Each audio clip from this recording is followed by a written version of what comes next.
I start dozing in public, and frankly, no one enjoys watching old people nod and drool and mutter things that had better be left unsaid. As if he ever watches his speech. Ugh, Margot, it's not like you don't nod in the afternoon either. And leave our guests? Come and cuddle and don't fuss so much, woman. Cuddling, he calls it? Phooey. Fie and phooey to you too, besotted harridan. Come upstairs, I said, and watch me be daring in love and dauntless in war and dangle your bonnet and plume. I'm not sleepy. Don't bother about us, interrupted Clara. I'll make coffee and put the dishes away. Esmeralda will do it. Otherwise, we pay her for what? On second thought, Clara said, we might as well say goodbye now. We're leaving in a short while. It might snow again. Yes, you don't want to be snowed in. Clara suddenly turned to me. Do you want to be snowed in? What an amazing, amazing woman. You know very well I would love nothing better, I said. Margot never asked if I wanted to be snowed in. Upstairs, Lochinvar, said Margot. Upstairs with your old bonnet and plume. Clara kissed the two of them more affectionately than when she'd greeted them. You'll see, you'll be your dashing self in no time, she added, knowing he was worried about his operation. Just don't forget to listen to the handle. With all this talk of soup, wine, and bonnets, I forgot. Don't blame the wine or my soup. You forgot because you're old. Because you're old. Those are probably the last words I'll hear before I head out to the eternal landfill. But don't forget the handle. That handle was worth waiting 7 decades for. Let's make coffee first. I watched her open one of the kitchen cabinets and take out the espresso maker. She knew exactly where to find it. She tried to twist it open, but it was shut tight. Here, you open it, she said, handing it to me. They don't drink coffee anymore, she added, as though registering yet another instance of their decline. The packet of ground coffee was also where she knew it would be, in the freezer. Even the silver spoon with which she spooned out 3 heaping spoonfuls was in an old wooden drawer that rattled first before suddenly dipping at a precarious angle once you pulled it out, a cemetery of old cutlery that hadn't seen sunlight in who knows how many years. Here, she said, handing me 2 mugs. Spoon? Sugar? Milk? Milk, I said. I liked how she made everything seem normal, habitual, routine, as if we'd been doing this for ages. Or should I be on my guard? People who make you feel unusually at home when you know you're just a guest can, within seconds, show you to the door and remind you you're no better than a delivery man who rang a doorbell on a hot day asking for a glass of water. I wondered if we were going to sit next to each other at the large table, as we'd done during lunch, or across from each other, or at a right angle. At a right angle, I decided, and put down the spoons accordingly. I am sure she has tiny sweets somewhere, said Clara, who began rummaging through the fridge and the old kitchen cabinets. Found 'em, she said. Ach, Liebchen, not sweets after the strudel gâteau, she said as she helped herself to a box of Leibniz chocolate cookies, tore off the cellophane wrapper, and put 4 on a dish, which she placed right between what were going to be our seats. She had mimicked the old woman's accent so well that I couldn't help laughing, which made her laugh as well. I asked her to repeat what she just said. No. Come on. No. Why not? Because I'm embarrassed, that's why. Just say strudel gâteau. Strudel gâteau. I felt my stomach muscles tighten. I was dying to kiss her. She could say anything and I'd want to kiss her. Make any gesture and I'd be pulled toward her. And if she happened to lean toward me as we tried to speak softly so as not to wake the old couple upstairs, then I'd have to struggle not to put my arm around her as I did at the dining table. But this time I'd let my palm rub her face. Once, twice, just keep rubbing that face and touch those lips, that mouth, and let my face rub against hers. What wouldn't I give to touch her teeth with my hand, with my lips? We were standing in the kitchen rinsing the dishes. Are you happy you came? I asked. Yes, I liked seeing them. I always do. They are like 2 coiled snakes corkscrewed onto their last. You watch. When one goes, so will the other, like a pair of old slippers. Is that what love is like? A pair of slippers? Don't know about the slippers, but they are identical, Max and Margot. Inky and I, on the other hand, couldn't have been more different. Inky doesn't have a devious bone in his body. Inky wants you to be happy.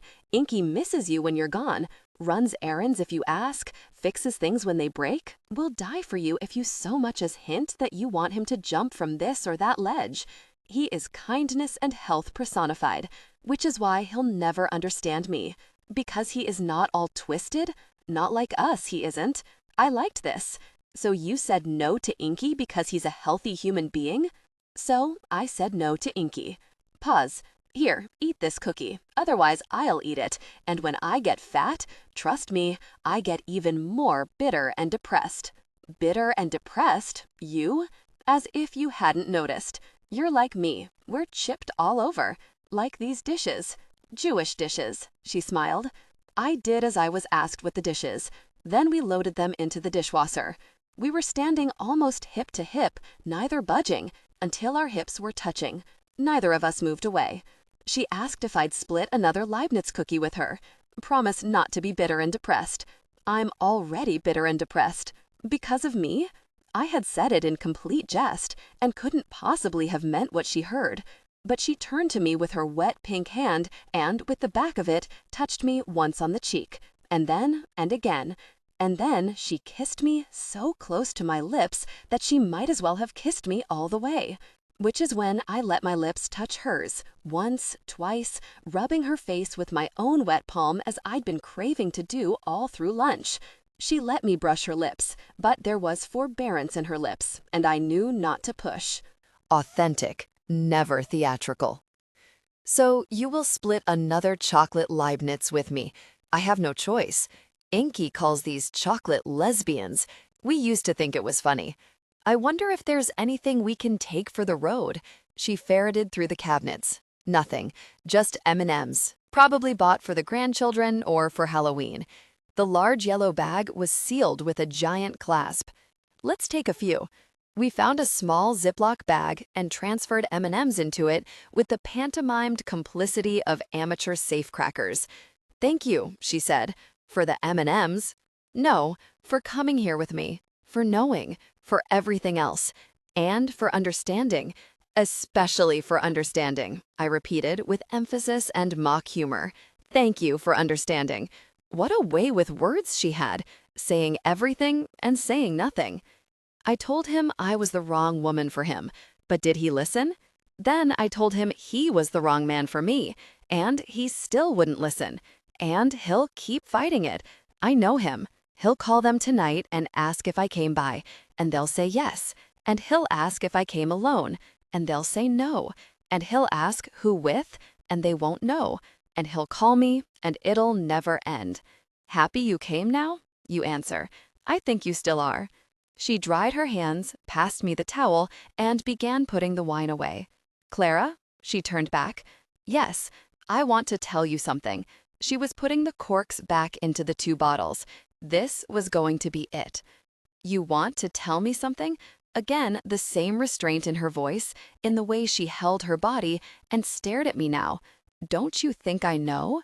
She looked me in the face. Don't you think I know? The way she said it broke my heart. I could almost feel a sob rising in my chest. Don't you think I know? It's what one said in lovemaking. Don't you think I know? Don't you think I know? I was about to add something, but there was nothing else to say. She had said it all. Let's hear the handle then, she said. We walked into the living room. She turned on the CD player, then lowered herself to the floor and sat on her knees on the rug. She was already wearing her winter coat. I sat across from her on a chair against the wall. In the same room, saying nothing. And then it started. I couldn't understand what it was about this saraband that had made us come all the way up here to hear it. Perhaps because I had never heard it before. Isn't it played a bit too slowly? I finally ventured to say, trying to suggest that I too could tell it could use some mechanical acceleration. She shook her head once and said nothing, dismissing my comment for the simple, intrusive thing it was. Then, for no reason or for a reason I couldn't begin to fathom, she raised her eyes and began to stare straight at me, but in a vague, lifeless manner, which made me suspect that though she was looking at me and wasn't looking away, she wasn't really looking at me either. There was no doubt, though. She was staring. I stared back with the same seemingly unfocused gaze, but she didn't register my gaze, or didn't register me.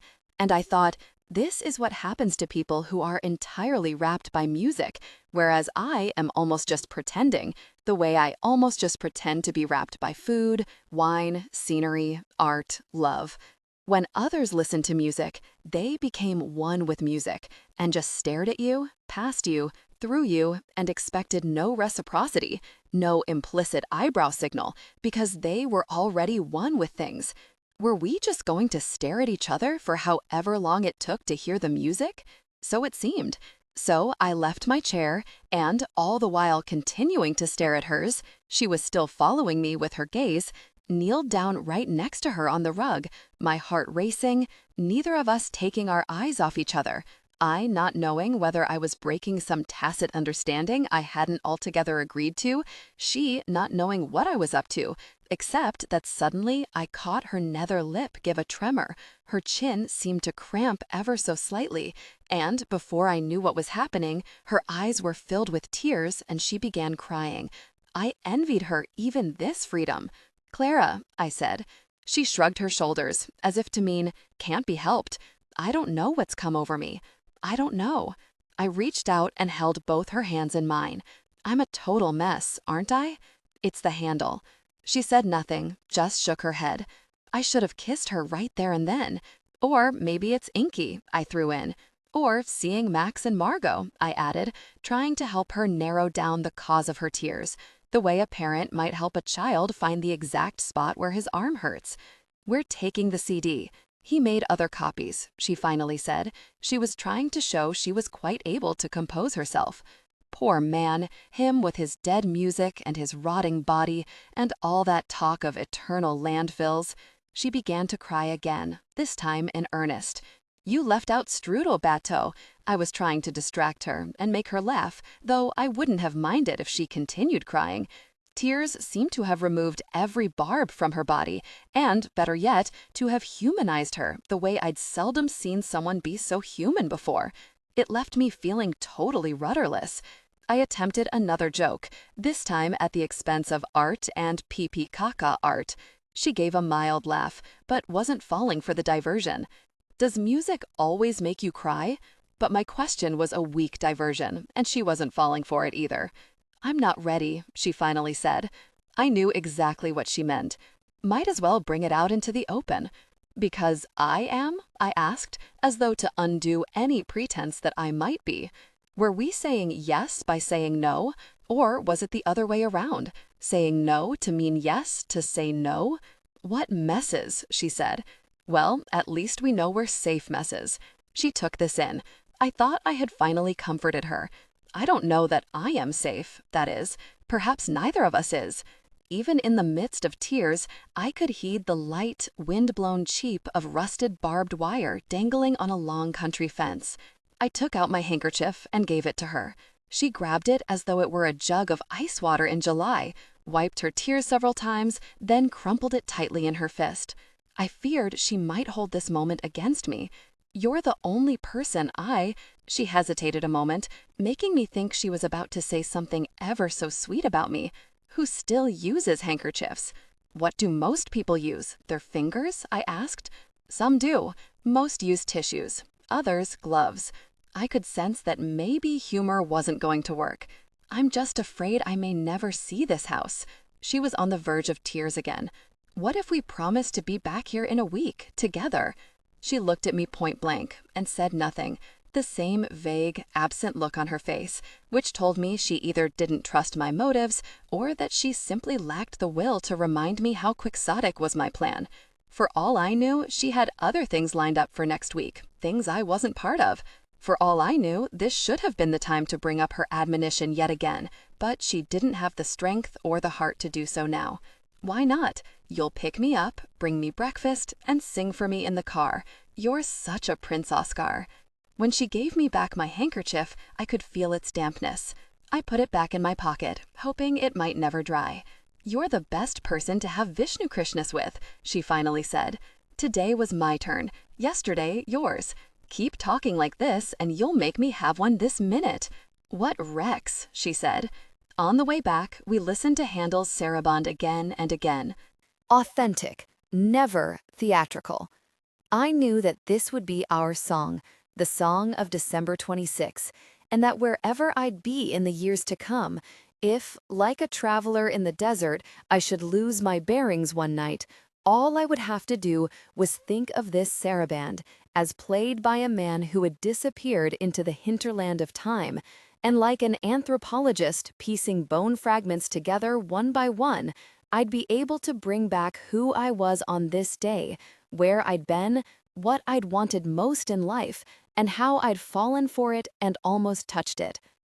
As we listened to the music quietly, I thought of how she and I had stepped down the ramp onto the riverbed and heard the ice break, and how that too was forever laced into that moment on the rug when I realized, as I'd never done since meeting her, that the remainder of my life could hang on that tune, and that it would take nothing but a misplaced breath to make my life go one way or the other.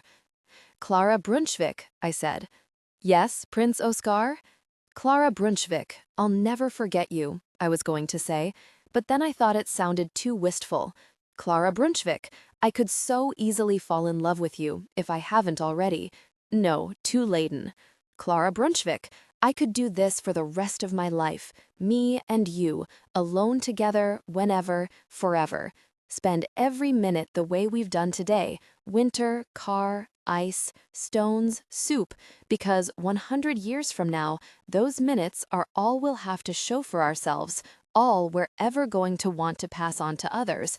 And frankly, in 100 years, they'll all forget or won't care or know how to remember. And I don't want to end up like my father, with dreams of love and of a better life he'd been robbed of or is still sailing out to. I don't want to pass by your building in 30 years and, looking up, say to myself, or to the person I'll be with that day, "You see this building? There my life stopped," or "There my life split," or "There life turned on me," so that the person looking at the building right now and talking to you is, ever since that one winter so many years ago, still on hold.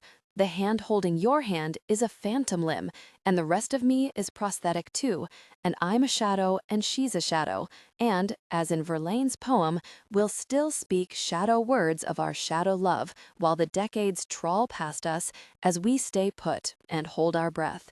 The real me is frozen on this block, and chances are will outlive me by many years until he turns into one of those family legends that gets retold on ritual anniversaries and, from tragedy, become a font of laughter and ridicule.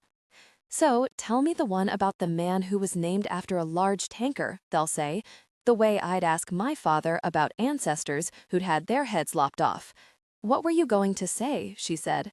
"Nothing." "That's not what you were going to say," she said. "Yes," I replied, at which we laughed. "Aren't we so very, very clever, Prince? We are, we are." The same thing happened twice again that day. We were speeding down the country road on our way back to the city. It was past sunset, and we watched a pale, listless color line the white Hudson we'd been staring at all day. We'd been driving for around half an hour when the tiny town began to come into view. Neither of us said anything, and it seemed we'd both forgotten and were going to pass in silence. Clara, who was driving, looked at me. Then she began to pick up speed, and I could tell she was smiling. She was bluffing. "Want to pass it up?" she asked. "No, I was going to ask you to stop. Lipton tea that good?" I nodded. "You know we're not being very good," she said. "I know, but a cup of tea never hurt anyone." We parked the car exactly where we'd parked that morning. I ordered 2 teas just as I'd done before. Clara went to the bathroom. I chose the same spot by the wood-paneled wall. The fire was still burning in the fireplace, and she knew exactly where I'd be, except that this time, as soon as she sat down, I told her to scoot over because I wanted to sit next to her. She didn't seem to mind. She didn't let much time go by before asking, "So tell me about her." Did she really want to know? I asked. Yes, she really wanted to know.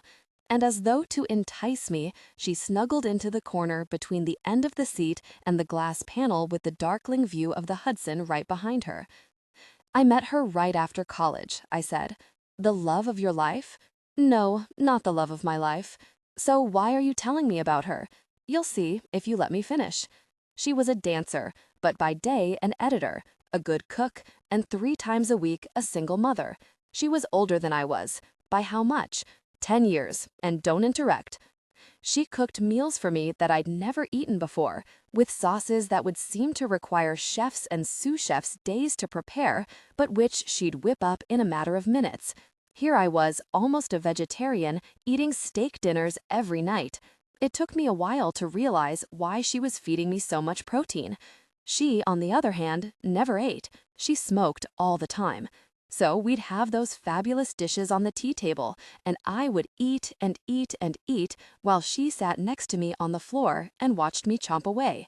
She was probably bulimic or anorexic or both, except that you'd never know it because she was always binging in secret. She was also addicted to sedatives, laxatives, antidepressants. What was good about her? For a while, everything. Then, I stopped loving her. I tried not to stop, but I couldn't.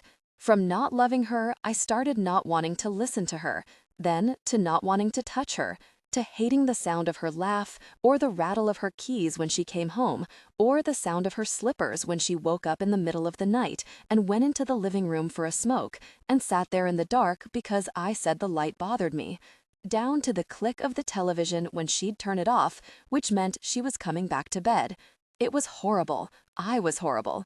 So I left her. Are you not good for people either? I don't think I am. And she knew it. One day, toward the end, she said, "I'm someone you won't remember having loved. You'll walk out on me and won't give it a second thought." And she was right.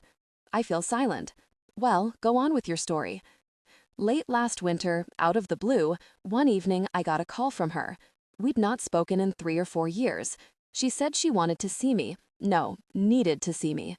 Well, I knew she hadn't borne me a child in secret. I knew she wasn't short of money, and I knew she hadn't uncovered an STD she had to tell all her old lovers about. She just needed to see me, that's all. The man of my life, she called me. It tickled me somewhat. We made a lunch date, but it fell through. Then another, which also fell through. And then she never called again, and I didn't either. A few months ago, through a series of coincidences, I found out she had died. The news of her death still haunts me, or perhaps I wanted to. And nothing. She'd found out she was very sick and needed to reach out to someone who'd mattered and say a few things she'd never had the courage to say before. Now that the veil was shed and there was no room for pride or other nonsense, all she wanted was to spend a few hours together. There was a moment of silence between us. I thought she was lonely and had run down a list of old flames. I added, "I wonder whom I'll call when my time comes. Not Inky, that's for sure. Who would you call?" That's a door number 3 question, and we don't do those in diners and grills. I hear pandangst. I gave her a look that said, "You should know." She replied, "I most certainly do know." She straightened up and sipped from her tea, holding both palms around her mug. I wanted to grab both her hands, put them together, and hold them in between my own, and then spread them open as one opens the pages of a hymnal and kiss each palm. I told her I liked watching her drink tea. "And I love your forehead," she said. Authentic, never theatrical. I looked out the window, feeling that this working-class diner had something unbelievably magical, as if it understood that for us to be together and feel comfortable here, it had to be as ordinary and unassuming and as run down as anything in a Hopper painting, like Lipton tea, like the plaid faux linen curtains that kept rubbing her hair, and the thick, chipped earthenware mugs we drank from. I wondered if she and I were not like Hopper's perpetual convalescence. Hopper people, vacuous, stunned, frozen Hopper people, resigned to hidden injuries that might never heal, but that have long since ceased to stir either sorrow or pain. I wasn't sure I liked the Hopper analogy, but this, I realized, was exactly what she meant by lying low. staying put like Hopper's people, sitting upright at a slight distance from things like jittery lemurs, scoping out an all too familiar landscape called life with neither interest nor indifference. I can see why she called you, though. It took a few moments for me to realize she was referring to my old flame. Why? No why. I can just see it. It's getting late, I said. And suddenly, as soon as I'd said this, I knew she knew why I'd said it. At what time does it start? 7:10. Didn't you know? Am I invited? I looked at her. Who's the Prince Oscar now? So we're going to the movies? Yes, I said, as if I were finally yielding to a request she'd been struggling to make all day. So we're going to the movies. It took me a while to understand what the near imperceptible lilt in her voice meant when she said, "So we're going to the movies?" She was either enacting or genuinely expressing the excitement of children whose parents, on a bleary Sunday afternoon, suddenly decide to put on their coats and herd everyone to the movies. "We're going to the movies," I repeated after her, the way a schoolmate who'd been visiting me after school, rather than being sent back to his parents in the evening, was invited to come along to the movies. We had less than an hour to drive to the city and find a parking space. Or we could park in her garage and hail a cab. It could be done, she said. Or I could jump out and buy tickets while she parked nearby. Could we call the theater and have them save 2 spots under our name? Which name? Your name? My name? You know what name, she said. We were now speeding along the highway, and in no time spotted the lights of the George Washington Bridge glimmering over the vast and tranquil Hudson. The city, she said, the way anyone might say on spotting a familiar lighthouse signaling the way home. I remembered the tension in the car earlier that morning, and the muffins and bagels in the white-gray paper bag, and the Bach version we'd listened to, and how it all belonged to another time warp. "Look to your right," she said, having spotted it before I did. And there it was, exactly where we'd left it earlier this morning, anchored smack in the middle of the Hudson, the Prince Oscar, our beacon, our lodestar, our emblem, our double, our namesake, our spellbound word for the things we had no words for. Love of my life, my dear, dear Prince Oscar, dear, troubled ship that you are, lord of all ships in the catalogue of ships. Give us a sign. Tell us, O boatswain, what of this night? Tell us of this land of dreams you ferry passengers to. Tell us what's to become of us. What's to become of Meccan? You hear? It had seen us come and go, and for a minute now seemed to light up its deck to hail us from far away across the Hudson, as if to say, "You mortals, you lucky holy pair who remembered me tonight when you could so easily have looked the other way and made light of my years. Take a good look at this damp, ferruginous, sclap-metal tub stuck out in the middle of my hoary winters. Don't think I don't know what it means to be young, to hope, to fear, to crave, as you come and go, and may come and go again on this drive. I who have seen riversides aplenty and gone up and down the world like so many phantom ships before me. Oh, never become ghost ships, marking your years with layers of rust till the water seeps through and you're nothing but a slough and a hollow hull stranded after many wrong turns and shallow bends, till the rudder is no longer quite yours and the rust is no longer quite yours, and you won't remember you were a ship once. Yours is the real journey, not mine. Oh, don't take me away and unbolt me as they unbuckle the dead, but think of me as both the light and the way, and remember this day, for the time comes only once in a lifetime, and the rest, in 30 years, is good for nothing except to remember that time. "Prince Oscar," she finally said. "Yes," I answered. "Prince Oscar." "Yes," I repeated. "Nothing, I like saying it." The girl is in love with me, and she doesn't even know it. I thought of the evening awaiting us. 2 films, the walk in the snow to the same bar, where we'd take the same seats, though side by side this time, and order the same drink, talk, laugh, dance to the same song, maybe twice, and then the dreaded walk home, past my spot in Strauss Park, where I'd want to tell her, or maybe not, about my spot in the park. all of it followed by the perfunctory goodnight kiss at her door, which would most likely try to seem perfunctory, though maybe not, and finally, after watching her disappear into her elevator with Boris minding the foyer, my walk back to the park, where I'd stop tonight as well, sit on my bench if it wasn't wet, and just stare at the fountain, look at the trees in the middle of this nothing park off Broadway, and wonder which part I liked best, spending the entire day with Clara or coming all alone here to think of the Clara I just spent the entire day with, hoping not to have an answer, because all answers were right till they turned and proved the question wrong, the way so many things were right and then wrong and then right again, till all we had was our nightly colloquy with the candles lit around us and our shadow selves rubbing shoulders as we'd done at Eddie's and in our pub and during lunch and when we listened to the music and washed the dishes and sat together in the theater, shoulder to shoulder, speaking shadow words each to each. On my way home that night, I received a text message. Prince Oscar. One day, I'm going to have to send you a text message.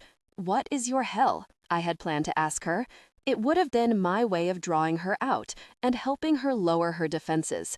I liked it when she spoke about herself. I liked when she cried, liked when we sat inside the booth at Eddie's in the dark and I had almost held her hand and kissed both palms at the same time. Liked her when, past midnight after the movies, she said they made good fries at our usual place, because she knew I wanted to be back there and, better yet, be at the same table, side by side, and pick up where we'd left off, our talk of Romer and the men and women who were all about the obvious but had lost their way around it. I liked the way she skipped out of the movie theater in between films and found an open newspaper vendor who sold M&Ms because we'd forgotten those we had poured out into a small Ziploc bag in Margot's kitchen. Meanwhile, she had also found the time to buy 2 grandes, morning and evening, she said. I assumed she'd also taken the time to check her messages. How many times had he called? I asked. Just 8, and that's not counting the messages he left on her home phone. Wasn't she curious to know what he'd said in them? She knew what he'd said in each. I would much rather have seen her pity and kiss him than prove she could churn kindness into venom.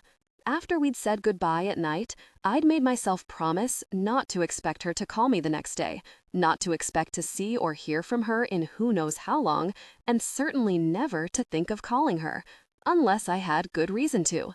The best reason sprung on me hours later, but I didn't heed it. At first, I wanted to call her and tell her that. Authentic, never theatrical. That I was happy to have spent the day with her and, in the process, make a few references to the day's markers, Bach, strudel, gâteau, Romer again, and the sudden appearance of the Prince Oscar along the Henry Hudson lying in wait for us, or the goodbye kiss. It was no less awkward to seek than to avoid. But call, and say what? That I took back every joke made at Herr Yecke's expense? That I'd spent an amazing day precisely as she foretold? That there's so much to say? So, say it. I don't know where to start. Is this going to take forever? I just wish you'd come home with me now, tonight, this moment. Why didn't you ask me then, Oscar?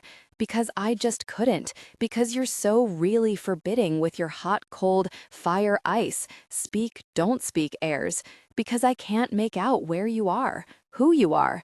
Prince Oscar, Clara Brunschvig, good night, good night. There'd be a moment of silence. Clara, Brunschvig, what? Clara, Brunschvig, don't say it, she'd interrupt.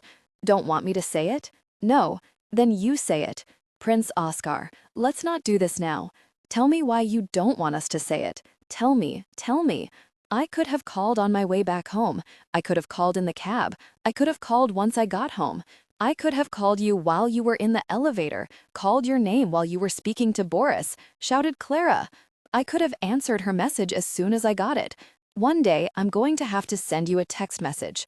Written in typical Clara speak, in stone, like a glyph that no one can decipher, not even its author. What could, one day I'm going to have to send you a text message possibly mean? that this is not the text message she means to write, that the message she will write one day will say much, much more, and that this was just a teaser, a stay tuned signal, with or without sequel. Or did it mean, I wish I had more to say. I wish I had the courage to say more. I wish I could tell you what I know you want to hear. Why don't you ask me? Why don't you just ask me? Gosh.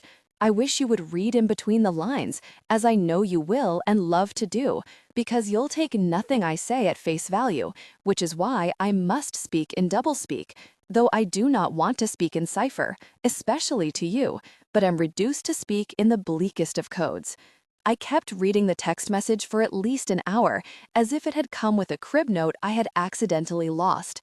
I should have answered something right away, but by 3 I had not answered, and I didn't want her to think that I was the sort who checks messages in the wee hours of the morning. By 4, when I awoke from a dream I couldn't even remember, I thought I should answer with something witty. Ceci n'est pas un message non plus. Go to bed. But then I thought, let her stew a while. It did not occur to me that of the two of us, I was and would always be the one stewing, not Clara. She didn't do stewing. She'd written her SMS off the cuff and then gone to bed. Or did she just want me to think she'd written it off the cuff, then gone to bed? And why would she want such a thing? To hide what? To suggest what? To have me suspect or second-guess what exactly? No, this was me, just me. Then I was seized by a terrible anxiety. What if she had stayed up waiting to hear from me?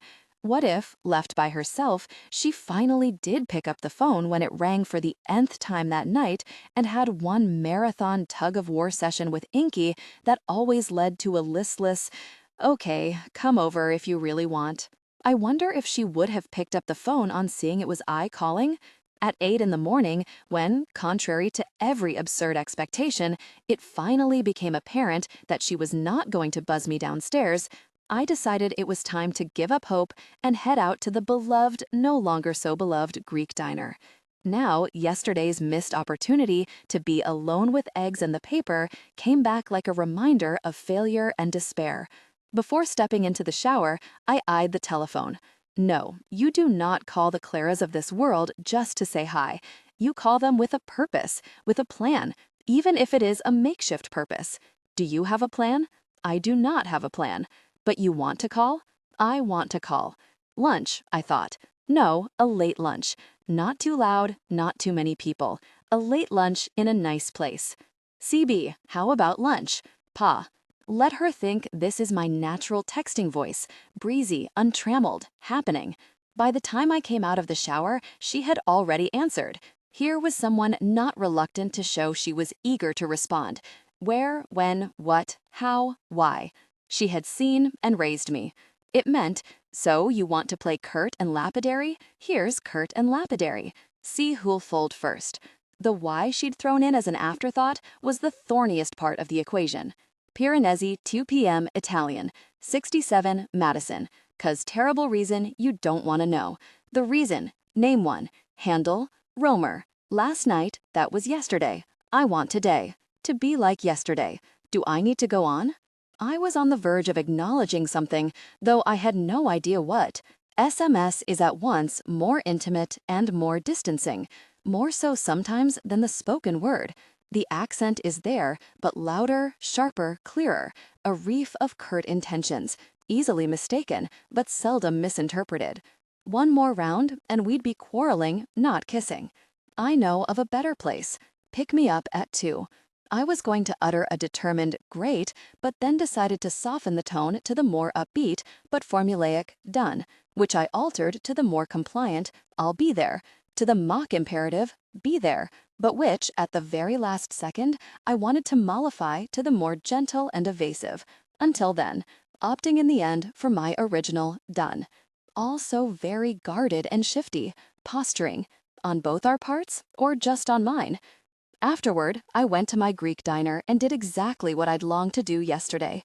Sat by the large frosted window, managed to exchange the exact same words with the Greek kukla, who is no longer a kukla, had my bottomless, insipid coffee, ate all my hash browns, read the paper and yesterday's as well.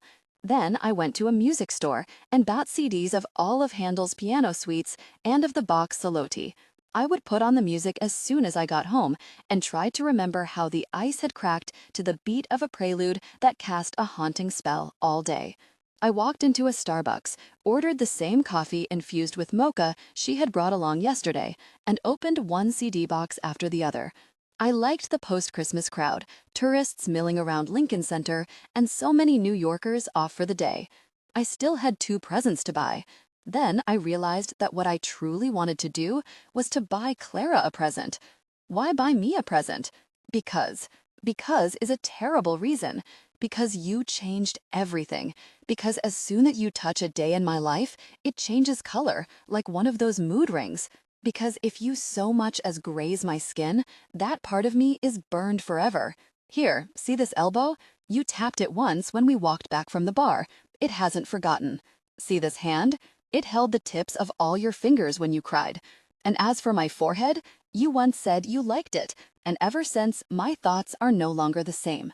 Because you make me like my life, who I am, and if everything stops here, not to have met you would be like having lived in a North Country and never tasted a single tropical fruit. Cherimoya, mango, guava, papaya, all name them all like the stations of the Cross, or the towns to Compostela, or the stations on the Broadway local line, including the Ghost Station under 91st Street, which is where you and I, Clara, drink of the same blood, like 2 shades from the underworld who need to time out together before heading back to what are called the living. And then it hit me. I'm someone you'll forget having known, aren't I? I'm someone you'll never remember meeting. I could die and you wouldn't know. I bought her a copy of the Bush Quartet playing Beethoven's A minor. Authentic, never theatrical. With an indelible marker, I scribbled my dedication. The Heiliger Denkgesang is for you, it's me. Dramatic, subtle, sweet, fatuous, happening, I liked it. Something told me she'd laugh and still forget. At 2 in the afternoon, when I came by, Clara was already waiting for me downstairs. Last night's film does not make sense at all, she said as soon as the other Boris opened the door for her. He didn't desire her knee, he wanted her, but knew he'd never get her, so the insidious little perv went for the knee, a cheap diversion. Actually, he desired her, but didn't want to own up to it. Or, and it gets worse, he never did want her, but thought he should, which put him in the double-bind position of wanting her and not wanting to want her, without perhaps ever having wanted her. "How are you?" I interrupted. She started laughing. "I'm very well, but do you think I'm wrong? I think all of Romer's men—" "Oh, really?" She wrapped her huge multicolored wool shawl around her head and tucked it under her chin. "Scarf." She wasn't budging. "Scarf," I repeated, undoing my scarf and fumbling with the knot she liked. "I'll do it," she said. Then she put her arm in mine and suddenly began walking north. "We could take a cab, or we could take the bus. Very scenic route," she said. "Let's walk." She wasn't cold, she said. I immediately felt dismayed and began wondering whether this was going to be another outing that would require work or turn out to be one of those restaurants where she and Inky were regulars, where she and Inky did this, ate that, met so-and-so. "I know exactly what you're thinking. It has nothing to do with it." "That's a relief," I said. "I have to think of everything, don't I? We don't want no pouting." "Who pouts?" "Someone I know gets easily worked up." "I wouldn't talk," I replied. On our way up the totally deserted sidewalks of Riverside Drive, we finally remembered the barges and the giant tankers. "I see something up higher," she said. "Do you think it's what I think it is?" Might be. Just might be.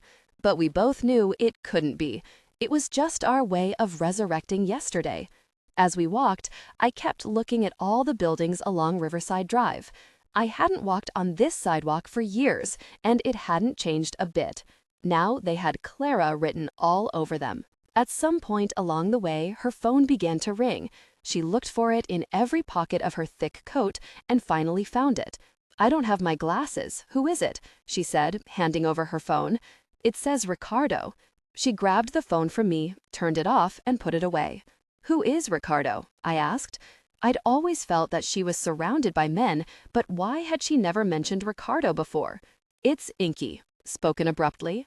Named after a ship, perhaps? No, she didn't think I was funny. The restaurant was empty. At one of the large tables closest to the kitchen, the help was already busy having lunch. One of the waiters was sitting at a small table all by himself, reading the Corriere dello Sport. As soon as Clara walked in, she greeted him by his first name. He was the co-owner. Was there pasta? Plenty. He didn't look up. She snuck behind the bar, opened what must have been an old fridge, produced a bottle of chilled wine and 2 glasses, asked me to uncork it, and headed into the kitchen, all the while removing her coat and undoing the complicated shawl wrapped around her head. Timidly, I uncorked the bottle, poured wine for the 2 of us, and joined her in the kitchen. The water, apparently, was still hot, so she asked Suetonio to throw in the pasta and begin heating the sauce. There were also some slices of chicken waiting to be sautéed if she wanted. Grazie, Suetonio. She turned to me and, without making introductions, explained that their friendship went back a long way. Should I read anything into it? Suetonio lets me come here and do my thing. I get him the best opera tickets all year. Believe me, I get the raw end of the bargain, non è vero, Suetonio? Who's to argue with Clara? He said. She found the dry frying pan she was looking for, took out the sliced chicken wrapped in cellophane from the large refrigerator, then poured some olive oil into the pan. Suetonio produced some sliced vegetables. Are you going to just stand there? No, I'm observing, I replied. Observe away. Lunch in no more than 9 minutes. Better than anything you'd planned, right? I need lemon and some herbs. But she was talking to herself, not me. I watched as one of the waiters set a table that was far away from everyone else, but right by one of the French windows. I took out the CD and placed it on her side of the table. What's this? She said when she came out to see if everything was ready. Ein Geschenk. Für mich. Für dich. Warum? I looked at her and couldn't help saying, 'cause. She took the wrapped CD with her into the kitchen. I joined her again and stood by as she watched Suetonio remove the pasta and ladle it into 2 deep dishes. Sauce, cheese, and what she called some pepper please, in imitation of waiters in restaurants. He then placed the sautéed chicken in a dish, covered it with another, produced the vegetables, and within seconds we were seated across from each other. Someone had even found time to bring a large bowl of salad for the 2 of us. So what's this? It's my favorite piece of music. Yes, but what do you mean by it's me? My moods, my thoughts, my hopes, everything I was before hearing this music, and everything I became after hearing it. It's all in there, just better. Maybe it's how I want you to see me. We drank the wine. And you want me to have this? Why? I can't explain. You can't or you won't. I can't explain that either. We're doing real good, Prince. Let me ask you differently then. Suddenly, I felt at risk, exposed, about to be caught off guard. Why give me this? Because I've bought almost everyone I know a Christmas present, except you. And that's the real reason? No, it is not. Prince Oscar. There was mock reproof in her voice. Clara Brunchvik, you make it very difficult for me both to lie and to tell you the truth. Everything seems twisted in an elaborate cat's cradle. How? We say the things that matter as though they didn't matter, and we let tangents take us off course to save us from lingering on the stuff that really matters. But then what matters comes back again, and we're off on tangents and detours again. She was staring at me. She was silent. What stuff that matters? I should have known. Do I really have to tell you? Someone walking on eggshells? I shook my head to suggest that I wasn't. But I was walking on eggshells, and there was no point denying it. Me feet is bleeding, and me tongue is tied. Will you please just tell me and let's move on to the pasta? Well, how shall I say this? Suddenly it feels so... Why? There was tenderness and no impatience in her voice. Partly because I've never known anyone like you. I've never wanted to be known by anyone the way I want you to know me. I want to fake nothing with you, and yet, without meaning to, when I'm with you, I always feel I'm ducking and dodging. And yet, you're like the twin I never had. Hence, this piece of music. The rest is all Vishnu Krishnu Vindaloo stuff, which I'll spare you. No, I want to hear the chicken vindaloo stuff too. Not over spaghetti. We can have Indian food for dinner if you like. So you're free tonight, aren't you? I saw her lean her right side against the French window. I leaned against it with my left. This was just like yesterday, except better. I did not mind the silence. It brought to mind that time when we'd listened to the handle together and had stared at each other for so long. She rested her chin on a fist and, looking at me, asked, "So go on with the vindaloo stuff." I could feel my shoulders bunch up again. This was beginning to make me feel very uncomfortable, as if I were hiding something but didn't have a clue what it was. I couldn't even look her in the eye. The disconnect between our sentences, between her candor and my diffidence, was being rubbed in my face. Authentic, never theatrical. Why did I feel I was being shifty with her when I was dying not to hide anything from her? About the Beethoven vindaloo, I said, as if this was really what I'd been trying to say ever since watching her unwrap my gift. Maybe all I wanted was someone to speak for me. And say what? Clara, every subject we touch on, from boats to Bach to Romer to tangelines and strudel gâteau, takes us to the same exact place each time, as though everything between us seems fated to keep prowling and scouring and knocking at one door, and that door you've decided, stays shut. Right? I'll answer when it's my turn. Maybe Beethoven is my way around this door. Or maybe I should learn from Romer's people, who get an indecent thrill from talking intimately about things that most people who've just met find awkward and prefer to pass over in silence.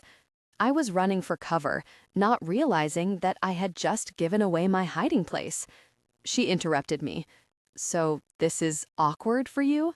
This was us, I presumed.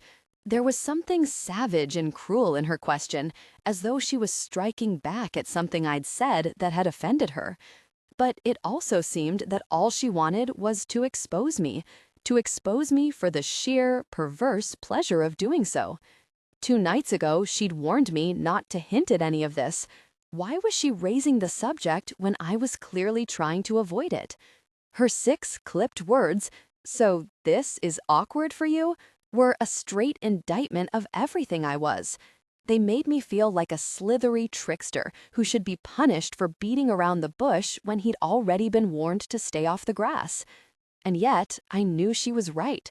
She'd seen through me and zeroed in on the one thing I feared most, the awkwardness that sprang up between us each time she looked me in the eye, and made it so difficult to speak to her or find the courage not to deny that awkwardness did indeed exist between us. I didn't even want her to see how easily I blushed the instant I felt I'd strayed from indirect speech. Was I hiding desire, or that I didn't feel I deserved to desire? Why had she ever asked me this? To unsaddle me even more, in case I presumed too much? To egg me on, if I presumed too little?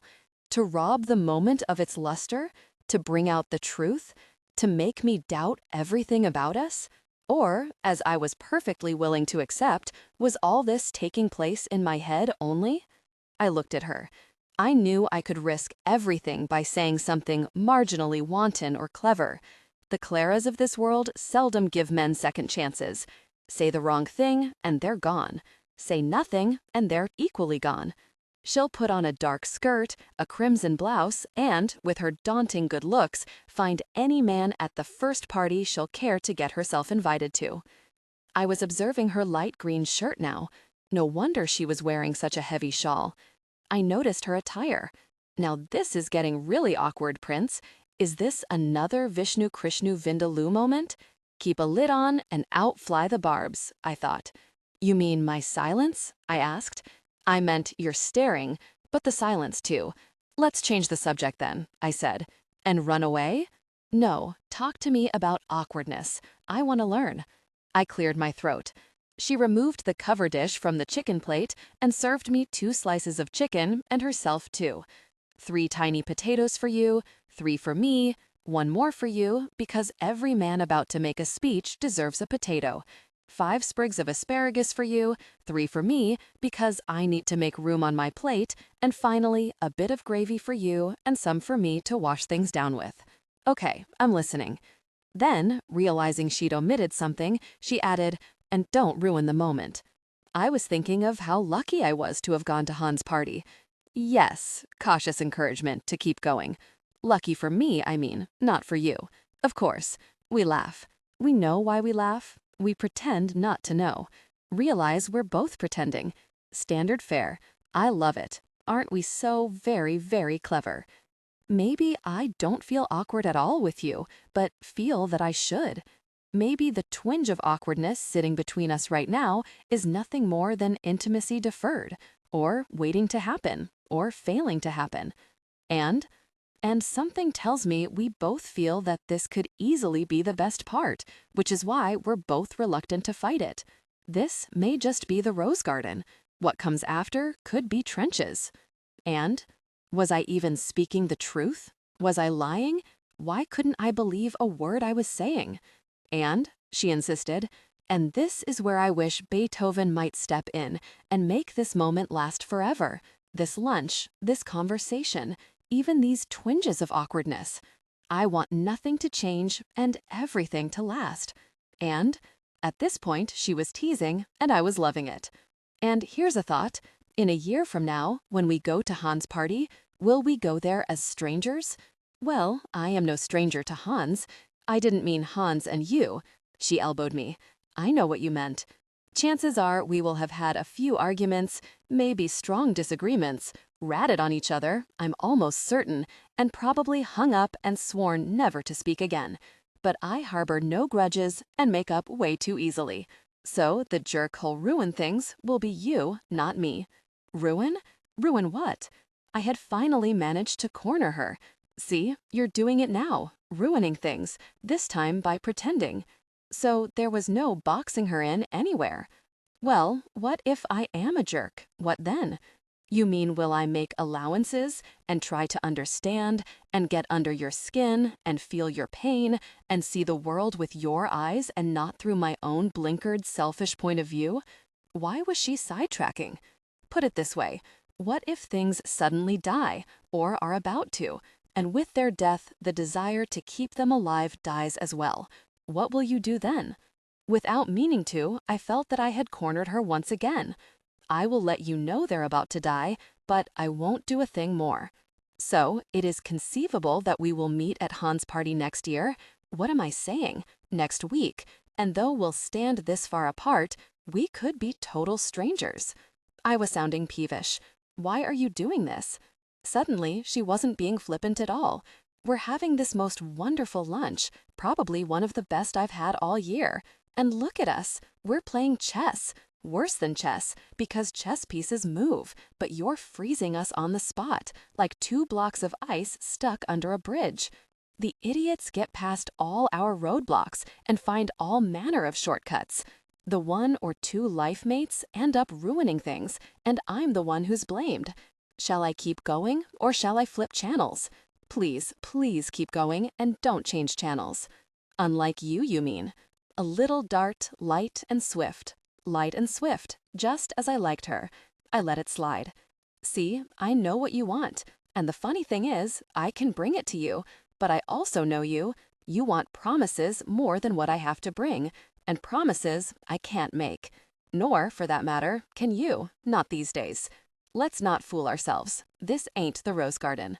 I was stunned by her candor. Have I spoken out of turn? She asked. Nope. As always, you've nailed it on the head. Sometimes I wonder why I can't speak like you. Want to know why? Dying to know why. It's very simple, Prince. You don't trust me. Why don't I trust you? Tell me. Really, really want me to tell you, Mr. Vindaloo? Yes, because you know I can hurt you. And you know this for a fact? I was trying to recover my dignity. She nodded. Why couldn't I be like her? I reached out and held her hand in mine, then lowered my head, opened her palm, and kissed it. How I loved that hand, exactly as it was, as I felt it, as it smelled. It belonged to that shirt, which belonged to that face, to this woman who had always been me, but might never want me. I felt her hand go limp in mine. She was suffering me to touch it and would do no more. "Why?" I said. She shrugged her shoulders to mean, God knows. I don't always think I'm a good person. Authentic, never theatrical. But telling people this only makes them want to prove me wrong, and the more they try to prove me wrong, the more I want to push them away. But the more I push them away, the guiltier I get, the nicer I become, the more they think I've changed. It never lasts. In the end, I learned to hate both myself and them for things that should have lasted no longer than a few hours. She reflected on this. Maybe a few nights. Inky and I could have stayed friends. This is the most twisted thing you've said so far. What? That being kind to people makes me want to hurt them, or that hurting them makes me want to be kind? Both. I won't ask you why you're telling me all this. She didn't let me finish. Perhaps my hell is having to say all and not knowing if I should be quiet instead, and yours, unless I'm all wrong, is to listen and not know whether I mean it. Ambivalence? She looked at me with something like gratitude in her gaze. Ambivalence indeed.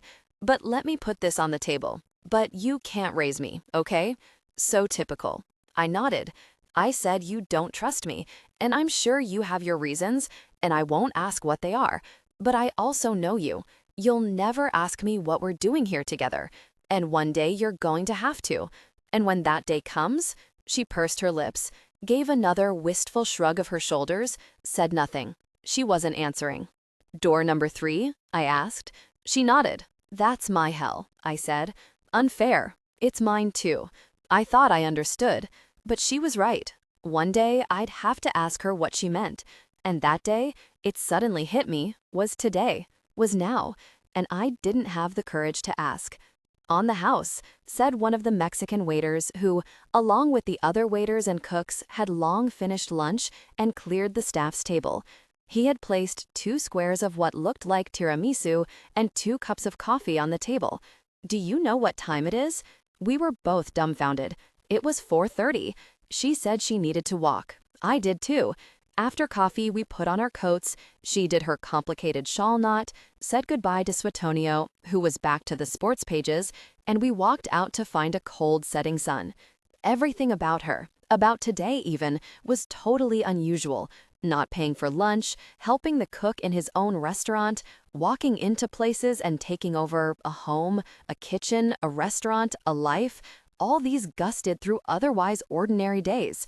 This was not just Clara's style, it was Clara's world, a life that seemed boundless, extravagant, and every inch festive and unlike mine.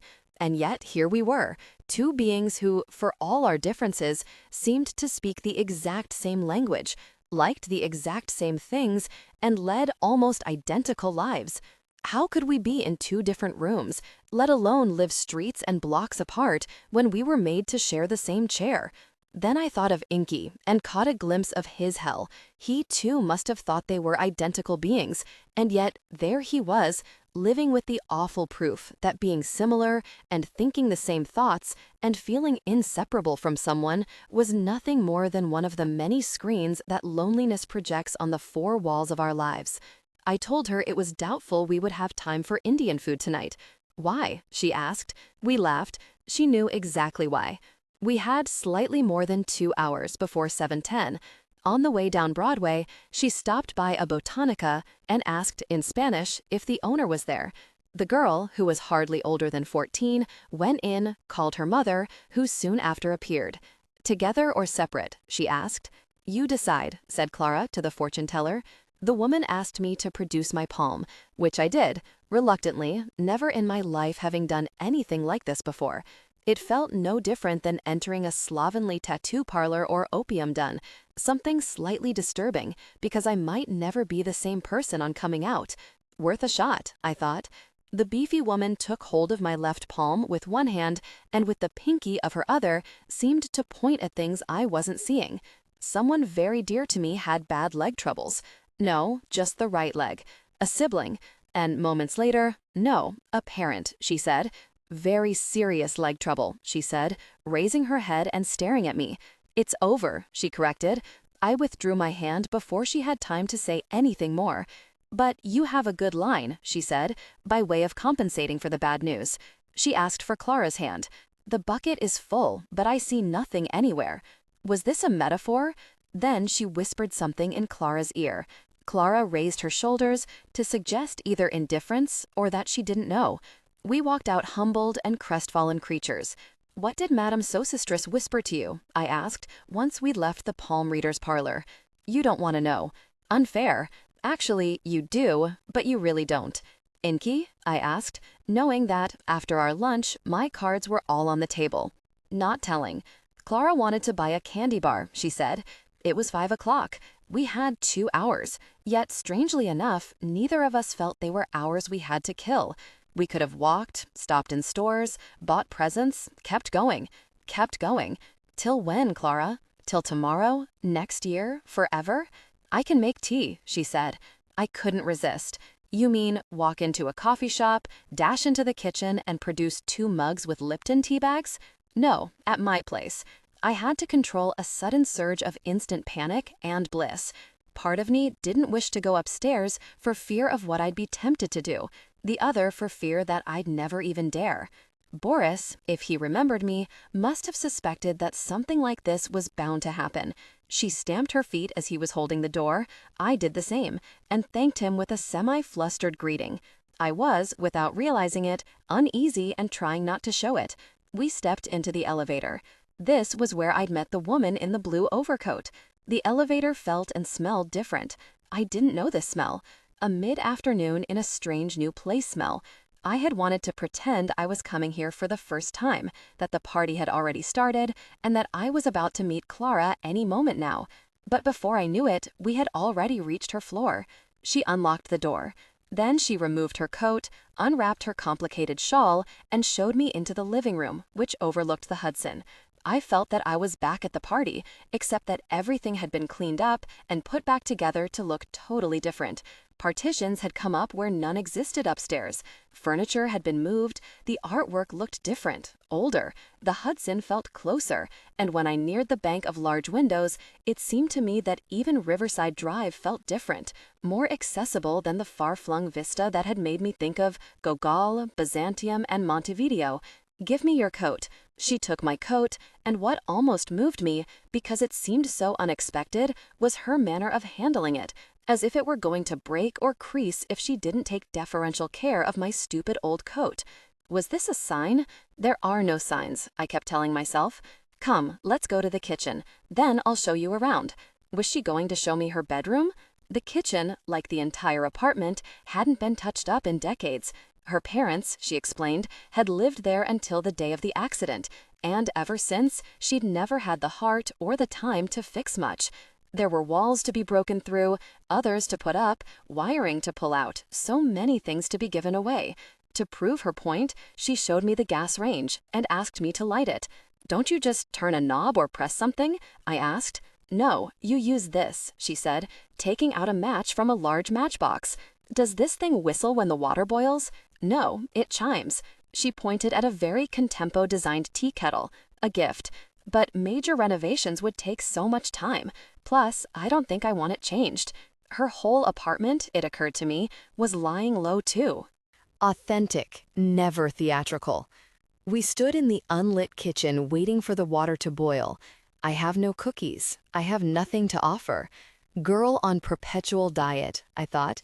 She was standing with her arms crossed, leaning back against the kitchen counter, looking, as I began to notice during similar moments of silence between us, mildly uneasy. I wondered why. Was she always curt and abrupt and agitated to cover up her uneasiness? Was this her way? Or was she really curt and abrupt, which sometimes coincided with her uneasiness? I felt for her, which was why, as I watched the westering light fall on her figure, I said, "All you need is a dead pheasant and a bruised pomegranate sitting in a blue-rimmed bowl near a clear jar of aquavit, and you get a Dutch master's girl leaning against kitchen counter. No, girl making tea with man in kitchen. Maybe girl suspicious of man in kitchen. Girl doesn't know what to think. Girl very beautiful in kitchen. Man very, very happy. Girl happy man in kitchen. Man and girl talking real stupid. Maybe man and girl seen too many Romer films. We laughed. I haven't spoken to anyone the way I speak with you. You're the only one I laugh with nowadays. There was nothing to add to this except to look her straight in the face. She opened one of the cabinets to get the sugar. I saw an assortment of about 24 different steel butcher knives. Her father, she explained, loved to cook on weekends. Now they were all bundled up and heaped on the top shelf. 1 teaspoon for me and 2 for her. I could tell she was uneasy. Girl will put on CD man gave her, she said, then the 2 will go to France. This was how she referred to Romer's films. The chime of the tea kettle, I said, sounded like a World War II air raid siren. She said she hadn't noticed, but yes, it did sound like an air raid siren. I asked if she had a teapot available because I was going to make tea, as in my night at Maud's. She had tea bags only, she said, though surely there must be a teapot around, probably very old and very dirty. Tea bags would do, I said, and proceeded to pour hot water into 2 mugs, one bearing the name of a city in Umbria, the other of a store in Soho. Let it sit a moment, then we'll pour the water out. Do you know what you're doing? Not a clue, but I will drop an Earl Grey tea bag into each mug. The scent filled the kitchen. Let's go into the living room, she said, carrying her mug and the CD. She opened a cabinet, turned on the CD player, and before long, there it was, the hymn from the Adagio in all of its piercing, heart-rending beauty. I love Earl Grey tea, I said. So did she. Time for a secret agent. The sofa, which was new, was placed directly in front of the bay of windows, so that one could see the Hudson while drinking. What a view, I said. I loved the tea, I loved the Hudson, loved the Beethoven, and I loved the Romer tea in the afternoon thing. Outside, where the snow was still untouched by tires or footmarks, was where Clara used to sled with her friends after school. Now tell me why the Beethoven is you again. Again with the Beethoven. I was enjoying this. Just try, Prince.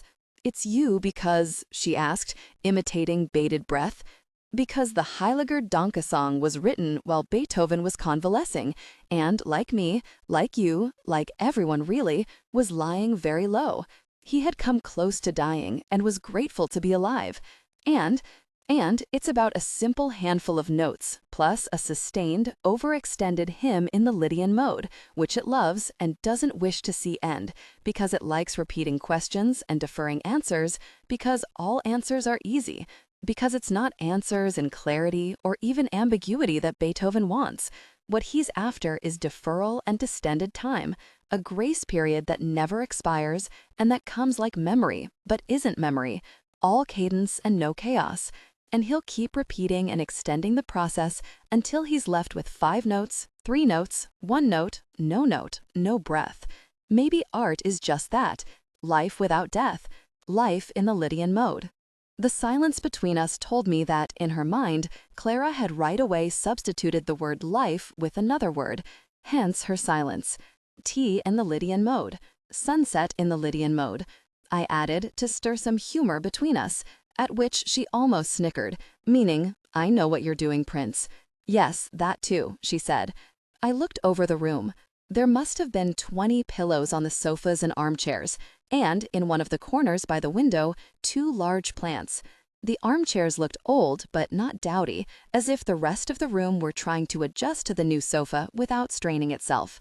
Every electrical outlet seemed packed with what looked like a great bunch of plugs sticking out of it. Is this where you did your homework as a little girl? Homework I did in the dining room, right over there, but I liked this spot for reading.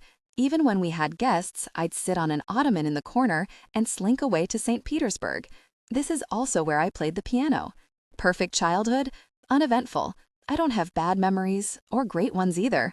I just wished my parents had lived longer. I don't miss them, though. I tried to imagine her bedroom. I wondered why she had decided to write her master's thesis in Han's apartment instead of right here. Because they made me breakfast and lunch. You'd be surprised how quickly time flies when people cook for you and look after you. I spent 6 months up there writing away, paying attention to no one. I remembered the desk in the room upstairs where I'd waited for her to bring back appetizers, fearing she'd never return, though come back she did, bearing goodies, as she called them, arranged in a Noah's Ark formation, 2 by 2, meaning one for you and one for me, and another for you and me. A room where I kept thinking, let's just sit here in this tiny alcove all our own and reinvent the world in our image, with our own firmament extending no farther than the table where all these strangers stood confabulating, like aliens who had dematerialized around us, and whose shadow was all that remained of them. I had promised to wait another 15 minutes and not a minute more before leaving the party, but on seeing Clara return with the large dish in her hand, I'd begun to think that this was better than a dream, and who was I to meddle with dreams? As I watched those 15 minutes extend past 3 in the morning, which was, as everyone led me to believe, even on my first night here, yet too early for anyone to leave. That little room seemed the closest I'd ever get to Clara. Now I had come back to the same spot, down by a few flights, a few sunken city layers deeper, and we were still on the surface, still above sea level. I wondered how much farther underground Inky's soul roamed in this building's netherworld. Above that little room, however, was the balcony. The poet was Vaughan, and the spot Bellagio, and in between, a lady's suede shoe stubbing a cigarette that tail-spun its way down onto the snow-banked driveway where Igor's and Ivan's were smoking like displaced double agents recalling the Cold War. Remember? Could I ever forget? The rooms and balconies stacked one on top of the other seemed like versions of a vague and mysterious design, presaging something about me, or about her, or about our time together, that I wasn't quite grasping yet.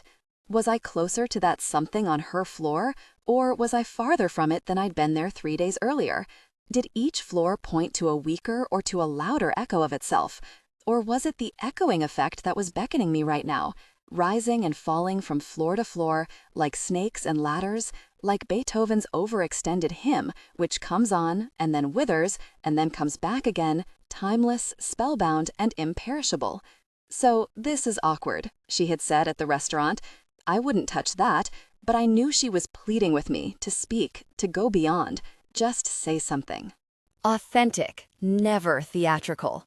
The arrangement of rooms and windows on the same corner line made me think of the elements of the periodic table, all of them lined up in neat rows and columns according to a logic that is totally cryptic, and yet, once arranged numerically, no less predictable than fate itself, to those who know the cipher. Sodium, atomic number 11, is the uppermost floor with the greenhouse, and right under it is potassium, 19, where I nearly passed out, and right under it rubidium, 37, the floor with the balcony and the Bloody Mary, and under that cesium, 55, Clara's world. Couldn't one organize one's life along a periodic table under the assumption that if one calculated the rule behind the 11, 19, 37, 55 sequence, one could easily predict that the next element would be number 87, francium? Weren't we going to Romer's France in less than 2 hours? She liked things improvised. I liked design. And what does this room correspond to on the ground floor? I asked. The lobby. And below that, storage room, superintendent's digs. And below that, I asked, as if trying to determine where fate might take me if I were to roam from floor to floor like a Flying Dutchman trapped for eternity in the freight elevator. Bicycle room, laundry room. China, she replied. Here I am trying to determine that there is no below after rock bottom, no after omega, that beyond the person I see in Clara, there is no other person. And yet how like her to tell me that rock bottom does not exist, that there are as many Claras as there are buried tears and legends on our planet. And how about me? Man thinking about first night, wondering what would have happened had he gotten off on wrong floor and gone to a different party. Man would have met different Dutch lady. Yes, but what does present Dutch lady think of that? Man is fishing, so Dutch lady says, go fish. How I loved her mind. To every north, my south. To every secret, its sharer. To every glove, the partner. Prince, she said. She had stood up to put away our 2 cups in the kitchen and had momentarily looked out to the darkling view of the Hudson from one of the other large windows in the living room. What? I asked. I think you should come and have a look. Here, she said, producing to my complete surprise a pair of what looked like World War II binoculars. Look over there. She pointed toward the George Washington Bridge. Is it what I think it is? I asked. I think it might be. Let's give it 5 minutes. Maybe it will pass by. We waited in suspense, listening to the closing segment of the Beethoven. But the ship was not drawing any closer, and for all we knew, it might have been stationary. It was already too dark to make out its name. It was also late, and unless we hurried, we'd miss the movies. So she tied her shawl, told me where to find my coat. From the bathroom, I heard her strum a few bars of the handle on her piano. It meant, or so I wished to think, we could stay indoors, we could order in, we could sit still till it got dark, yet never budge to turn on the lights, because just moving a muscle would break the spell. We should take a cab, I suggested. Absolutely not. We're walking, she replied. So this was you, she said in the elevator. It took me a moment to realize she was still harping on the Beethoven. This was me, I said, almost shyly, without conviction, as though held to an admission I'd made without thinking earlier in the day and now wished I could take back. Next time, I'll play you a few sarabandes on the piano. They too have me written all over them. What do you mean? Sarabandes are fast and slow. Someone once said sarabandes are danced 2 steps forward and 3 steps back story of my life, if you ask me.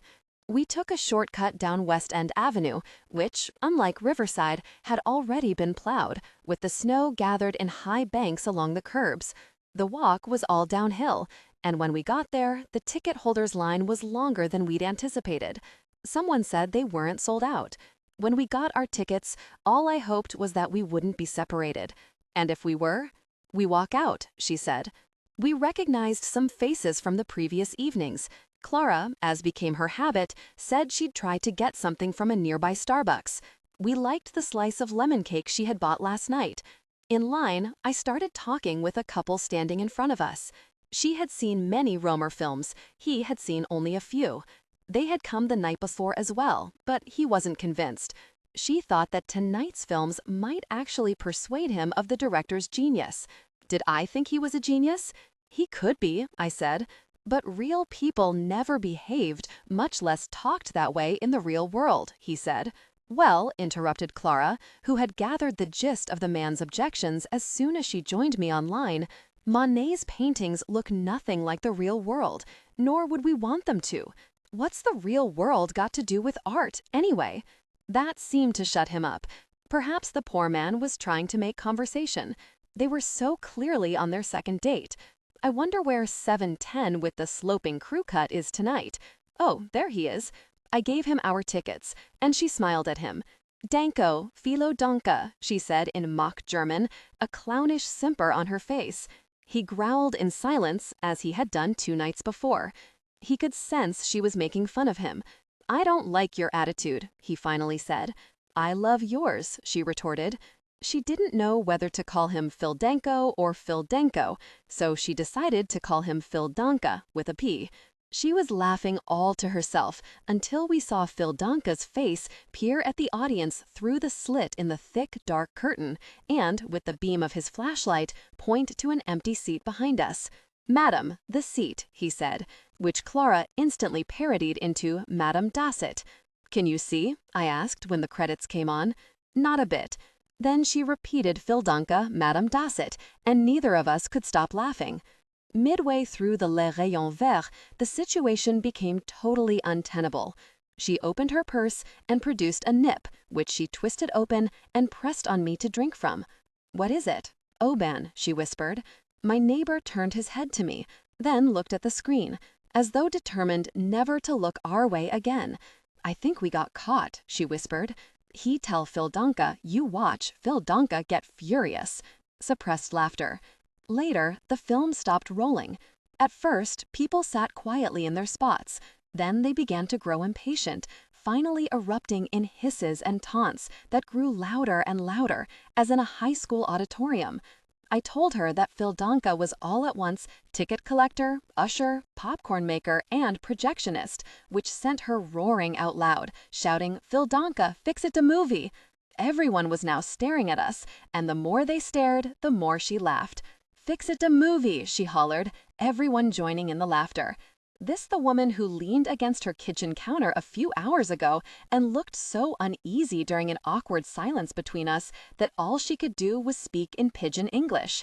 Same Clara, new Clara, old Clara, the Clara who shut people up and put them in their place, the Clara who stares and weeps, the Clara who, on weekday afternoons after school, would dash out of her building on 106th Street and scamper down the stairway by the Franz Siegel Memorial statue to join the other children and sled down the hill or head towards Strauss Park, where they all sat on one bench ratting on their parents.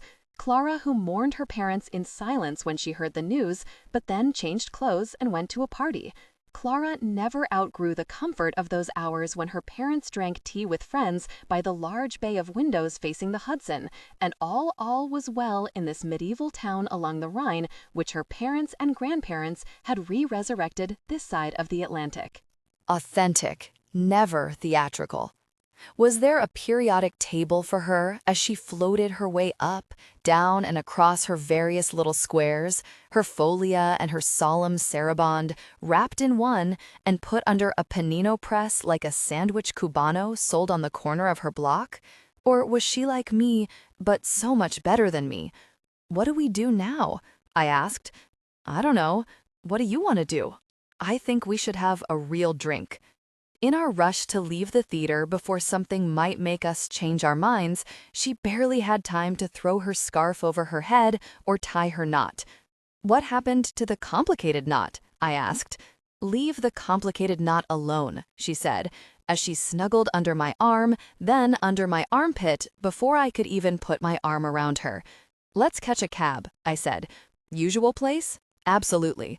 But the cabs were not coming on the uptown side, so we walked across to catch those headed downtown. This was exactly the corner where I'd spotted her 2 nights ago. The light was red, so we had to wait.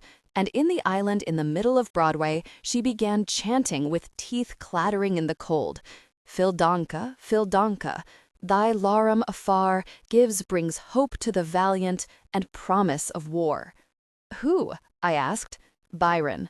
She couldn't let go of the word until she saw a cabbie drive by wearing a turban the size of a pumpkin, so that instead of shouting, "Hey cab," she yelled out, da cab, Madame da cab," into the night, watching the bearded cabbie speed by us with a fare in the back seat, no less turbaned than the driver himself. This brought us to such a paroxysm of laughter in the freezing cold that I caught myself thinking, this is all nonsense, but this nonsense is the closest I ever got to happiness or to another human being, and without thinking, turned to her and kissed her on the mouth. She pulled back immediately. Even a hand accidentally put over fire could not have recoiled this fast. She uttered the word no almost before my lips had touched hers, as if she'd been expecting something of the sort and had an answer already prepared. She reminded me of someone who has her thumb already poised on the head of the mace spray can in her coat pocket, determined to spray and ask questions later, only to realize that the man who walked over to her one night was none other than a lost tourist who'd meant to ask for street directions. For the first time in my life, I felt as though I had tried to assault a woman, or was judged to have attempted it. Had she accompanied the gesture with a slap, I would have been less stunned. This was not only the first time that I had ever met with resistance while trying to kiss a woman, but the first time where the kiss had come so spontaneously and in so involuntary and unrehearsed a manner that to have it thrown back at me so brusquely felt like an affront to every moment we'd shared for the past 4 days, an affront to candor, to friendship, to our humanity itself, to everything I was, to the me I was only too happy to let her see. Could my kiss have come so unexpectedly as to have shocked her? Could it have been such an offense? Could it, or could I, have been so repellent? I did not know how she was taking all this and wanted to make sure it wouldn't spoil things between us. So I apologized. I hope I didn't offend you. No need to apologize. I should have seen this coming. It's my fault. It seemed I was less guilty than I feared, but my innocence was more galling yet. I had misread our giddiness for something it was not. Clara, I really hope you're not offended. I am not offended, I said. You behaved like a 14-year-old. No need to apologize like one too. That was it. I was apologizing from my heart. This was a gratuitous snub. I think I'm going to get you a cab, I said. Then I'm going to head home as well. She was more flummoxed by this than by my kiss. Don't go home like this. You didn't have to put me down. You didn't have to kiss me. Yes, I did. Just don't go home. Don't do it. She looked at me. It's so really cold.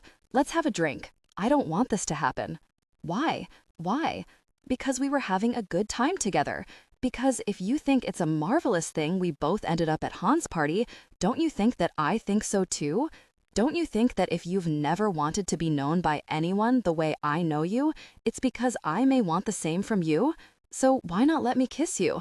I don't have to explain. I don't even want to try. I'm cold. Let's grab a cab.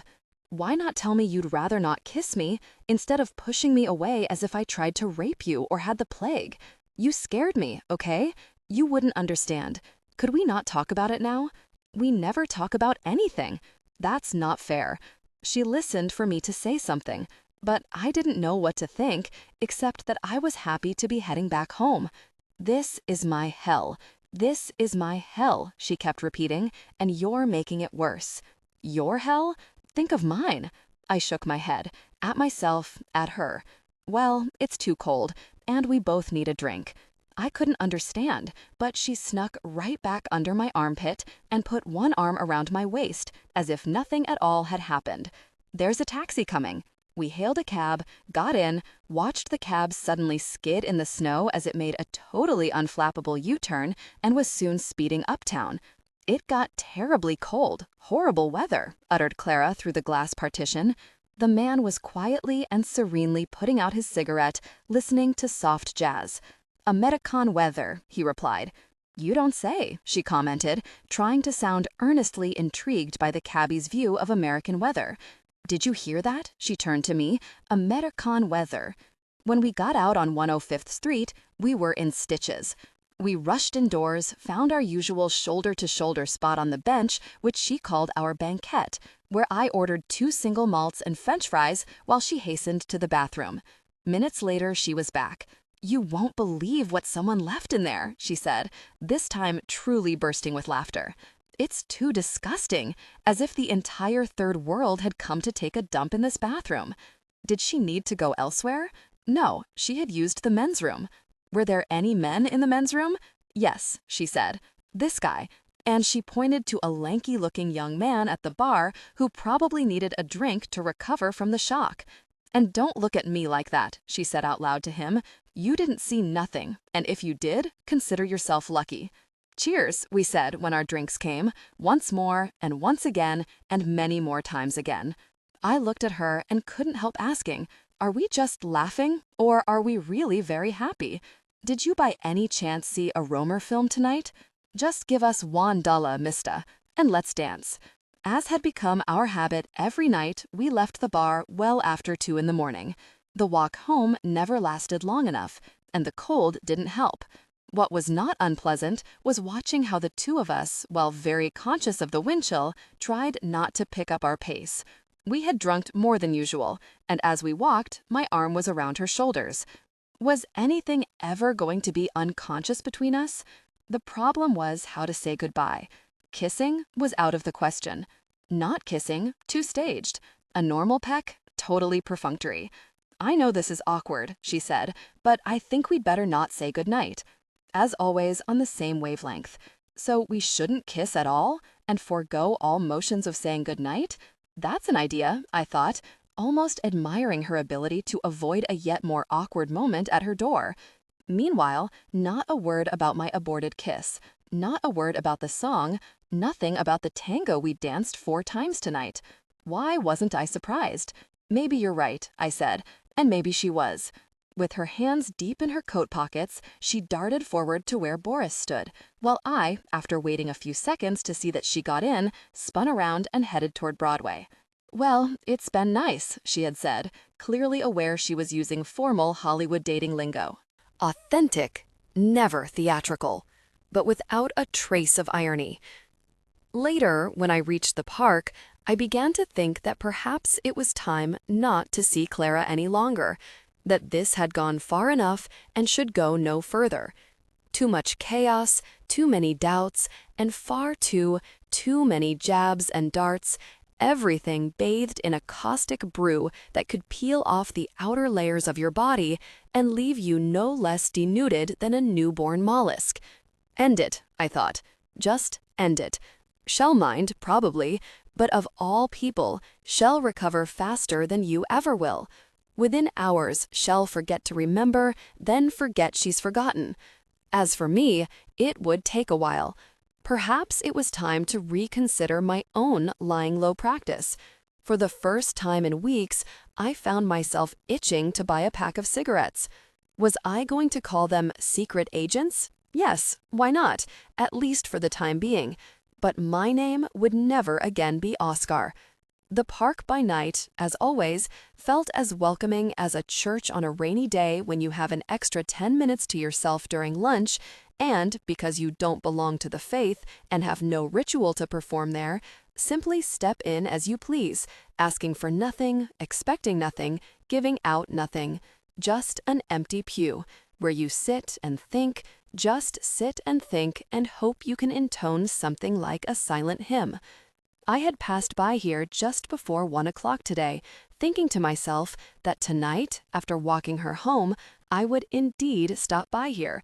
If things went better than that, then I'd send the park good night thoughts. The park would understand, as Tilden understood, as my father understood when I failed to send parting thoughts on rushing back to the city last night. But things had not gone well.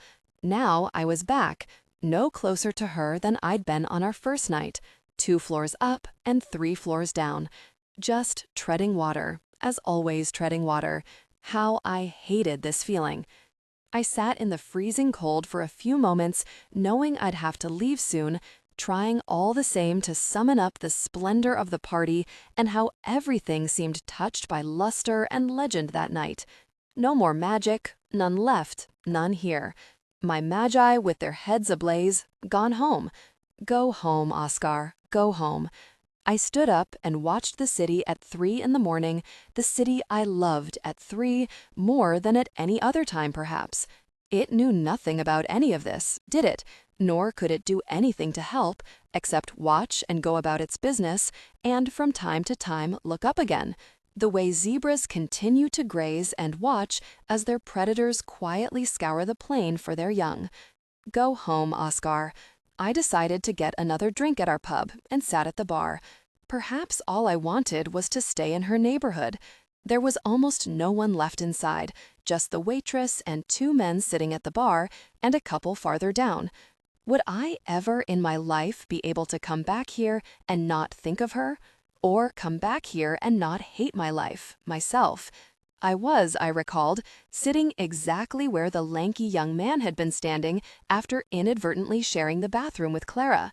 I had enjoyed her cutting words to him. Even he was far better off than I was right now. I looked over to what had been our table. They had already snuffed out the candles in that corner.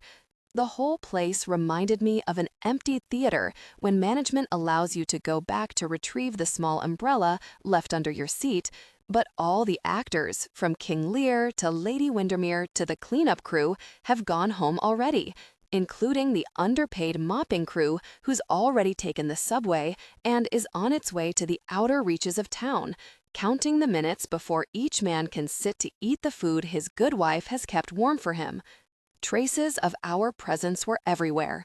This is where she and I had talked of Romer's films, ordering more drinks than either of us was in the habit of drinking, her head on my shoulder, my arms sometimes around her shoulders, neither daring to go beyond that. Just looking at the bench with the cushion that might still be bearing the imprint of our bodies brought everything back. I ordered a drink. Really winter, the barman said. The old toothless man sitting at the far end of the bar liked that. Really winter, he repeated. You bet. I immediately thought of American Weiser and almost choked on the laughter as it worked its way up my throat. Had I ever laughed so much with anyone lately? And what was it about laughter that I loved so much? Silly, slapstick, childish, fatuous laughter that it was. American wiser, she had repeated to the cabbie, making a face as if to say, fancy that, American wiser. How I'd wanted to kiss her then. I took out $1 and put it in the jukebox.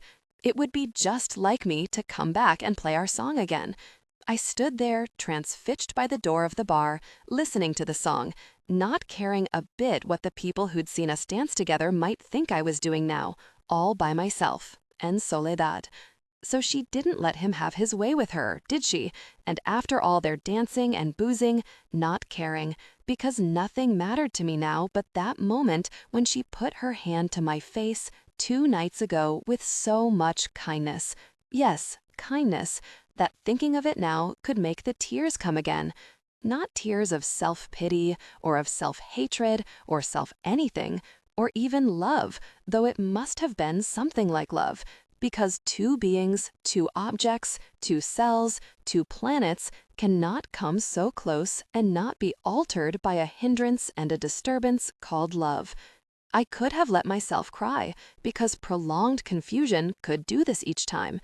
And perhaps being all alone here and wanting to remember the doleful tenor of her gesture when she rubbed her palm along my face after singing the words in my ear, only to ask for another $1 seconds later, made me think, almost against my will, that all this must surely be love and had always been love. Her love, my love, our love. I played the song once more. Strange how she hadn't said a word about it on our way home. Not a word about my kiss either, and certainly nothing about the way we'd held each other at the bar. Nothing. The whole thing swept under, forgotten, not talked about, as if they were all just tangents and detours. We hadn't taken a step forward since this afternoon, when we stood in the kitchen wrapped in a cloud of awkwardness. Who had put the cloud there, and why? With all our experience in matters of intimacy, were we so frozen and unable to shoo it away? I think we'd better not say goodnight. Whoever says something as cramped and flat-footed as that? I think we'd better not say goodnight. I sat at the bar and had started drinking my scotch when it finally hit me. What a dreadful fool. I kicked the stool next to mine. Then, to cover the kick, I made it seem that I had accidentally banged it while crossing my legs. I think we'd better not say goodnight did not mean we shouldn't kiss goodbye. It meant, I don't want us to say goodbye yet. Why hadn't she said yet? Is yet such a hard word to say? Why hadn't she said it clearly? Or had she said it more than just clearly, and I had simply failed to hear it because I couldn't believe I was being offered what I'd always wanted, and because I wanted it, felt unworthy of it? Or had I understood her meaning exactly, but pretended to disbelieve it so as to have her repeated a second time, perhaps with greater emphasis, which Clara's don't do? Suddenly, and more than anything right now, I wanted to call her and hear her raucous, sleepy voice, and, in hearing it, say to that raucous, sleepy voice what I would difficulty have said to her sparkling daytime voice, things one only mutters in unfettered half-sleep to those who'll heed it in half-sleep themselves. I don't care if I wake you up. I want to be with you now, in your bed, under your blanket, in your sweater. Life is so very cold tonight. I'll sleep in the next room if I have to, but I don't want to be without you. Not tonight. I stood up and watched the city at 3 in the morning, the city I loved, at 3 more than at any other time perhaps. It knew nothing about any of this, did it? Nor could it do anything to help, except watch and go about its business, and from time to time look up again, the way zebras continue to graze and watch as their predators quietly scour the plain for their young. Go home, Oscar. I decided to get another drink at our pub and sat at the bar. Perhaps all I wanted was to stay in her neighborhood. There was almost no one left inside, just the waitress and 2 men sitting at the bar and a couple farther down. Would I ever in my life be able to come back here and not think of her, or come back here and not hate my life, myself? I was, I recalled, sitting exactly where the lanky young man had been standing after inadvertently sharing the bathroom with Clara. I had enjoyed her cutting words to him. Even he was far better off than I was right now. I looked over to what had been our table. They had already snuffed out candles in that corner. The whole place reminded me of an empty theater when management allows you to go back to retrieve the small umbrella left under your seat, but all the actors, from King Lear to Lady Windermere to the cleanup crew, have gone home already, including the underpaid mopping crew who's already taken the subway and is on its way to the outer reaches of town, counting the minutes before each man can sit to eat the food his good wife has kept warm for him. Traces of our presence were everywhere. This is where she and I had talked of Romer's films, ordering more drinks than either of us was in the habit of drinking. Her head on my shoulder, my arms sometimes around her shoulders, neither daring to go beyond that. Just looking at the bench with the cushion that might still be bearing the imprint of our bodies brought everything back. I ordered authentic, never theatrical. Should I call her now? Past 3 in the morning? After our walk, it might have been easier to call. But at 3? Only in emergencies do people call at 3. Yes, but wasn't this an emergency? Only drunks call this an emergency. Well, I am drunk, and if ever there was an emergency, this was it. There, call her and say, "I can't think of being without you tonight." That sounded more like a suicide note or a marriage proposal. Aren't both the same? I asked, thinking of Olaf, already suppressing a chuckle. What I couldn't wait to read was the email or text message I knew was bound to come any moment now. Surely it would be cruel and tart in that typically off-putting, cutting Clara way of hers. But if only, not to do what she'd already done last night, she wouldn't send an email right away. She'd keep me waiting long enough so that I wouldn't find sleep, and when I did find it, I'd still wake up to check. Then I realized that if my sense of aura or fate was in any way accurate, she would not send me a text message at all tonight. Let silence have its full effect. Let silence be the poison. Let silence be the message. But she had another torture in store for me, one that allowed me to suspect, without knowing for certain, that all this was happening in my mind, and in my mind only, and that these twisted riddles being spun around me had nothing to do with her and personified my gnarled relationship with myself, with her, with life itself. But I wasn't going to fall for this. I wasn't being paranoid, I thought. She's the one who's doing this to me. So I decided to turn off my phone to show her. Then, snuffing these thoughts from my mind, sprung the quantum theorem from hell. 2 options, but not both at the same time. If I turned my cell phone back on, I would find either no message from her or one that said such cruel things that it would leave me stunned and reeling for days. But if I didn't check and kept my cell phone off, I would never read the message that started with, "Dear Oscar, don't bother calling or writing or taking off your shoes. Just bring yourself over as quickly as you can. I don't care what time it is. I don't care if you want to or not. Don't care what I said today or yesterday or the night before. I just want you with me tonight, and I promise I won't sleep until I hear the ring of my buzzer downstairs. Don't bother calling or writing or taking off your shoes. Just the buzzer, the buzzer, the buzzer downstairs." Like Orpheus, I could not resist turning on my phone and checking my messages. But, as with Orpheus, no sooner had I checked than the message she would have sent disappeared instantly. 5th night. The one question I woke up to and couldn't shake off and took with me to the shower, to my corner Greek diner, and then on the long way back home without ever being able to answer was, is she not going to call me at all today, or is she just pretending not to call? After breakfast, to stop myself from hoping, or was it to spite myself for hoping, I decided to turn off my phone again and found myself dawdling on Broadway, under the pretense that I had plenty of time and nothing to do this morning. But my reason for not wanting to get back too soon was too obvious to ignore.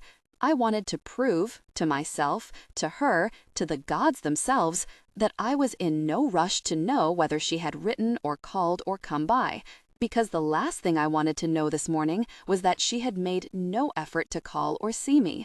In the end, what brought me to the brink of shame, because it was the one thing I wanted most, was to hear her admission that she was going through the exact same torment and torture herself. Had she come by car, she would have found my buzzer silent. Had she called, she'd have reached voicemail. Had she run into me and asked where I'd been, I would have been evasive. Then it hit me that this was exactly what she wanted me to go through, and I found comfort in this. She wanted me to juggle all these doubts because she herself was juggling them at this precise moment. In my mind, and perhaps in mine only, it all boiled down to one question. Who was going to pick up the phone and call first? Who was the author and who the victim of silence? And was hers just silence? Or, like mine, was it disguised chatter? Where did tacit end and silence start? Clearly, a door number 3 question. There was, however, one last hope, even if it came at the end of what would surely be a long and twisted day, the unspoken 710. Not saying anything about 710, however, was either a sign or no sign, but no sign was itself a sign as well. How to break this radio silence? I could take the Staten Island ferry, and as soon as I stood on the freezing deck before the Statue of Liberty, call and say, "Guess where I am?"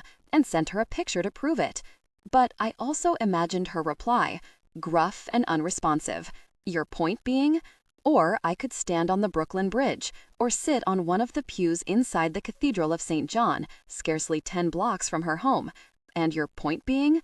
Or, and this is what I did, at around 2 p.m., I sent her a picture of the Statue of Memory in Straus Park. This is where you can find me. I'll wait a while, a very long while. But by then, bring an ice pick. I waited for her to call me back, but she did not. So things had degenerated far worse than I feared. She wasn't talking to me. Perhaps she had turned off her phone. But then that, too, was a sign, wasn't it? Especially if she kept hers turned off for the same reason, which would make it the loudest sign of all. I ran through a series of wished-for scenarios. The best consisted in her sending me a picture of where she was at this very instant. No text, just her way of explaining why she couldn't meet me.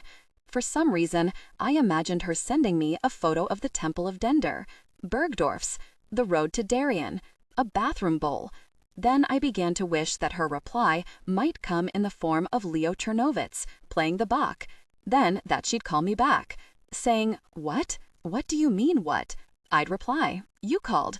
Are you free? Why? If you're busy, I'll call some other time. What did you want? I called to apologize. For? You know exactly what for. You already did. What else? Nothing else. It's freezing cold and I can't believe you made me leave my house." She knew she'd surprise me. But no sooner did I see her materialize at Straus Park than we burst out laughing hysterically. Partly because she was making fun of our overdrawn radio silence, or because it was obvious that our embattled stillness was nothing more than a clash of wills, a bogus Cold War. What a relief to admit it with laughter and move on. Were you working? I was hoping she'd say no. Yes, but it was taking too long, and with all you made me drink last night, I could barely focus. Are you still pissed? Depends what for. Did you eat?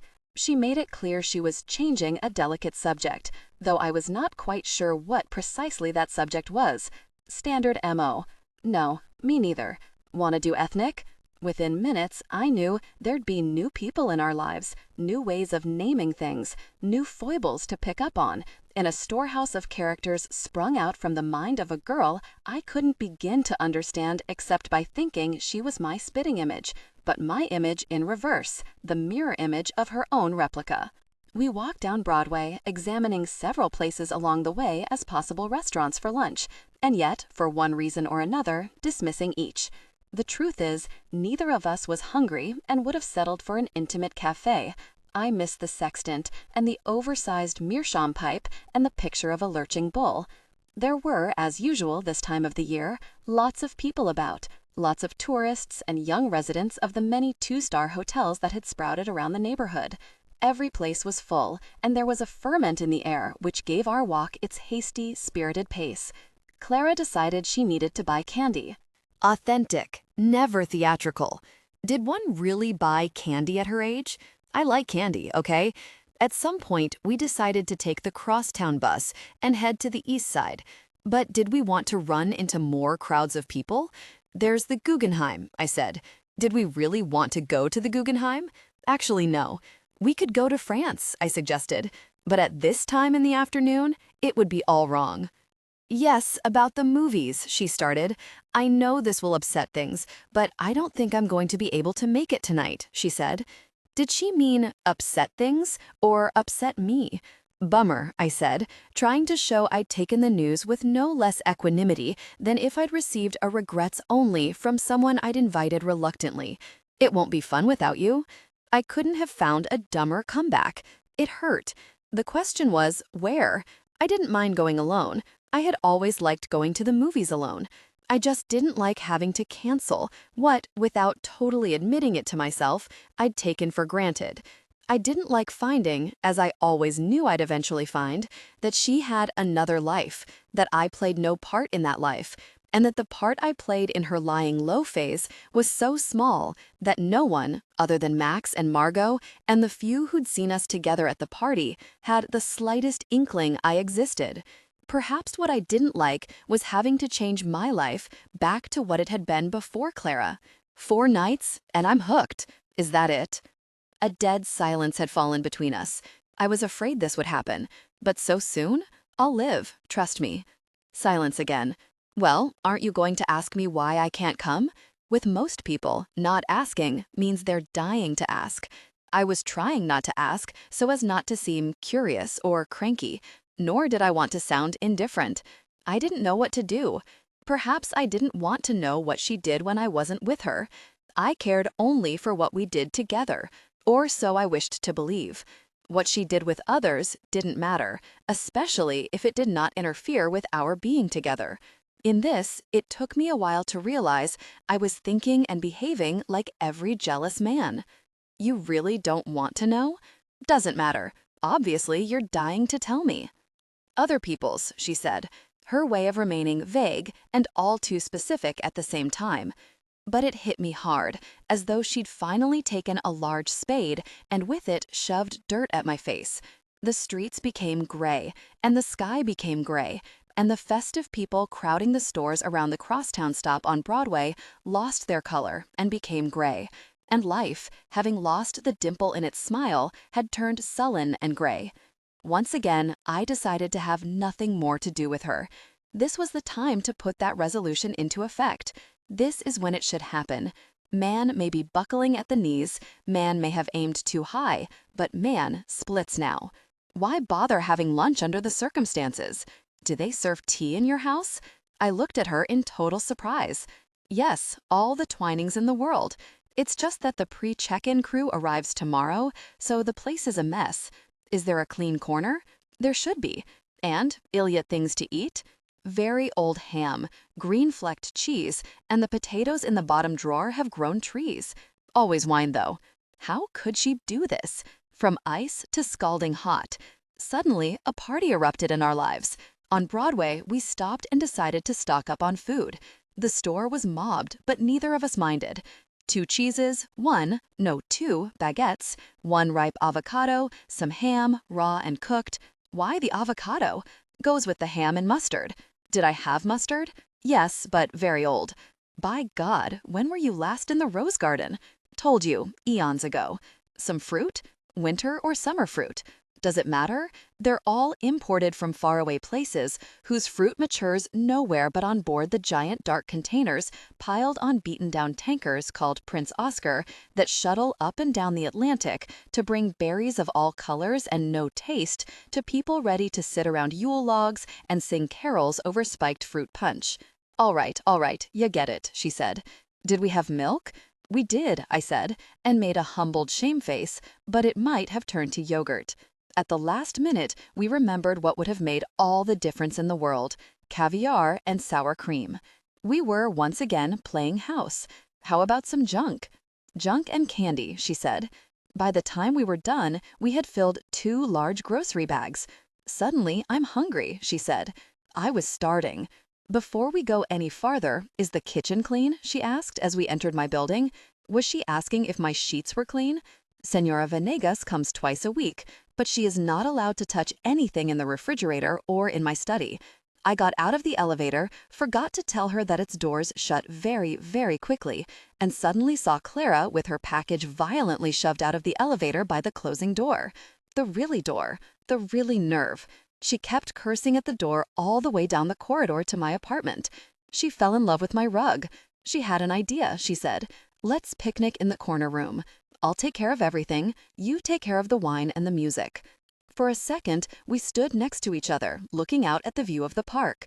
Another overcast white day bursting with inner joy. She found a tablecloth in the linen closet. What's this? From Roussillon. Bought it as a present, never gave it, things fizzled, kept it instead. On her way to the kitchen, she spotted a photograph of my father and me when I was 4. It was taken on our trip to Berlin. We're in the Tiergarten, he and I, and next to it is a black and white picture of him with his father on the same exact spot. Return of the Jew, revenge of the Jew. You look like him. I would hope not. Didn't you like him? I was crazy about him. But I don't think he knew happiness.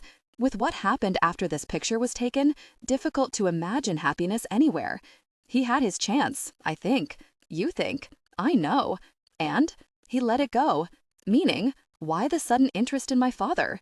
Meaning, he didn't think he was worthy enough.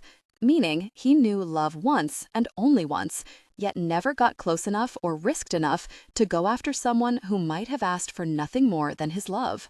Meaning, he had waited too long, but didn't know that life was willing to wait out the hurdles it had thrown his way. Ambivalence, Senior? If you wish. When did he die? Last year. She got closer to the picture. I was born this summer this was taken, she said. I know. Let her know that I, too, had done the math, that I'd already thought.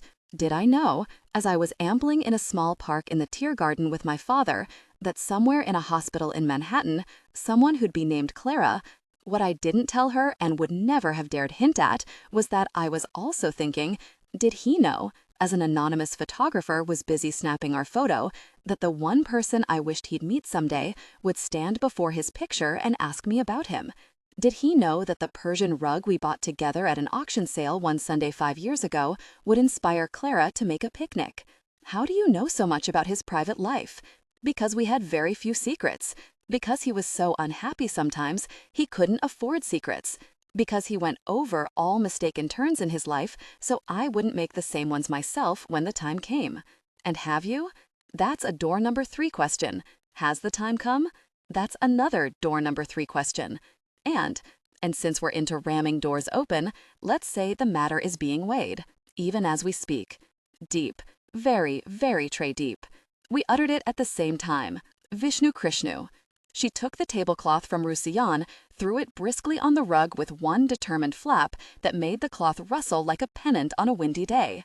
I put on my favorite recording of the Goldberg Variations, uncorked a bottle of red, and watched her bring plate after plate from the kitchen. Then came the puzzling moment. Authentic, never theatrical. There were no napkins, neither cloth nor paper ones. We looked everywhere. That Venegas woman probably uses them to wipe her nose with. Was there a roll of paper towels anywhere? I looked everywhere, said Clara. Es gibt kein paper towels. She checked all the cabinets in the kitchen. Nada, she said. There was, I said, only one solution left. I hadn't even finished saying it when she burst out into hysterical laughter. Can you think of a better option? I asked. She shook her head, still unable to contain the laughter. It's your house, you get it. So I found a full roll and brought it to our picnic, placed it next to her. I can't believe you're making me eat with a roll of toilet paper staring at me. To your health and a happy new year. I reached over and placed what turned out to be a prolonged kiss below her ear. And many more times again, many, many. I loved the way she had removed her boots and was reclining on the floor facing me, with one bare tanned foot on the other, staring at me with her lingering, sometimes sullen gaze. Once or twice, she'd caught me staring at her feet, and I could tell she liked that. She knew what I was thinking, and I knew she knew, and I loved it. A week ago, they were on sand. Now they're on my rug. We were no longer just friends, and there was clearly much more between us than ordinary man-woman friendship. But I didn't know what any of this was, or where it was headed, or whether it had already crested, and this was all we were ever going to be together. For the first time in days, I was willing to see that what stood between us was not a gray, barren no-man's land littered with craters and mines, but something else, though uncharted and as silent and snow-hushed as the nativity itself, filled with the hopeful, aching mirth that lasts no longer than improvised truces when guns go silent on December 25th and enemy soldiers climb out of their trenches to light a cigarette, but then forget to light another. At some point, I said I'd let her hear all the saladas I'd been able to buy. "Which is the best?" she asked. "Yours." My point exactly. Our picnic lasted over 2 hours, especially since she turned on the television and, without either of us meaning to, we watched The Godfather, starting from the murder of Sollozzo and of the crooked policeman till the near end, when Michael Corleone has everyone eliminated and tells his brother-in-law, whom he's about to have killed as well, "Ah, that little farce you played with my sister. You think that would fool a Corleone? Ah, you think that would fool a Corleone," she repeated. Afterward, we listened to my new versions of The Handle. We discussed Romer again, but stayed clear of tonight's films. I didn't want to know where she was going after our picnic, did not want to ask, did not want specifics. Knowing might hurt more than aching to know. "What is it that he says?" I asked. "Ah, you think that would fool a Corleone?" I loved how she said it. Say it again. "Ah, you think that would fool a Corleone." But then, just as she was about to pour me more red wine, she tipped over her glass, which had been standing quite steadily on a large dictionary. The little that remained in her glass left a small red pool on the carpet that soon disappeared into the dark-hued lozenges of the Persian rug. Her sudden apologies reminded me of the spontaneous and effusive Clara I'd seen when she had turned around and kissed me in Max's dining room. I tried to calm her, told her not to worry, and rushed into the kitchen to find a rag. "Dab, don't rub. Dab," she repeated. I tried to do as told. "You're still rubbing, not dabbing." "You do it then." "Let me," she said, first imitating my rubbing motions far from the rug, then showing me how it should be done. "Now I need salt," she said. I gave her the salt shaker. She laughed at me. Where did I keep the salt? I brought her a giant box of kosher salt. Clara poured a generous mound on the wine stain. "Why on earth do you have such a giant box of salt but no food in the house?" Rose Garden lived here and cooked a lot, which also explains the very large containers of spices. "Food's lying low these days," I added. "What did she do? Cooked big dinners?" "No, I mean, what did she do to get booted from the Rose Garden?" "Told me I should dab, not rub." "And where is she now?" I shrugged my shoulders. "Gone." I looked at the neat little mound she'd carefully evened with the flat of her fingers and which bore 4 finger-length furrows that I knew I'd never have the heart to remove. I shall keep this forever and ask Mrs. Venegas not to even think of touching or of vacuuming the salt. And if she does remove it, I'm sure I'll have the stain to remember this day by. The way people put plaques at the site where a meteor struck the Earth but left no trace of itself save for the crater bearing its name now. She was the meteor, I the gaping hollow. On December 28th, Clara and I picnicked on my floor, and here's the proof. As soon as she'd leave, I knew myself, I'd stare at those tiny creases marking the spaces between her fingers and say to myself, Clara was here. Hopefully there won't be a stain. Hopefully, I said, there will. Prince, she said reproachfully. Both of us understood. After a short pause, she suddenly added, dishes. We brought the dishes back to the kitchen, and she dropped them in the sink. We forgot dessert, she said. No, we didn't. I bought some special chocolates. I didn't see. Surprise. But on one condition. What condition? Concern rippling down her face. I knew I'd made her nervous. On condition you say, ah, you think that would fool a Corleone. My heart was racing. The things you think of. She opened the 3 packs of cookies and laid them out by twos. The things I think of, you said? Still want tea? I asked. Quick tea, she said. I have to get going soon. I don't know what had made me think she'd forget about her date with other people's. How silly of me. But how totally insensitive of her to remember. Part of me went so far as to believe that she enjoyed breaking our little routine, enjoyed throwing me off, enjoyed watching me hope she'd forgotten, only then to yank me back to reality and remind me that she hadn't. But I also knew that to ascribe such motives was like attributing an intention to a storm, or looking for a meaning behind the sudden death of a friend with whom we'd been playing tennis just 2 hours earlier. We boiled water in the microwave oven, 2 minutes, then dipped Earl Grey tea bags in the boiling water, 1 minute. Within 7 minutes, we were done with tea. Bad tea. Very, very bad tea, she repeated, not Lydian at all. Then she stood up and went to one of the windows to watch yet another white, cold, gray winter day wear itself out. She didn't say anything about Romer. I didn't say anything either. I left the door to my apartment ajar and walked her to the end of the corridor, where we waited in an awkward silence for the elevator to arrive. We never made plans when saying goodbye, and this was no different, except that not saying anything about tomorrow had strained the air between us and given an unnatural, almost hostile cast to our silence, as though what we were hiding was not our reluctance to formalize our friendship or to reinvent it each time it brought us closer. What we were hiding was the guilty diffidence of those who have no intention of meeting again and are desperately avoiding the subject.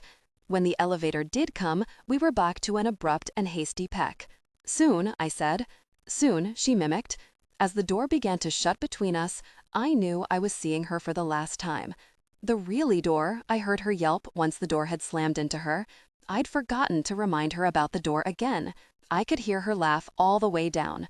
Once in my apartment, I was back to that moment earlier this morning when I didn't know if we'd ever speak today, let alone continue this hybrid friendship for another day.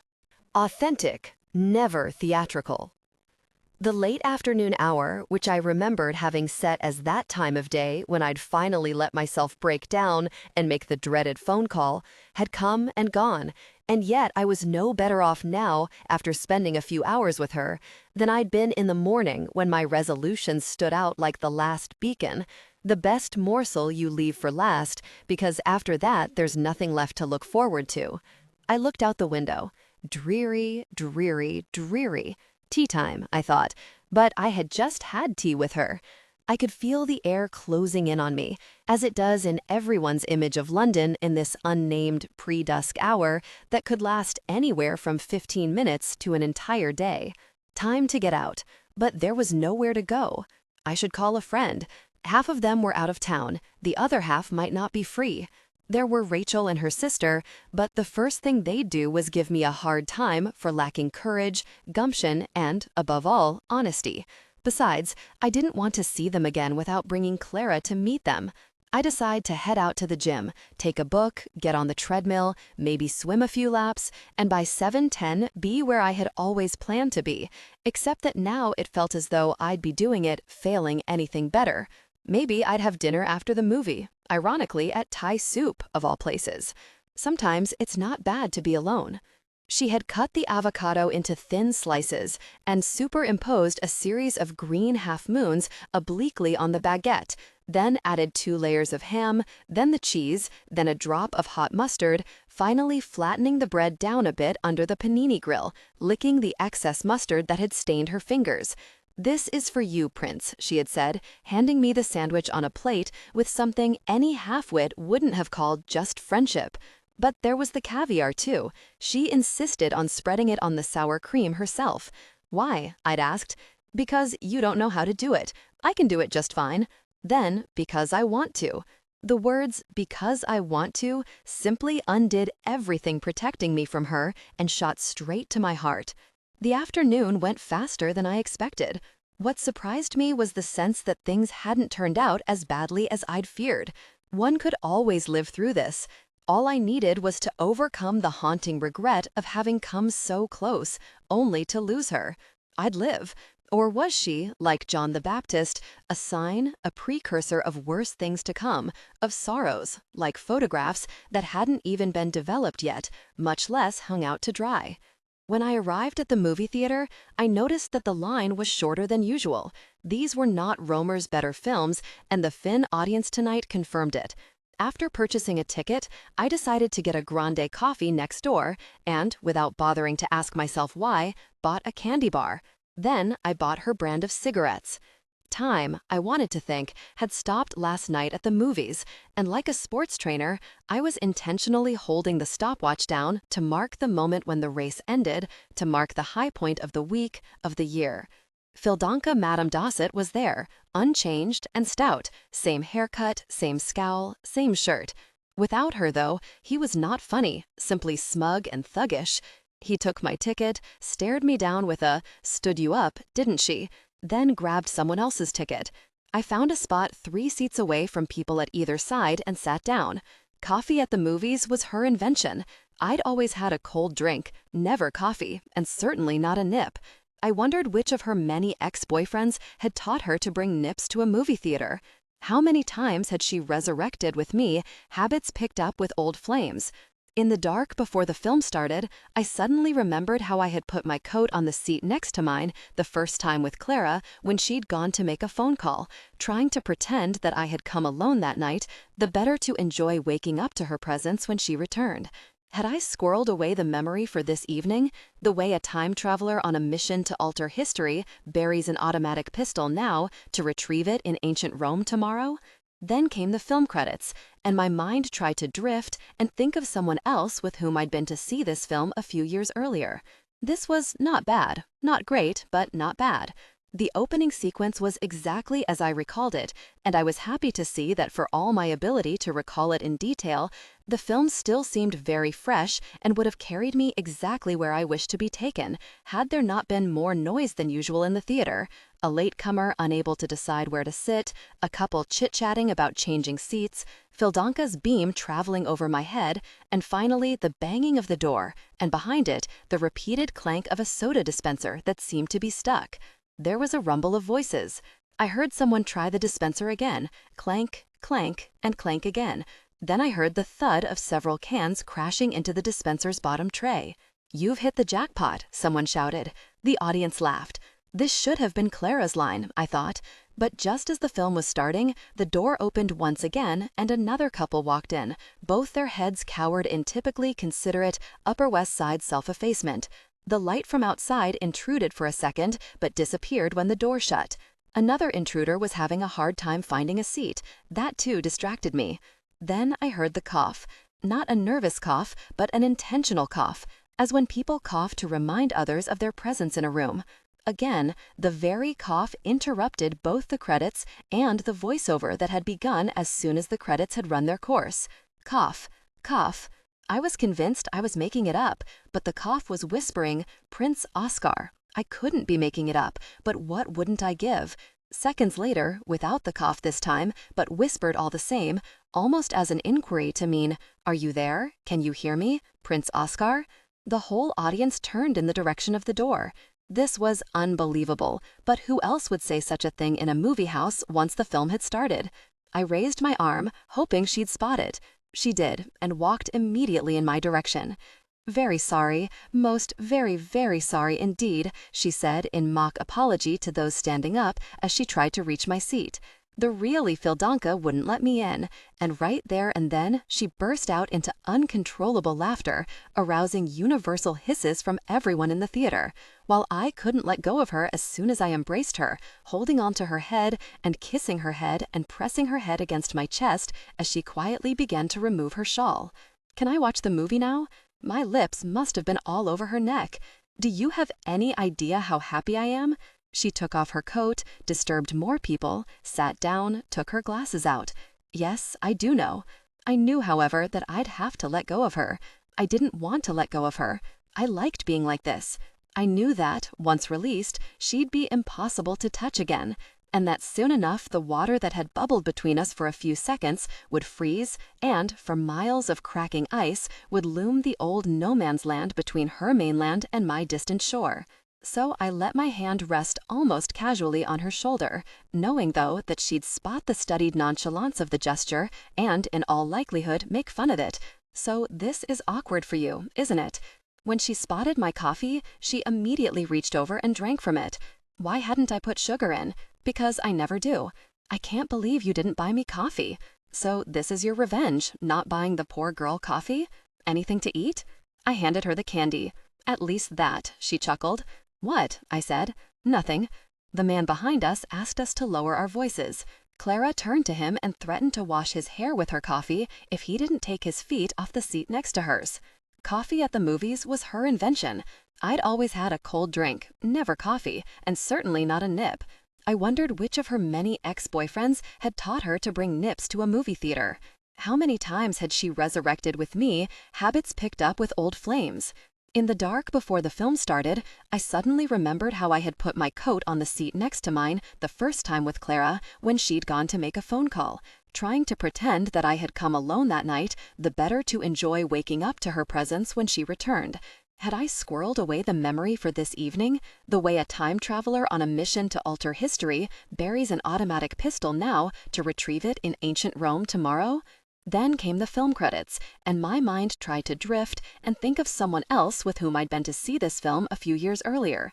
This was not bad, not great, but not bad.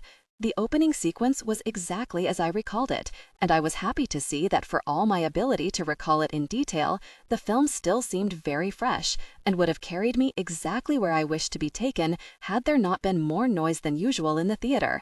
A latecomer unable to decide where to sit, a couple chit-chatting about changing seats, Fildonka's beam traveling over my head, and finally the banging of the door, and behind it, the repeated clank of a soda dispenser that seemed to be stuck.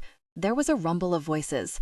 I heard someone try the dispenser again, clank, clank, and clank again.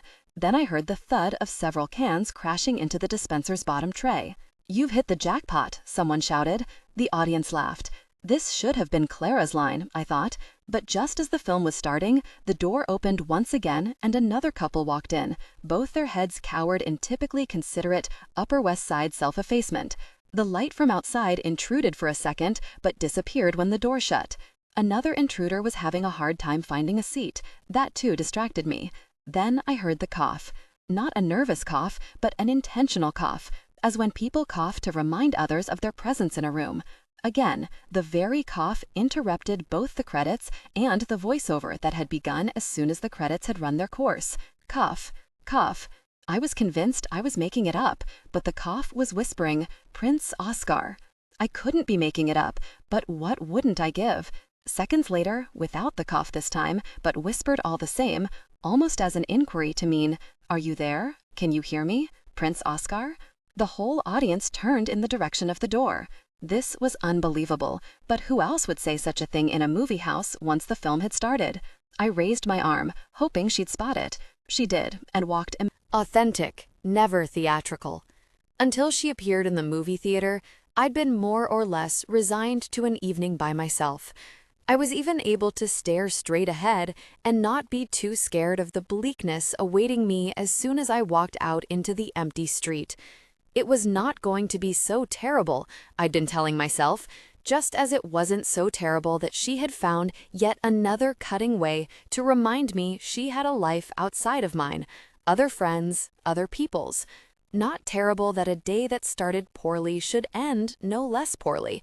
Not terrible being so thoroughly alone now and watching the hours stretch into tomorrow and other tomorrows and more tomorrows pitching their way back to back like blocks of ice crick-cracking down the slow Hudson till they'd leave all land behind and head to the Atlantic and out toward the glacier of the Arctic Pole. Not terrible that everyone was wrong, wrong as my life, as this day, as everything can seem so thoroughly muddled and disjointed, and yet so easily tolerable. After the movie, I'd already resolved to head uptown, perhaps even walk past her home, especially now that I knew which side her windows faced. Walk uptown to replay and relive the scene uptown. Or was this all an excuse to stalk her building, her street, her world? Was I really the type who stalks buildings, windows, people? Follow her, spy on her, confront her? Aha, see? Or better yet, bump into her. Fancy running into you at this time of the night. Or was heading uptown to 106th Street simply a pretext to stay busy and give myself something to do at night, the way buying Christmas presents 3 days after Christmas might give me something to look forward to once I'd run out of things to stuff my hours with? Sitting next to her now on our usual banquette, I realized that all I'd done since hearing she wouldn't be going to the movies with me was try to keep a straight face, with her, with me, with everything. Try not to enjoy too much our moment together on the rug so as not to feel it was the highlight of the year. Keep the moment on ice. Keep friendship on ice, and live with each of my tiny, minuscule hopes like caviar always chilled. As soon as we walked out of the theater, neither of us said anything about where we were headed. Instead, we started walking in the same direction as always, and in case there were any doubts, crossed over to the right side of Broadway to show we had no other place in mind but that one. I couldn't wait to get there and go back to our ritual by the banquette and order our first drink. Perhaps she too was eager to bring things back to where we'd left them, though there was no telling where her thoughts were. Once we crossed Broadway, though, all she did was slip her arm into mine and say she couldn't wait for our Oban. "You're becoming an alcoholic under my influence." That and other things, she said. I thought she was referring to her growing fondness for Eric Romer and didn't bother asking her to explain. Then it occurred to me she might have meant something else, but for fear of finding it out, I didn't press her to explain. But no sooner were we sitting at our spot and had signaled to the waitress, who immediately assumed we were ordering the usual, than things began to trickle forth. At first, I thought she'd already had something to drink before coming, but that was almost 4 hours ago, long enough for her to have sobered up. As was her habit, she ordered crispy fries, which she liked to drown in salt and mounds of ketchup. I would have ordered a salad, but decided to go with a side order of fries as well. I liked mine with mayo. Once the matter of ordering was taken care of, she extended her palm. "Give," she said. I gave her $1. "More." She walked over to the jukebox, and soon enough we began hearing the few bars of Chopin that prefaced our tango. I had made myself promise not to ask her anything about where she'd been, what she'd done, whom with. But she almost resented my silence, and after we danced, she finally blurted, "Oh well, aren't you going to ask me what happened?"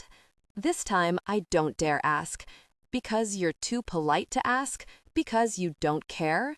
Because you don't want to know? Or other? Other, I said. She was in a strangely sparkling mood tonight, and I feared the worst. She was going to tell me something I knew I didn't want to know. I would gladly have steered her away from it. I could sense it was probably going to be something like, "We've decided to get back together," or "I'm having his child," or, and this was a road I didn't even want to travel on, though scoping out its signposts before she'd even hinted the matter might blunt the shocks. She'd remind me I was doing precisely what she'd warned me not to do, Prince. Knowing Clara, she'd still managed to surprise me. "I think we shouldn't be together so much." She would not say seeing each other, which might implicate her more than she wanted, but be together, which would leave things vague enough and not give a deeper meaning to the whimsical, improvised beauty of our 5 days. I was already anticipating the flustered stammer in her smile as she let an earnest, longing gaze precede the tenderness of the 5 words she would most likely say, all the while gauging their effect on me. "You're not upset, are you?" "Very, if I'm upset. Really, very, I'm upset." But I knew myself. I'd say nothing. The drinks arrived. We clinked glasses carefully, because if you miscounted, you'd have to clink another 9 times. We uttered the Russian words in unison. "Do you or don't you want to know?" I said I wanted to know, almost listlessly, not just to dampen my curiosity, but to dampen the frisky tone in her voice. I was with Inky. "So you two are an item again?" She looked at me in wonder. "How had you guessed?" she seemed to ask. "It was obvious from the start," I would have said. I had promised to have dinner with him. We started with early drinks, which is why I had to leave your place early. Then it fell apart. I knew we were going to quarrel. So I left. "Just like that?" Just like that. You wanted to leave? Clara gave me a fearless stare. I'm not going to lie to you. And he gave it to me in no time. I knew I'd find you at the movie theater. I couldn't put together the reasoning behind what she'd just said.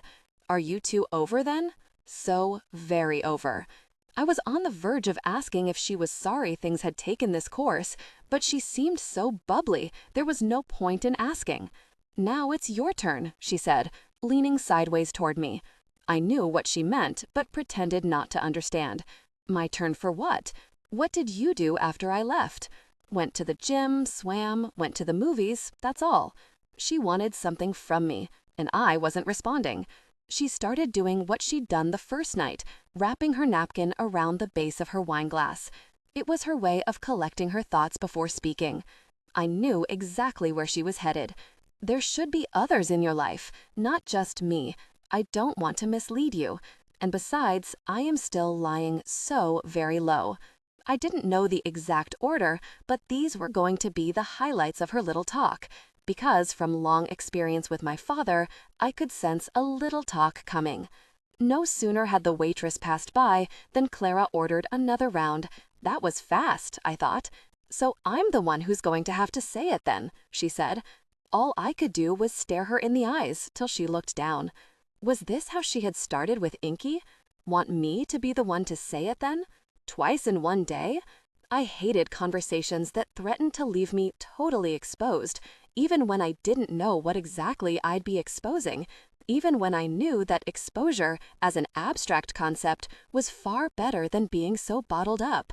What was I hiding that she already know? I was going to say it in an email 2 days ago.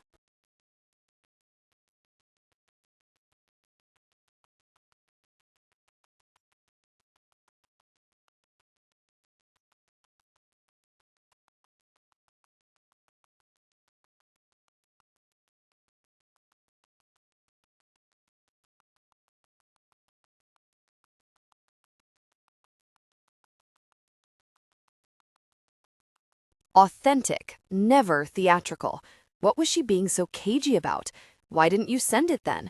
Because I know you. You'd read it this way, that way, turn it around 180 degrees, 360 and 540 degrees, and still come out with nothing. Tell me I'm wrong. You're not wrong. See, I know you. She was going to accuse me of not heeding her warnings, of wanting from our friendship things she'd never promised, much less be able to deliver. She'd said it before, already. Didn't have to repeat it. It hovered over every minute we'd spent together. Now it was going to come out in the open. I knew the "it's not you, it's me" speech. I'd given it myself many times. You asked me the other day if we could end up at Han's party and be total strangers. I've run into people I no longer speak to. I can live with that. I don't even mind having to hate them if that's what it takes to dump leftover baggage. I know how quickly I change. But if we do become strangers, and I do learn to hate you and watch you turn your back as soon as I walk into a room, just know this, that no part of me will ever forget this week. Why? For the same reason you won't. This is starting to sound like a lopsided goodbye. Let's say then that maybe this is our hell. The closer we draw, the farther we drift apart. There's a rock standing between us. I obey it. Or let's say, I don't have it in me to fight it, not these days. Frankly, I don't think you have it in you either. Don't say that. Why? It's the truth. You're the one who put the rock there 4 nights ago, not me. Maybe, but I had no idea it would turn into such a convenient rock for you as well. Was this the truth, or had Clara seen something I'd been avoiding? Did the rock between us really work for me? Was my habit of deferring and doubting and reading into so many things simply my way of keeping my distance by drawing closer? What doubts, what fears was I cloaking? Had I, perhaps, been blaming her flippant mood, or her string of other people's, or her caustic tongue, the better to blame the tip of an iceberg that hardly stood between us when it was really my miles and masses of hardened ice underneath that would cause the real damage? Look, I began, as I shifted in my place. Perhaps I was trying to change the drift of our talk, or perhaps I wanted the two of us to think I was finally about to say something momentous that might stem the downhill course of where we seemed to be headed. Perhaps I wanted to throw her off by sounding very solemn and serious.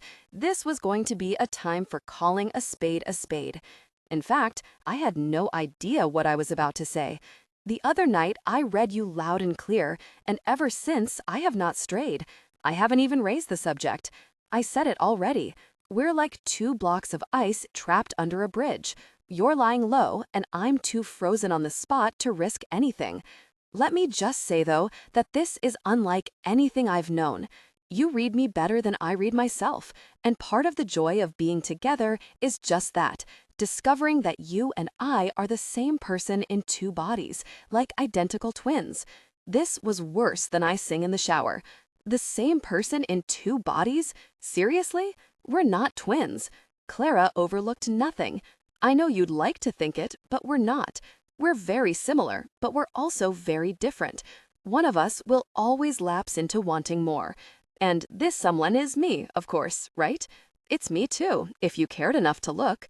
Then you should have seen it coming, Prince. Clara made me order another round of fries. You're not going to eat more fries by yourself? You order a pecan pie and we'll share both, with whipped cream, the kind that comes in a spray can. The carefree gesture with which she threw her hair back said she was going all out tonight. The waitress must have grimaced at the suggestion of the spray can. But then something told me that Clara asked for it precisely for its shock value. Then she did something she'd never done before. She took my hand and placed it on her cheek. Better, she said, as if she were just speaking to herself or to a friend with whom she was trying to make up. I let my hand rest on her cheek, then caressed her neck, right under her ear, the exact spot where I had kissed her so feverishly when she arrived in the theater a few hours before, and in the heat of the moment must have caught her totally unprepared for my kisses. Even now, she didn't seem to mind. She leaned into my hand, like a kitten whose cheek you might have rubbed absent-mindedly, but who then wants more of the same. But I have to tell you something. All I could do was stare at her, saying nothing, just keep caressing her face now that I saw I could. Then, without thinking at all, I let my finger touch her lips. I loved her teeth. And though I knew that this had crossed the line and gone beyond the harmless hand on a cheek she'd asked from me, still, I was no longer the owner of that hand, she was, for she responded to my touch with a gentle intimacy.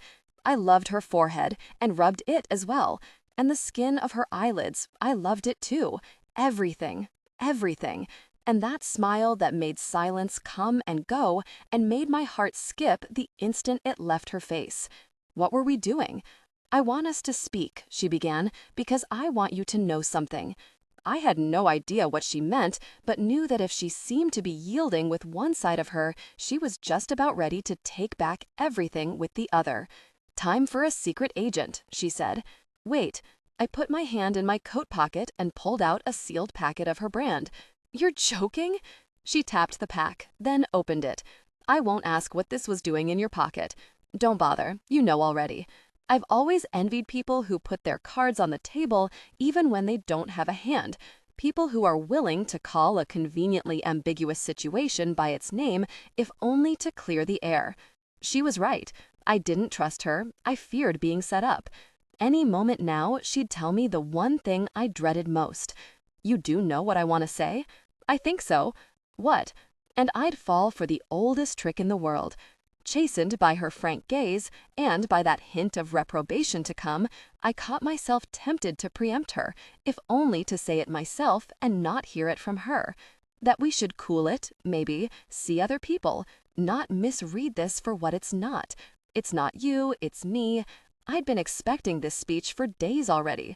Then, by way of capping all this, I finally said, I know you have a whole life outside of Romer and me. It was meant to show I harbored no jealousy or illusions, but I also wanted her to read that the same might be said regarding aspects of my life about which she knew very, very little. Can I be blunt? So she wasn't going to let me diffuse what she had started to say. Yesterday afternoon when you came by, I could have asked you, and I know you would have said yes, but it would have been more by way of consent, just as, had you insisted after you pressured me last night, I'd have agreed, but that would have been no more than a lukewarm yes. By the time we left the bar last night, you knew I was of two minds anyway, and don't deny it. I was about to affect surprise, but she cut me short. Don't bother, you knew. This was more frank than anything I'd expected. She was honing in on everything, and I suddenly felt this wave of anxiety wash over me, because I didn't know yet whether she was about to bring out into the open everything we'd left tactfully unsaid during our evenings together, or whether she was simply going to eviscerate me and expose me for the shifty, jittery, wanting man I'd always known I was. Why call it consent if we're both willing? I threw in. Because you and I both know there is something holding us back, and neither of us knows what it is. If I cared less, I'd say I didn't want to get hurt, but I don't care very much about getting hurt, just as I don't care if you get hurt. If I cared less, I'd also say it would ruin our friendship, but I don't really care about friendship either. Authentic, never theatrical. I thought we did have a friendship, or were working up to one. Friendships are for other people, and neither of us wants friendship. We're too close for friendship. Was there no hope for anything then? Suddenly, all I could think of was the word heartbreak. You're breaking my heart, Clara, and these are cruel and cutting words that cause heartache and rupture of blood vessels. My heart was indeed racing. This was so sad that, for the first time in my life, I suddenly found myself on the verge of crying because a woman had said no to me before I'd even had a chance to ask anything. Or had I asked her already? Hadn't I been asking for days now? Did men really cry like this? And if they did, where had I been all my life? I'll always hate you for this, for bringing me to the abyss and forcing me to stare down, the way they force a detainee to watch the brutal execution of his cellmate, only to be told after, but not before he's witnessed the atrocity, that they had no plans to execute him at all. In fact, he was free to go. She must have noticed. Maybe she'd already seen it once this very afternoon with Inky. Please don't, she said, as she had the last time, because if you start, I'll start. And once this happens, then all signals get crossed, all systems go down, and we'll be back to even before we started this conversation. Maybe I'd rather be where we were before we started.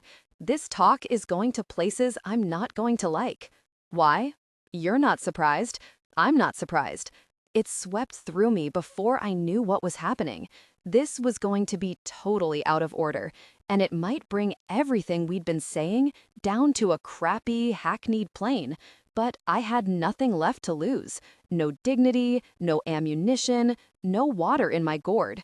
And I felt it was worth throwing this last vestige of pride into the fire the way, on very cold days, a freezing bohemian poet might throw his manuscript into the fire to stay warm, find love, spite art, and show fate a thing or two. Let's just face it, I said. You're just not attracted. Just say that the physical thing isn't there. I don't do it for you. Say it. It won't tear me up, but it will clear the air. You're always playing, even when you're serious. It has nothing to do with physical attraction. If anything, it's because I am attracted that we've come this far. This was news. Had I so thoroughly misread her that it had to hit me in the face? Or was this her turn to play with me? Play any card, so long as she averted the silence she probably hated as much as I did. So, according to you, all this should flatter me, I said. I was being ironic. Or perhaps I wanted her to say it once more in clear and plain language. Flattery is irrelevant.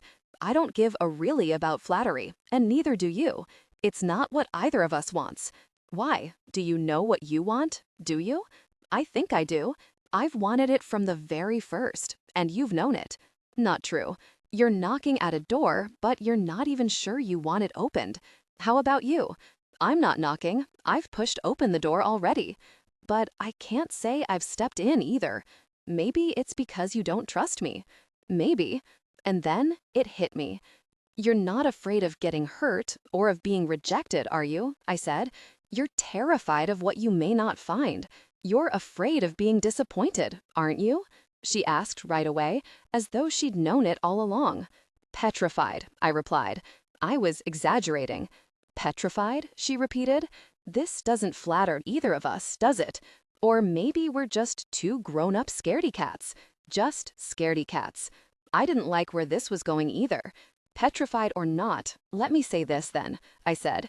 I think of you all the time, all the time, all the time, all the time. It's a fact of life. I'm just happy this is a magical snow globe holiday week, but I've been with you every minute of every day. I eat with you, I shower with you, I sleep with you. My pillow is tired of hearing your name. It didn't seem to surprise her. Do you call it Clara? I call it Clara. I tell it things I've told no one in my life. And if I have more to drink tonight, what I have to tell you will make it difficult to face you again tomorrow. The heavy silence brooding between us told me I had overplayed my hand and made a dreadful mistake. How to backpedal now? If you need to know, it's hardly any different here, she said, almost reluctantly, something like halting sorrow straining her voice, the equivalent of a helpless shrug during a moment where words fail. Was she bluffing? Or was she raising the stakes? I say your name when I'm alone. Was this the same girl who didn't sing in the shower? Why didn't you say anything before? I asked. You never said anything, Mr. Ambivalence, me, door number 3 man. I was playing by your rules. What rules? I looked at her more baffled than ever. The admonitions, the roadblocks, the subtle warnings, were they nothing? The fries arrived. She squeezed a dollop of ketchup onto them and then added more. She was about to say something. Before speaking, though, she picked up a fry with her thumb and forefinger, and, while it awaited its baptismal ketchup, she kept staring at it, lost in what looked like stray thoughts and misgivings, as though her fry had become an amulet or a sacred relic or a bone fragment from a patron saint who was being asked to guide her in this difficult pass. I'll say this much, and you're free to believe me or not, to laugh at me or not, but I'm ready for a deep connection with you, she said. This afternoon, I left your home feeling I was making the worst mistake of my life because I didn't feel I'd ever be able to repair it. The minute I saw Inky, I had to run away on any pretext. Not sure I'd find you, not sure you'd be alone, not sure you'd even be happy to see me again. But I chanced it and I came. I left a million messages, if you care to check. I hadn't checked, precisely because I did not want to find none waiting. I kept hoping you'd call, which is why, in the end, I left the house and went to the gym. Now that makes perfect sense, doesn't it? And you turned off your telephone for the same reason, I suppose. There was no point denying it. It's as I said, Prince. I'm ready. I didn't know what she meant exactly, but was afraid to ask. What was clear was that her sentence had the assertive dare of a "your move." Could you just kiss me now and not argue so much? She leaned over toward me, reached for my neck, lowered my turtleneck, and kissed me straight on the neck, something unusually long and sensual for a first kiss. I've been staring at your skin for an hour. I needed to taste it, she said, palming the skin around my eyes. And I've been staring at your teeth for days now. This was the first of many kisses. Her breath tasted of bread and Viennese butter cookies. Last call was on the house, courtesy of the waitress who'd been working the late shift every night this week. We were sitting on the banquette, unable to move, fearing that any movement or change might break the spell and pull us back to doubts and heartbreak waiting around the corner. When Clara returned from the bathroom, she put her arms around me and immediately resumed kissing me on the mouth. I could not believe how fast things were moving. You taste fantastic, I said. Then she told me, just don't make me think this is happening in my head. Because I know you, she said, and I know myself. I want this, but I also know what you'll drive me to do, and I pray you don't. I had no idea what she meant. Don't you have any trust, any faith? I asked. None. In moments of extreme tenderness, she spoke with a serrated tongue. It occurred to me she must have thought the same of me. Had she asked me if I trusted anyone, I would have said the exact same thing. At some point, I said I had to go to the bathroom. If you take more than 1 minute, I'll go into high pedangstangst and think you've escaped through some back rat-infested alley, and I'll just leave, because I know I can't take it. Authentic, never theatrical. I'm just going to pee, okay? He went to the bathroom, taking a moment to collect his thoughts. When I returned to Clara, she looked totally alarmed. What did you do to your face? Did you fall? I had no idea what she was talking about. I was too busy trying not to look unsteady as I sat back down. You have something that looks like a gash. No, a bruise on your forehead. She was touching it, lovingly. Could this woman, who could cut me with 2 syllables, show such tenderness for my forehead?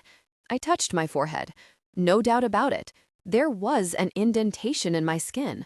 Was I bleeding badly? How could this have happened? Then I remembered.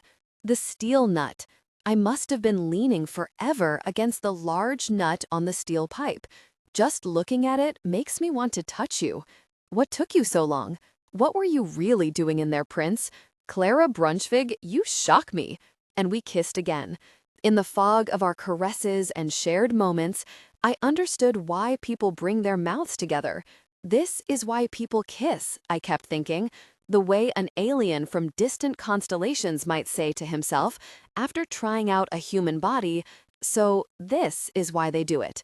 In the men's room, I had taken a moment to check if there were messages for me. She had called 8 times, but never left a message. Why did I assume that she'd lied to me when she claimed she'd called so many times? Because you don't trust me. Because you're afraid of me. Afraid of what, though? Afraid. Afraid because I could be better than you. Afraid because, unlike love with others, you've no clue where this is going. Afraid that, contrary to what you desperately want to believe, you'll never want this to end. Afraid, and you're only beginning to get a glimpse of it now, that I'm the real deal, Prince, and that this hindrance and disturbance we thought was a rock between us is what bound us from the get-go. Today, you like me more than you know, but what you're scared to death of is wanting me more tomorrow. I'd known her for only 5 days, but I already knew that this was the stuff of planets and of lives moved by fate, gods, and by the nebulae of ghosts who have come and gone, keening over loves that time won't expiate or please bring back. You've sprung like a curse on my land, Clara. It will take my blood generations to wash you away. Clara, I was lying. I am not afraid of being disappointed. I am afraid of what I'll have and don't deserve, or wouldn't know what to do with, much less learn to fight for each day. And yes, afraid you are better than I am. Afraid I'll love you more tomorrow than I do tonight, and then where will I be? Tomorrow is full moon in Paris, she said. I did not reply. She intercepted my silence before I did. Are you thinking what I think you're thinking? She knew. She knew. You don't know if there'll be a tomorrow? Do you know? I make no promises. Neither do I. I was boasting. Prince, sometimes you don't know what you're saying. Our knives were drawn again. For the record, though, yes, there it was, as always, the little threat that pricks your pulse and sends it racing into panic mode. Just for the record, so you won't fault me for not saying it now, I'm more in love with you than you know, more in love than you are. We kissed again. Neither of us cared who was watching. No one bothered to watch when it came to couples in this bar. This was the woman with whom I anticipated a night of deep connection. All that stood between us was our sweaters. This was, and the thought came from so far away that I could easily put it on hold for a while, the first and only woman I'd ever wanted to share such intimacy with. It had snowed outside. The snow on the stoop to the bar made me think of our first night together, when we'd left the party and she wore my coat for a few minutes and had then given it back to me, after which I slogged my way down the stairs by the monument onto Riverside Drive, thinking to myself that perhaps I'd left the party too soon and should have stayed a while longer. Who cares if they think I've enjoyed the party and am eager to stay for breakfast? Later, I had changed my mind and walked to Strauss Park, where all I did was sit and think and remember the minutes when we had come back after Mass and she'd pointed out her bench to me. So many years on this planet and never once felt anything like this. "Wait," she said before leaving the bar. "I need to tie my shawl." Soon, her face was almost entirely wrapped in her shawl. All one could see was the top of her eyes and part of her forehead. At the corner of the street, I put my arm around her and let her mold into me as she always did when we walked together. Then, without caring how long it had taken her to cover her face, I snuck my hand into the shawl and held her face, pushing the shawl all the way back to expose her head and to kiss her again. She leaned her back against the bakery store window and let me kiss her. And all I could feel then was the growing intensity between us. This was why people sought such deep connection, because of this, and not for any of the many reasons I'd imagined or been guided by during my entire life. How many other things would I discover I didn't know the first thing about tonight? The connection between us felt natural and profound. For the first time in my life, I wasn't out to seduce anyone or pretend that I wasn't. I had arrived there long before. But perhaps I had arrived too soon, and my mind was lagging behind, like a limping child, slowing down those who had gone ahead of him. "This is my bakery. I buy coffee here," she said. Why did it matter, I thought. And the muffins? Sometimes muffins too. We kissed again. Inside the park, she stood by the statue. "Isn't this the most beautiful statue in the world?" "Without you, it means nothing," I said. "It's my childhood, my years in school, everything. We met here this morning, and here we are again. It has so much of you." Clara's world. In the cold night, I began to dread our arrival and was hoping to defer it. Not, as I hoped on previous nights, because arrival meant saying goodbye after perfunctory pecks and the perfunctory hug, but because tonight I'd have to say what I lacked the courage to say, what I wasn't even sure I wanted to say. "I'm dying to come upstairs, Clara. I just need time." She looked at me as we approached the door to her building. She'd sensed something. Did I do something wrong? Not a thing. Then what is it? What's happened? I was the girl, she was the man. I stopped on the sidewalk with her, still in my arms. I couldn't find the right words, so I blurted the first thing that came to mind. "It's too soon, too sudden, too fast," I said. "What do you mean?" "I don't want to rush it. Don't want to mess this up." Perhaps I didn't want her to think I was like everyone else and was determined to prove it to her. Or was it just that I wanted to let the romance last a while longer and ripen on its vine? "So you'll leave me alone and go home in this weather? Sleep on the couch if you must. We've seen too many Romer movies. You're making such a terrible mistake. I just need a day. He needs a day." She had withdrawn from my arm. "Is there something I should know?" I shook my head. "Are you—" and I could tell she was looking for the right words but couldn't find them. "Are you damaged? Am I not what you like?" For your information, I am not damaged.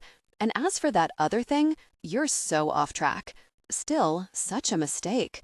We were both very cold by then, and it was good that Boris had opened the lobby door a crack. "Kiss me again." Boris's presence for some reason cramped me, but not her. Still, I kissed her on the mouth, then once again, and as though she remembered the gesture that had brought us closer than we'd ever been before, she lowered my turtleneck, exposed my throat, and placed a long kiss there. "I love your smell, and I love everything, just everything about you. That simple." She looked at me. Idiot. Authentic, never theatrical. She was quoting Maud from the film, "I know, just don't forget. First thing tomorrow morning, call me," she added, making a gesture she often parodied by extending her thumb and index finger. "Otherwise, you know me, I go into high pandangst, and there's no telling what can happen." I tried to humor her. "Prince, I shouldn't tell you because you don't deserve it, but you're the best thing that's happened to me this year." That night, in Strauss Park, I almost did light a cigarette. It was too cold to sit, and it had started snowing, so I could stand there for only a short while before moving on. One day, I'll grow tired of this. One day, I'll pass by and forget to stop. I called her as soon as I arrived home. No, she wasn't sleeping. Didn't want to lose the feeling either. No, same spot, by the window, men's pajamas. She sounded sleepy and exhausted, but no different than when I'd left her. I can still smell you, she said, and it will be like sleeping with you. I felt she was drifting off. Perhaps I was keeping her up. No, don't go yet. I like that you called. Maybe I'd done the right thing, she said. Calling? I asked. Calling, too. There were long silences on the phone. I told her I'd never felt anything like this for anyone. I have, she said, and, after a momentary interruption, added, for you. I could see her smile rippling on her tired features, the dimples when she smiled, her hand when she rubbed her palm over her forehead. I want to be close to you. It's not like you weren't asked. We said goodnight, but neither got off the phone, so we kept urging the other to hang up, and each time we said goodnight, a long silence would follow. Clara? Yes? You're not hanging up. I'm hanging up now. Long silence. But she wouldn't hang up. Did it take you an hour to get home? Almost. What crazy ideas you have, Prince, going home like this? You would have made me happy, and I'd have made you happy too. Good night, I said. Good night, she said. But I didn't hear a click, and when I asked if she was still on the line, I heard a smothered giggle. Clara B., you're crazy. I'm crazy? You're crazy. I'm crazy for you. Obviously not crazy enough. I did not want to miss her by calling too late the next morning, but I didn't want to call too early either. I waited to take my shower for a while, but then, for good measure, took both my phones into the bathroom in case she called either one. As for breakfast, no way I was going to leave home before speaking to her. This was when I came up with the idea of buying an assortment of muffins and scones nimbly stacked in a white paper bag, folded at the top. That's right, 2 coffees and an assortment of muffins, scones, and goodies nimbly stacked. On my way to the shower, I spotted the mound of salt on the carpet still bearing the grooved imprints of Clara's fingers. My God, she had been here less than 24 hours ago. Here, in this very apartment, sitting on this very carpet, barefoot, with chocolate cookies wedged in between her toes. The idea seemed unreal, impossible to grasp, as if some higher order had suddenly descended to pay a visit to my arid, dull, sublunary landfill. Yesterday we were together, I kept repeating. I watched the stain and feared that it might lose its luster and meaning, that she too, as a result, might begin to retreat, ebbing like a lakeshore town when just hours earlier it seemed a stroll away. When I bought this rug, the idea of a Clara couldn't even have crossed my mind. And yet, that Sunday in late May with my father when I bid on the rug at an auction before moving here is now indissolubly fused to this spill, as though she and the rug and my father, who wanted me to learn how to buy things at an auction because one had to learn these things, had run on 3 totally seemingly unrelated paths that were destined to converge on this very stain. The way the pictures of the cages in the tire garden would lose their meaning now unless joined to that of a baby born that same year, one summer, thousands of miles away. I loved reading my life this way, in the key of Clara, as if something out there had arranged its every event according to principles that were more luminous and more radiant than those of life itself. Events whose meaning was made obvious retrospectively, always retrospectively. What was blind luck and arbitrary suddenly had an intention. Coincidence and happenstance were not really chaotic, but the mainsprings of an intelligence I had better not disturb or intrude upon with too many questions. Even love, perhaps, was nothing more than our way of cobbling random units of life into something approaching meaning and design. How nimble, how natural, how obvious her suggestion that we have lunch at my place. It would never have occurred to me. How simple her way of coming up to me at the party. Left to my own devices, I'd have spent the whole evening trying to speak to her and finally given up on hearing her tell someone something casual, caustic, and cruel. I looked at the salt on the rug and renewed my promise never to touch it. This was proof that we'd been happy together, that we could spend entire days and not once grow tired of the other. Of course, I feared that the joy I felt, like certain trees, had taken root at the edge of a craggy cliff. They may crane their necks and turn their leaves all they want toward the sun, but gravity has the last word. Please don't let me be the one to pull this tree down. There is so much sarcasm and drought in me, to say nothing of fear, pride, disbelief, and an evil disposition ready to spite myself if only to prove I can do without so many of the things that life puts on the table, that I'll even be the first to push the poor sapling into the water. Don't do it. If anything, let her. I thought once again of last night and how our hips had moved together. Too soon, too sudden, too fast. What an idiot. Compare this to, "You're the best thing that's happened to me this year." You could take these words to a broker and buy put options in a bullish market and still make a killing. Words whose hidden luster I recovered and would let go of, so as to recapture them over and over, the way someone finds his fingers returning time and again to a pleasurable round object on a string of tiny hexagonal worry beads. Even when I forgot these words, I knew they were waiting close by, like a cat rubbing its back against your closed door. I'd even delay letting it in, knowing that as soon as I changed my mind, it would immediately rush in and jump on my lap. You're the best thing that's happened to me this year. I had a vision of Clara wearing glasses still, in her men's pajamas and white socks, but nothing else. So this is no longer too soon, too sudden, she'd ask. Really, too soon, I'd say, struggling with the urge to undo the drawstring of her jammies. Drop the jammies, keep the socks, off with the glasses, and let me see you in the morning light. My north, my south, my strudel gâteau. We would share intimacy, connecting deeply. I wonder if the coffee would get cold. Split the muffins and bless the crumbs, the sticky buns, the icing on the cake, and stay in bed, reach out for the coffee until desire sweeps over us again, and we'll call it making strudel gâteau. They shared a moment of deep connection last night. By 9, I was walking out the door when the phone rang. I hoped I'd still answer with last night's tired, intimate, unguarded voice. Perhaps I'd even try to affect it if it wouldn't come naturally. But it was only a delivery man. The thrill with which I had rushed to answer told me how much I wanted it to be Clara. Today, like yesterday, like the day before, like every other day this week. I wondered if she'd sound as languid and hoarse as she did last night, heedless of everything that didn't bear on us. Or would she be back to her blithe and sprightly self again, light and swift, alert and caustic, untamed rebuke all set to sting? The delivery was taking longer than necessary. "Authentic, never theatrical. He's already on his way," said the doorman when I called downstairs. I waited. By now it was past 9. I waited some more.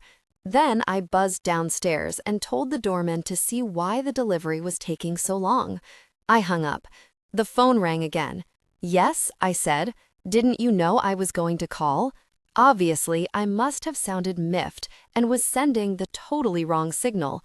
Her voice, as I suspected, was entirely sober. Funny, I was just on my way to bring you muffins and coffee. But I knew I had picked something up in her voice. I couldn't quite tell what had tipped me off, but I knew that something didn't bode well. That's so sweet, but I have to be all the way downtown. I was just about to walk out the door. Why didn't I trust the drawn-out, doleful all the way downtown that wished to suggest that going downtown was an unwelcome and painful task that was surely going to ruin her entire morning? Why had she called then? To make contact? To keep last night alive? To reassure the two of us that nothing had changed? Or was it because I had taken too long to call and she'd gone into high pandangst? Or was hers a preemptive admission, truth as cover-up, which explained the peremptory haste and the peremptory bland speak of her all the way downtown? What made me furious was how I always let events and others dictate how my day was going to turn out. Passivity? Timidity? Or was it every man's diffidence which invents honorable obstacles to avoid asking for fear of being turned down? I could have offered to go with her, but I didn't. And I could have told her I'd meet her immediately afterward, but I didn't. Clara, sensing I wasn't about to do either, may have suspected I wasn't so eager to see her. But that didn't make sense. Why would I offer to bring her breakfast if I wasn't eager to see her?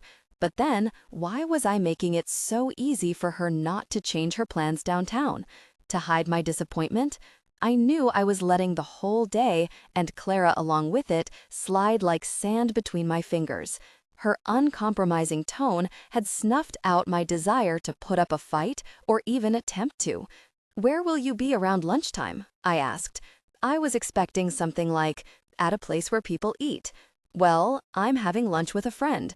I didn't like this at all. She had used the word friend to avoid using a name. I knew she knew I'd see through this. Was this yet again an instance of tit for tat? What made it worse, and what drew me like a moth to a flame, was that even if she was trying to avoid being more specific about her friend, she knew I'd think she was doing it on purpose. "What if I call as soon as we're done? How's that?" But "how's that" was not so neutral either. It could mean "happy now," or it could mean "see, I can be nice. Now, be a good boy and take this offer before I take it back." She was, it seemed to me, willing to meet me halfway, but not more, even though both of us knew this wasn't halfway at all. It sounded like a final concession made to a temperamental child before one lost patience and resorted to warnings. "How's that?" could easily mean, "take that." I wanted to see her now, before 10 in the morning, but she was saying she'd call me around 3. I already sensed that at the earliest, we'd meet at the movie theater, if then. What was I to do with myself all this time? Hope? Worry? Fight her?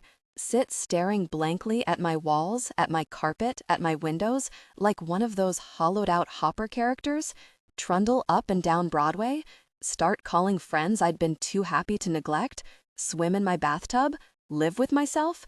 Wasn't this what I had been doing, living with myself, and hating every minute of it? Bummer. She heard it too. Not just the catch in my voice, but the extent of my distress, and my hapless attempt to put a lilt on it. "Boomer," she said, making light of the word, which was always her way of deflecting tension. Meanwhile, the 2 cases of wine arrived. I signed for them and tried to put more authority in my voice, but there was no hiding the whimper, even in front of the delivery man. I was just about to come over. I let the thought trail. There was no point. She had already conceded with the promise of a call. No need to push. "Where will you be?" she asked. "Sitting in the dark by my telephone." We laughed, but I already knew that at no time today would I enter a building where I'd risk losing the phone signal. It was 9:30. At 9:30 on our 3rd day together, we were already past Hastings. Now it felt so very far away. Even the scones, the coffee, the obscene gesture that had totally disarmed me felt far away. I wanted Clara today. Clara so as not to be without Clara. Clara to screen me from things that may have nothing to do with Clara, but that found in her a stand-in for life's inflections. Her image would be before my eyes all day now, to walk about the city and project her image on every store, every building, everything. Run into people and wish you were with her instead. Meet a friend and want to talk of nothing else. Share the elevator with neighbors and wish to unburden every sorrow if only they asked, "How are you today?" We'd agreed to call each other by mid-afternoon. I couldn't prevent myself from saying it. "Don't make me wait forever." I won't. Firmly but summarily spoken and with attitude, meaning let it go, hun. By the very tone in her promise, I inferred not only that she probably wasn't going to call me, but that she'd made up her mind precisely because of my way of asking. Whiny and mopey. I might as well have said, "If you don't call me, I'll kill myself." "That'll be good," I said, trying to muster a decisive, chummy business air myself. "That'll be very good," she echoed back, instantly poking holes in my bogus firmness. We hung up. I immediately wanted to call her back. What would be so terrible about calling someone right back and speaking frankly about the things eating you? the dashed hopes, the worries stoked, wishes left hanging, and then nipped before you'd even had time to nurse them and coddle them and get to know them better. Crush and rip, how easily it came to her. Nip and rip. This would have been my morning with her, our morning. Had we spent the night together, she'd never have pulled that friend all the way downtown. Had I spent the night, we might be sleeping still. Sleeping after strudelgatto, sleeping then strudelgatto again. Eventually, I'd sneak out to buy muffins and scones and go back to intimacy on our bed of crumbs, her voice languid, tender, and raucous as it was last night after so many cigarettes. The Clara who'd say I was the best thing that happened this year. The Clara who seemed about to break terrible news to me, but ended up telling me she spoke my name in the dark, and I believed her, and still did. The Clara who called me idiot in French, and meant it, in German, in Russian, in English.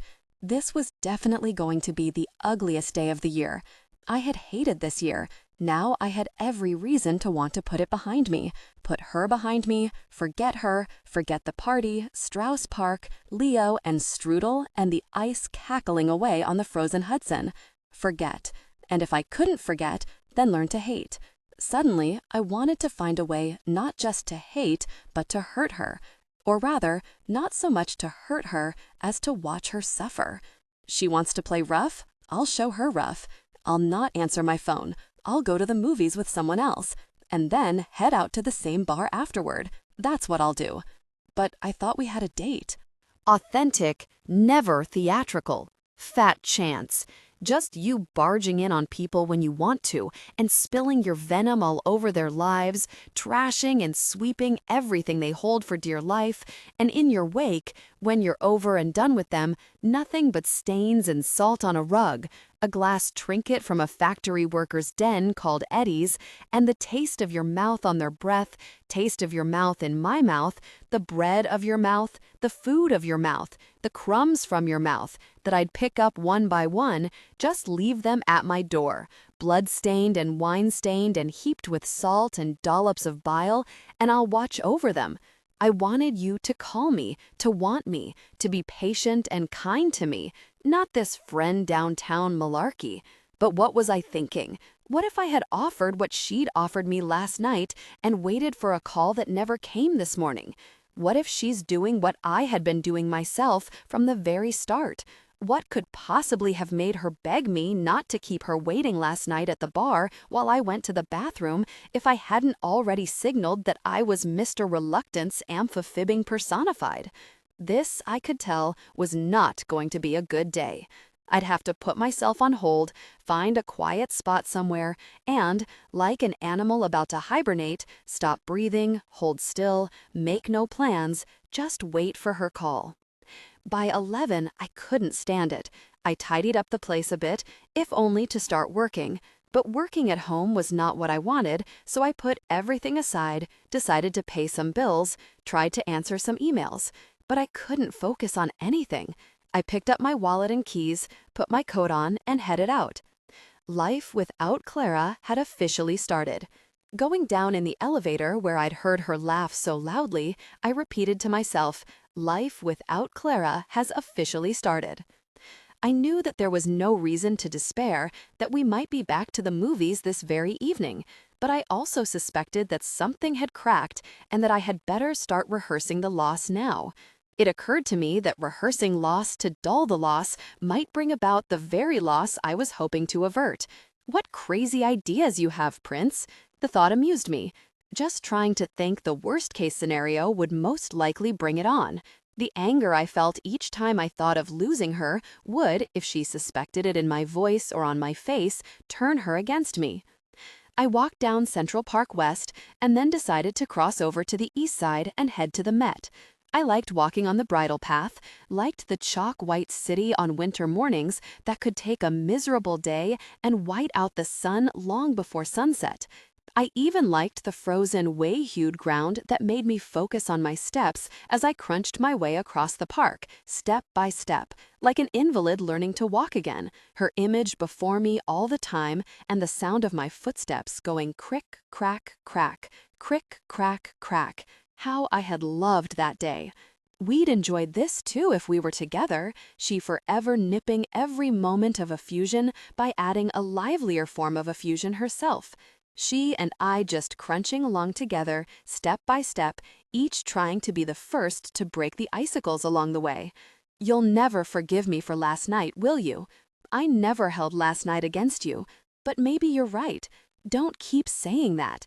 I could feel it coming, this whitening of the landscape gradually closing in around me and spreading out like stage fog, wrapping the entire city in the oppressive color of eggshell and blanched almond, verging on the dirty gray-white of industrial cataracts humming away in the distance.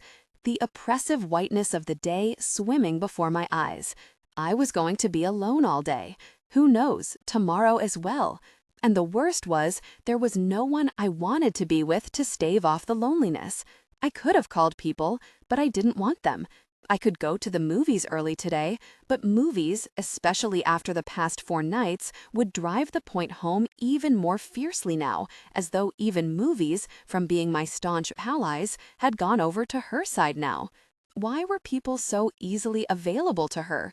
Why did someone forged in the same smithy as I need to gather so many people around her? The answer scared me. Because she's not you, not your twin. Simple. Or is it that she can be of your ilk and everyone else's as well? The woman she is with them is totally unknown to you, and what she'll share with them or want from them has names she's never even told you. No doubt about it. I'll be alone all day and learn to look things squarely in the face. It may not have much to do with her. It had to do with wanting and waiting and hoping and never knowing why or what I wanted.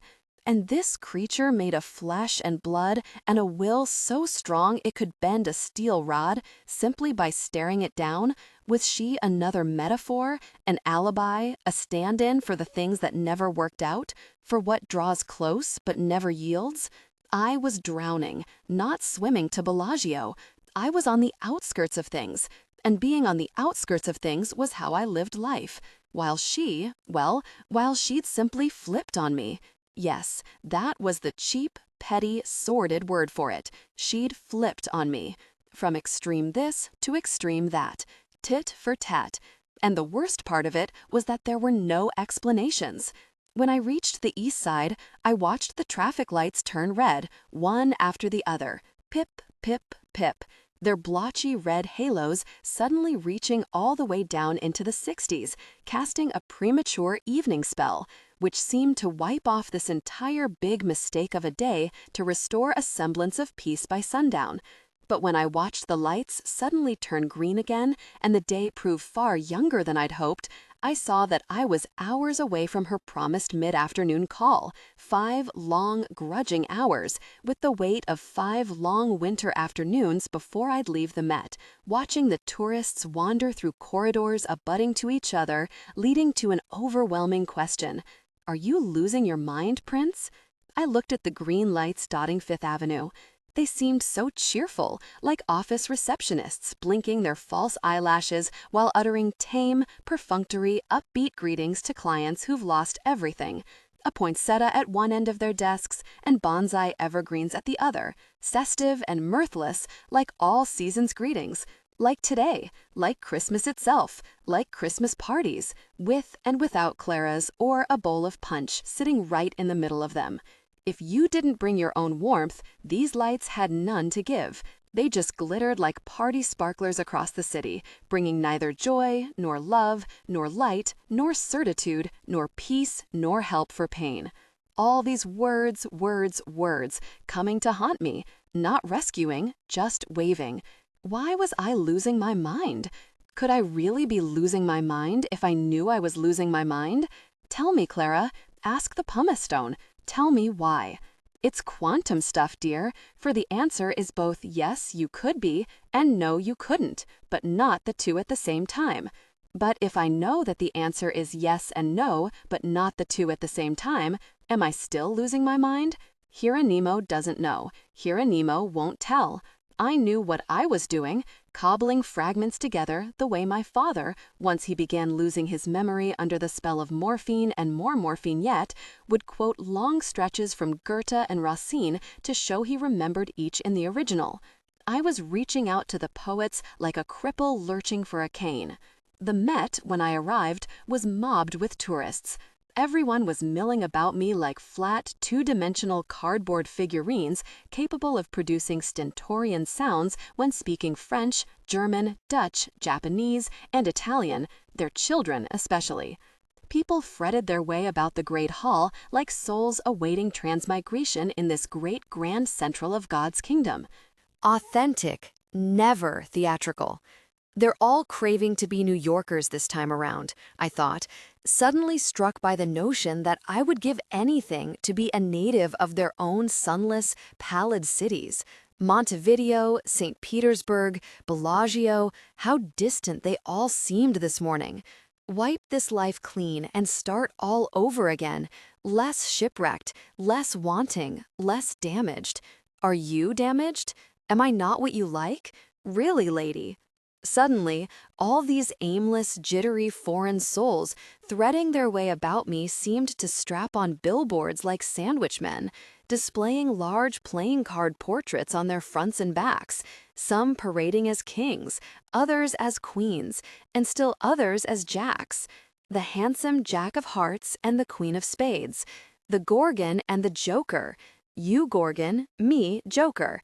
There are places on this planet where they stone women like you.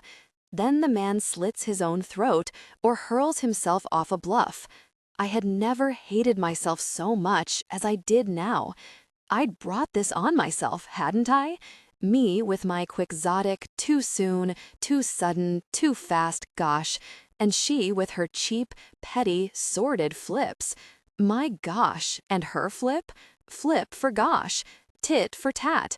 Flit for ship, ship that slipped, that got away. A whole life summed up by beep, beep, beep, and crick, crick, crack. I was losing my mind, and the more I grew aware of it, the worse it became. I tried letting my thoughts drift to other subjects and settle on anything that might strike a cheerful note. One good thought, my kingdom for one good thought. But everything my mind landed on seemed to start out quietly enough only to rouse satanic images. 3 good thoughts morphed into 3 blind mice. 3 queens of diamonds walked by me, twittering away in a strange tongue, followed by a king of spades and 2 jacks with tiny electric gadgets sulking each to each. King stopped me and, pointing to timid number 2 wife, asked for directions to the bathroom. I must have turned away in shell shock. "You're a shookhoff," I said. "You rude, mister." "Me very sorry, most very, very sorry indeed," I said. How I missed her, how I loved her, how I wanted to laugh with her. All I want is to laugh with you, Clara, hold you, share intimacy with you, laugh with you. And if we do nothing else in life but spend each day sans friends, sans children, sans work, and speak of Vaughan and Handel and Strudelgâteau and a lifetime of nonsense studding our love like medals on the tattered uniforms of White Russian generals turned panhandlers after they've had everything taken away from them by the revolution, it would still be the right life for me. I wonder what she'd say when I told her. I'd have to tell her, had to tell her, for this fat, doting husband-father who'd asked directions to the Watercloset was more important to me now than anything in this entire museum. For all I wanted was to take out my cell phone and tell her of my brush with the King of Spades and his number 2 wife keeling with pee-pee trouble. Suddenly, I felt the need to stop and hold on to something and make sure the world around me wasn't reeling. Must leave the museum.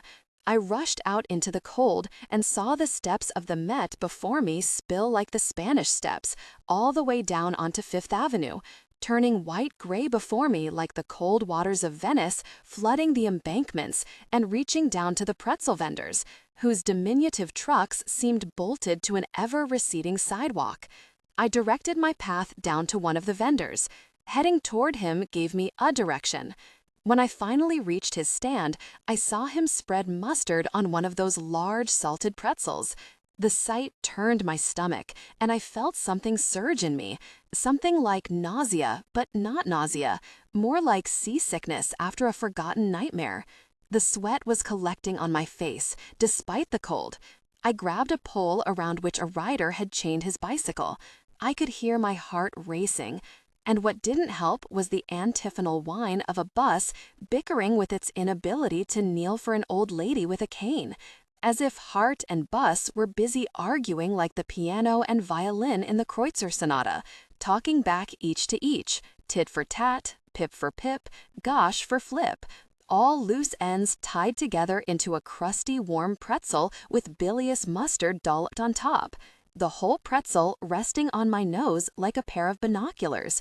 My eyes are your eyes, to my eyes your one tongue, and your teeth on my lips, your teeth, your teeth. What beautiful God-given teeth you have. You have, you have.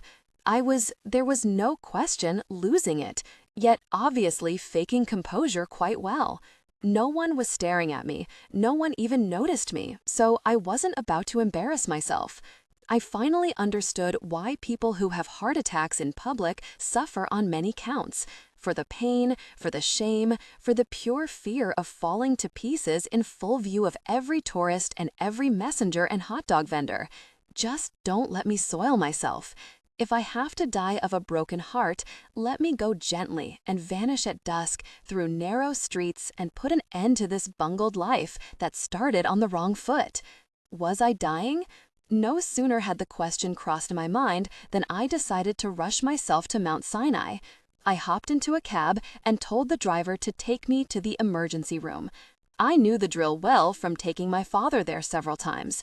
Simply tell the guard that you're having chest pains, and they roll out the red carpet and let you bypass all the stops. Indeed, they immediately put me on a bed.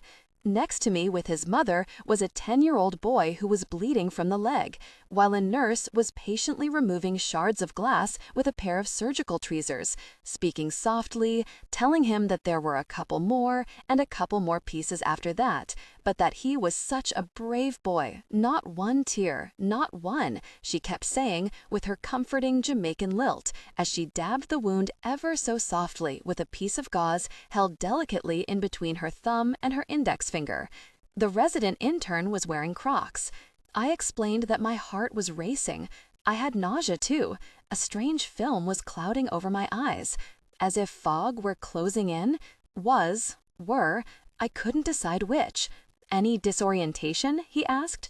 Big time, I answered, thinking back to the stairway spilling down from the Met over into the lagoon on the way to the Lido dock. He ordered a regular cardiogram. I had expected an echocardiogram, maybe an angiogram. I was dying, wasn't I? 10 minutes later. Everything checks out fine. You're a very healthy man. I thought I was having a heart attack. You were having a panic attack. I looked at him. Maybe you've got too much on your mind? Not especially. Family issues? I was single. Love troubles? Heartbreak? I suppose. Tell me about it. I was about to tell him when I realized that tell me about it meant say no more. We've all been there. If all this was as common as he let on, why hadn't I experienced this before? Because you've never loved anyone, Prince.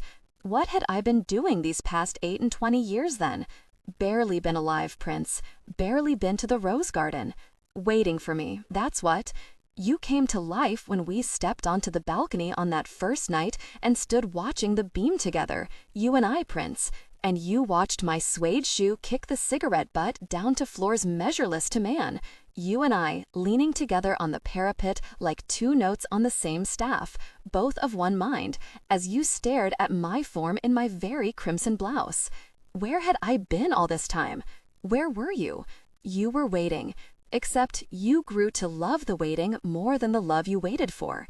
You see, Doctor, I was just pretending to be like others who find love if they look hard enough for it.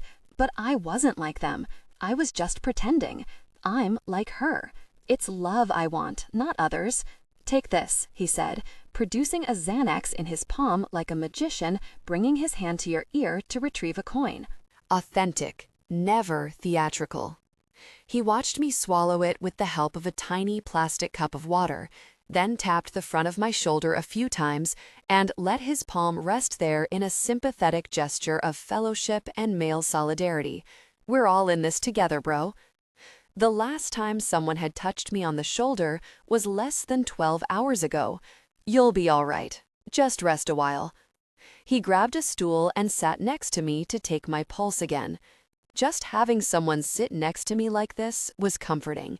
He reminded me of Officer Rahun, whom I'd totally forgotten, but who stood over me now as policemen do when they gather around your stretcher in the ER, filling regulation forms and papers, their walkie-talkies squawking away loudly as they seek to comfort you while confabulating about this or that hockey player last night with the Filipino head nurse. His apparition now made me think of a me who had stopped being me. Rahun was the last person to see me before I'd molted that old self on the night after the party. Perhaps I'd gone back to Strauss Park that night and sat there the way snakes seek out a hidden, scraggly rock against which to squeeze and rub their old skin off. Perhaps this was why I liked to return there every night and had wanted to come back there last night as well, because there was a part of me that either didn't want to let go of its old slough or hadn't shed it completely, and coming back felt safer than going forward. 2 steps forward, 3 steps back. Story of my life too, Clara. This was where I would heal, not here in a hospital. Suddenly, I was dying to go back and sit in the park. Just sit and find myself. Just sit and learn why I kept coming back to Clara's world. Perhaps I was right not to sleep with her last night. Had she pulled any of this after we had been intimate, I'd have slit my throat with one of her father's kitchen knives, killed myself first, then her. Or maybe I was no different than she was. She had simply beaten me to it. I remembered that moment when, alone in the bathroom at the bar last night, I'd planned to slip away after we had been intimate. This is about tonight, I had kept telling myself, but make no promises about tomorrow. We were each other's mirror image. Is this why I wanted her so badly? Maybe talking to someone might help, said the intern. I had never talked to someone before, I said. I'm surprised, he said. Why was he surprised? Because I was a visibly self-tormented, insecure, prone to self-hatred, depressive type you'd never think of leaving alone before an open window on the 11th floor? No, it's just that everyone has a setback at one point or another. And my point was now, right? A setback. Was this the polite way of naming what had happened to me? A setback. I see eternity one day, and the next we're talking setbacks? All I could think of asking was how long they were planning on keeping me there, till my heartbeat was back to normal. Here was a prescription for more of these, and no caffeine, no drinking, lay off cigarettes too. 6 days with the world's most beautiful woman, and I was a wreck headed for the loony bin. Suddenly, I heard my phone ring. It's the telephone, I said. I'm going to need to ask you not to use your cell here. I could just imagine Clara responding to such contemptible blandspeak. Are you needing to ask me now, or are you going to need to ask me in some fabricated moment in an undefined, politely ambiguous future? I have to take this call, I told the doctor. It's from, and I whispered the word, the heartbreak. Well, make it very brief and don't get all wired up again. I am all wired up, I said, pointing to the wires of the cardiogram still suctioned to my body. I'm free, she said. As always, she cut to the chase, then greeted you. I looked about me and couldn't help snickering. But I'm not. Oh, I'm actually tied up. Then, realizing the joke had gone far enough, I've got wires stuck in every part of my body. What are you talking about? She was yelling, and I was hoping that junior internist here might get a sense of the madwoman I'd been up against these past few days. I'm in a hospital, a grape shot of questions. She was coming over. No need to. I can take care of myself. They're letting me go. Where was she? On Prince Street, added emphasis, about to hail a cab headed uptown. Was using my nickname a good sign, or was she just making nice to cover up being downtown still? I put a finger on the mouthpiece of my cell phone. How long before I can walk? I asked. The young resident made an almost disappointed smirk. Time to remove these wires, put my clothes on, fill out the paperwork. Can you meet me downstairs in my building? I can do that. I can do that. What on earth did I can do that mean? Did she have to speak ambivalable too? Didn't everyone? Was she coming because she was eager to, wanted to, or was hers a lukewarm acquiescence bordering on indifference? Finally, there it was. Don't keep me waiting long. What were you doing in the hospital? She asked. She was sitting on a sofa in the lobby of my building. She had removed her shawl and her coat, so she had to have been waiting for a while. When she stood up, she looked absolutely stunning. Slender, dark colors everywhere, her hazel-eyed beauty simply forbidding. Diamond stud sitting on her sternum. Last time I'd seen it was ages ago. All of it reminded me that whatever bridges we'd crossed last night had been completely blown up this morning. The Corvus had tumbled off the ship. I'm just staying for a few minutes. I wanted to make sure you're okay. Did she want to come upstairs? Yes, but only for a few minutes. I felt weak and sapped. I had no stomach for emotional haggling and tussling. I was just relieved to see her in the very same place where we'd picnicked 24 hours before. But she was chilly, wasn't sitting. The meter was obviously running. So, are you going to tell me what happened? She asked, once we were in the elevator. From the way she framed the question, I could tell she'd already guessed the answer. There was no point hiding the truth. Call it recurrent shell shock from my years in the trenches. In the what? In the bog, in the quag, the trenches. She nodded, but she seemed to have forgotten. Or perhaps she hadn't. It was a panic attack, I finally said, hoping she'd pick up the rhyme with garlic. She shook her head. She took her time getting out of the elevator and once again was brusquely shoved out by the door. This is not the time. She turned to the elevator, then kicked it in the equivalent of its shin. Really beast. Really, really beast. We burst out laughing. I opened the door. Thank God I had tidied up the place this morning. Someone next door was cooking what appeared to be a late afternoon soup. How I wished we'd had breakfast together this morning. I turned on the lights. The day had aged so fast. She dropped her coat on one of the chairs, yet another sign that she wasn't staying long. I'll make tea. Had they given me something?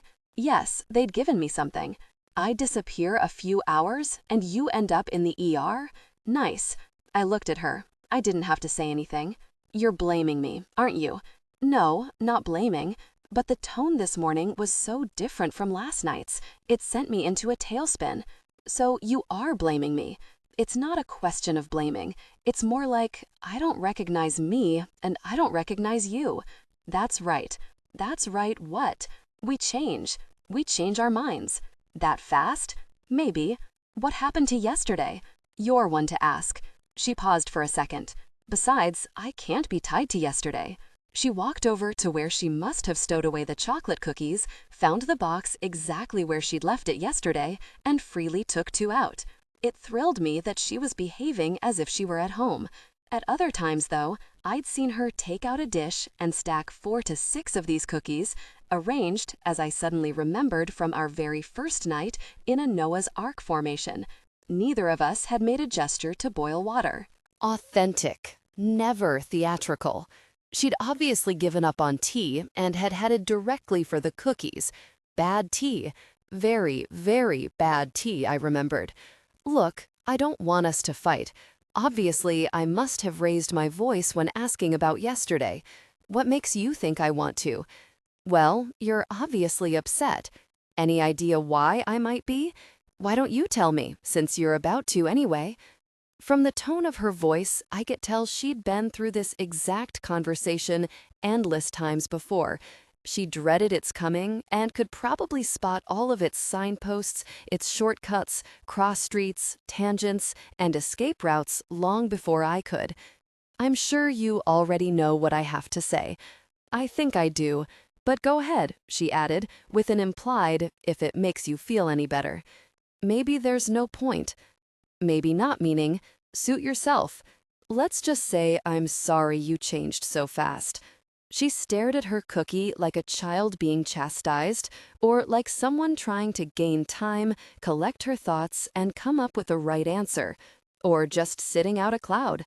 How I wished that she'd tell me I was completely off the mark, that she hadn't changed at all since last night, that I should stop putting words in her mouth and making her say things she hadn't meant to say at all. Maybe that's my hell. What's your hell? Always letting people down. Do you blame them? No, I can't say I do. I set them up for it, then I let them down. She made it sound that setting people up for disappointment was far worse than the disappointment that rushed them to the hospital. I stared at her. Just tell me one thing. What? Her. What had come too quickly, as if it were concealing a timorous what now behind a seemingly confident, open-faced, ask anything, you don't scare me, of course I'll answer. Was it because we didn't share intimacy last night? That would make me cruel and spiteful. It had nothing to do with last night. Then it's worse than I thought. Maybe we just got carried away. Or maybe we ended up wanting the same thing, but for entirely different reasons. Your reason was not my reason? I don't think it was. Then, to soften her words, but to show that softening them was not going to change her mind, maybe it wasn't, and you'd warned me against that. I did, and I listened.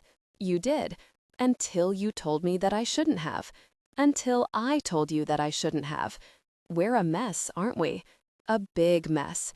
I was standing in front of her and suddenly put both hands on her face, rubbing this face with its lips and hazel eyes that meant more to me than sunlight, speech, and anything inside or outside this room.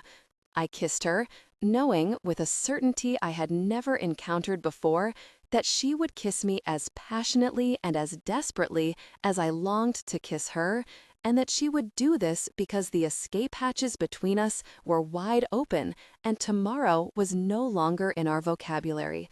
It would be aimless, desultory intimacy, safe and shiftless with, once again, my usual blend of goodwill and tact, not the stuff of last night. She kissed my neck as she had last night. I loved the way her hips moved with mine, the way we held each other tight, not letting the air creep between us. We were, it took a second to notice, almost dancing. Or was it intimacy and I didn't know it? I unbuttoned her shirt and let my hand travel under it. For the first time ever, our touch became intimate. She didn't resist at all, but she wasn't participating. I let her be.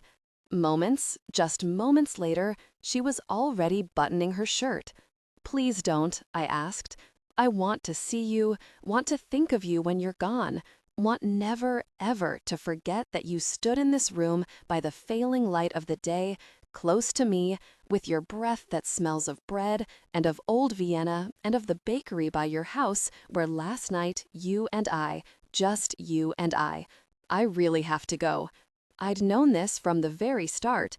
She had looked dressed up downstairs. Not just dressed up for the long lunch she seemed happy to have cut short when she called me at the hospital, but dressed for something that was due to occur yet and about which she hadn't said a word. And then I saw it.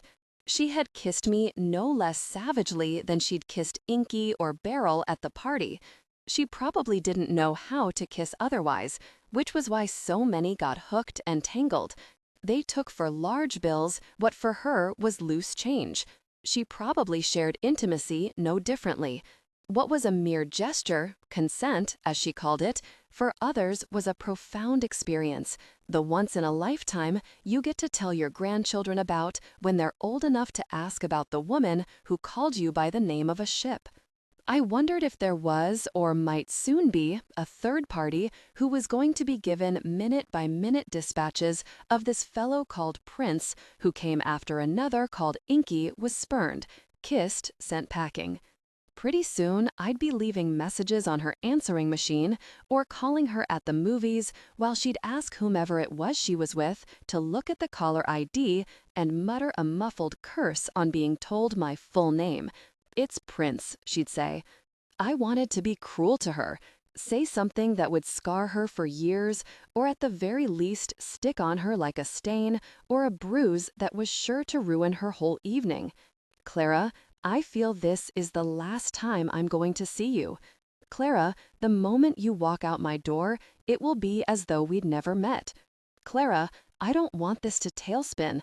I want to save it. Help me save it before my ego or yours gets the better of it. Clara, do you read me? Don't go now, I said. You don't want me to go? I don't want you to go. You don't get it, do you? Was she about to tell me? Listen, last night was last night.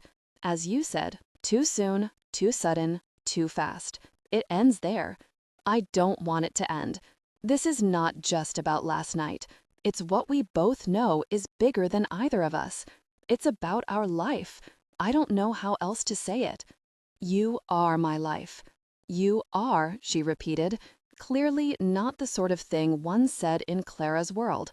It went with not singing in the shower, not rhapsodizing over sunsets. What else?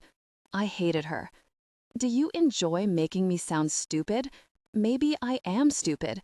Maybe I am stupid, she mimicked. 2 home runs in a row, Prince?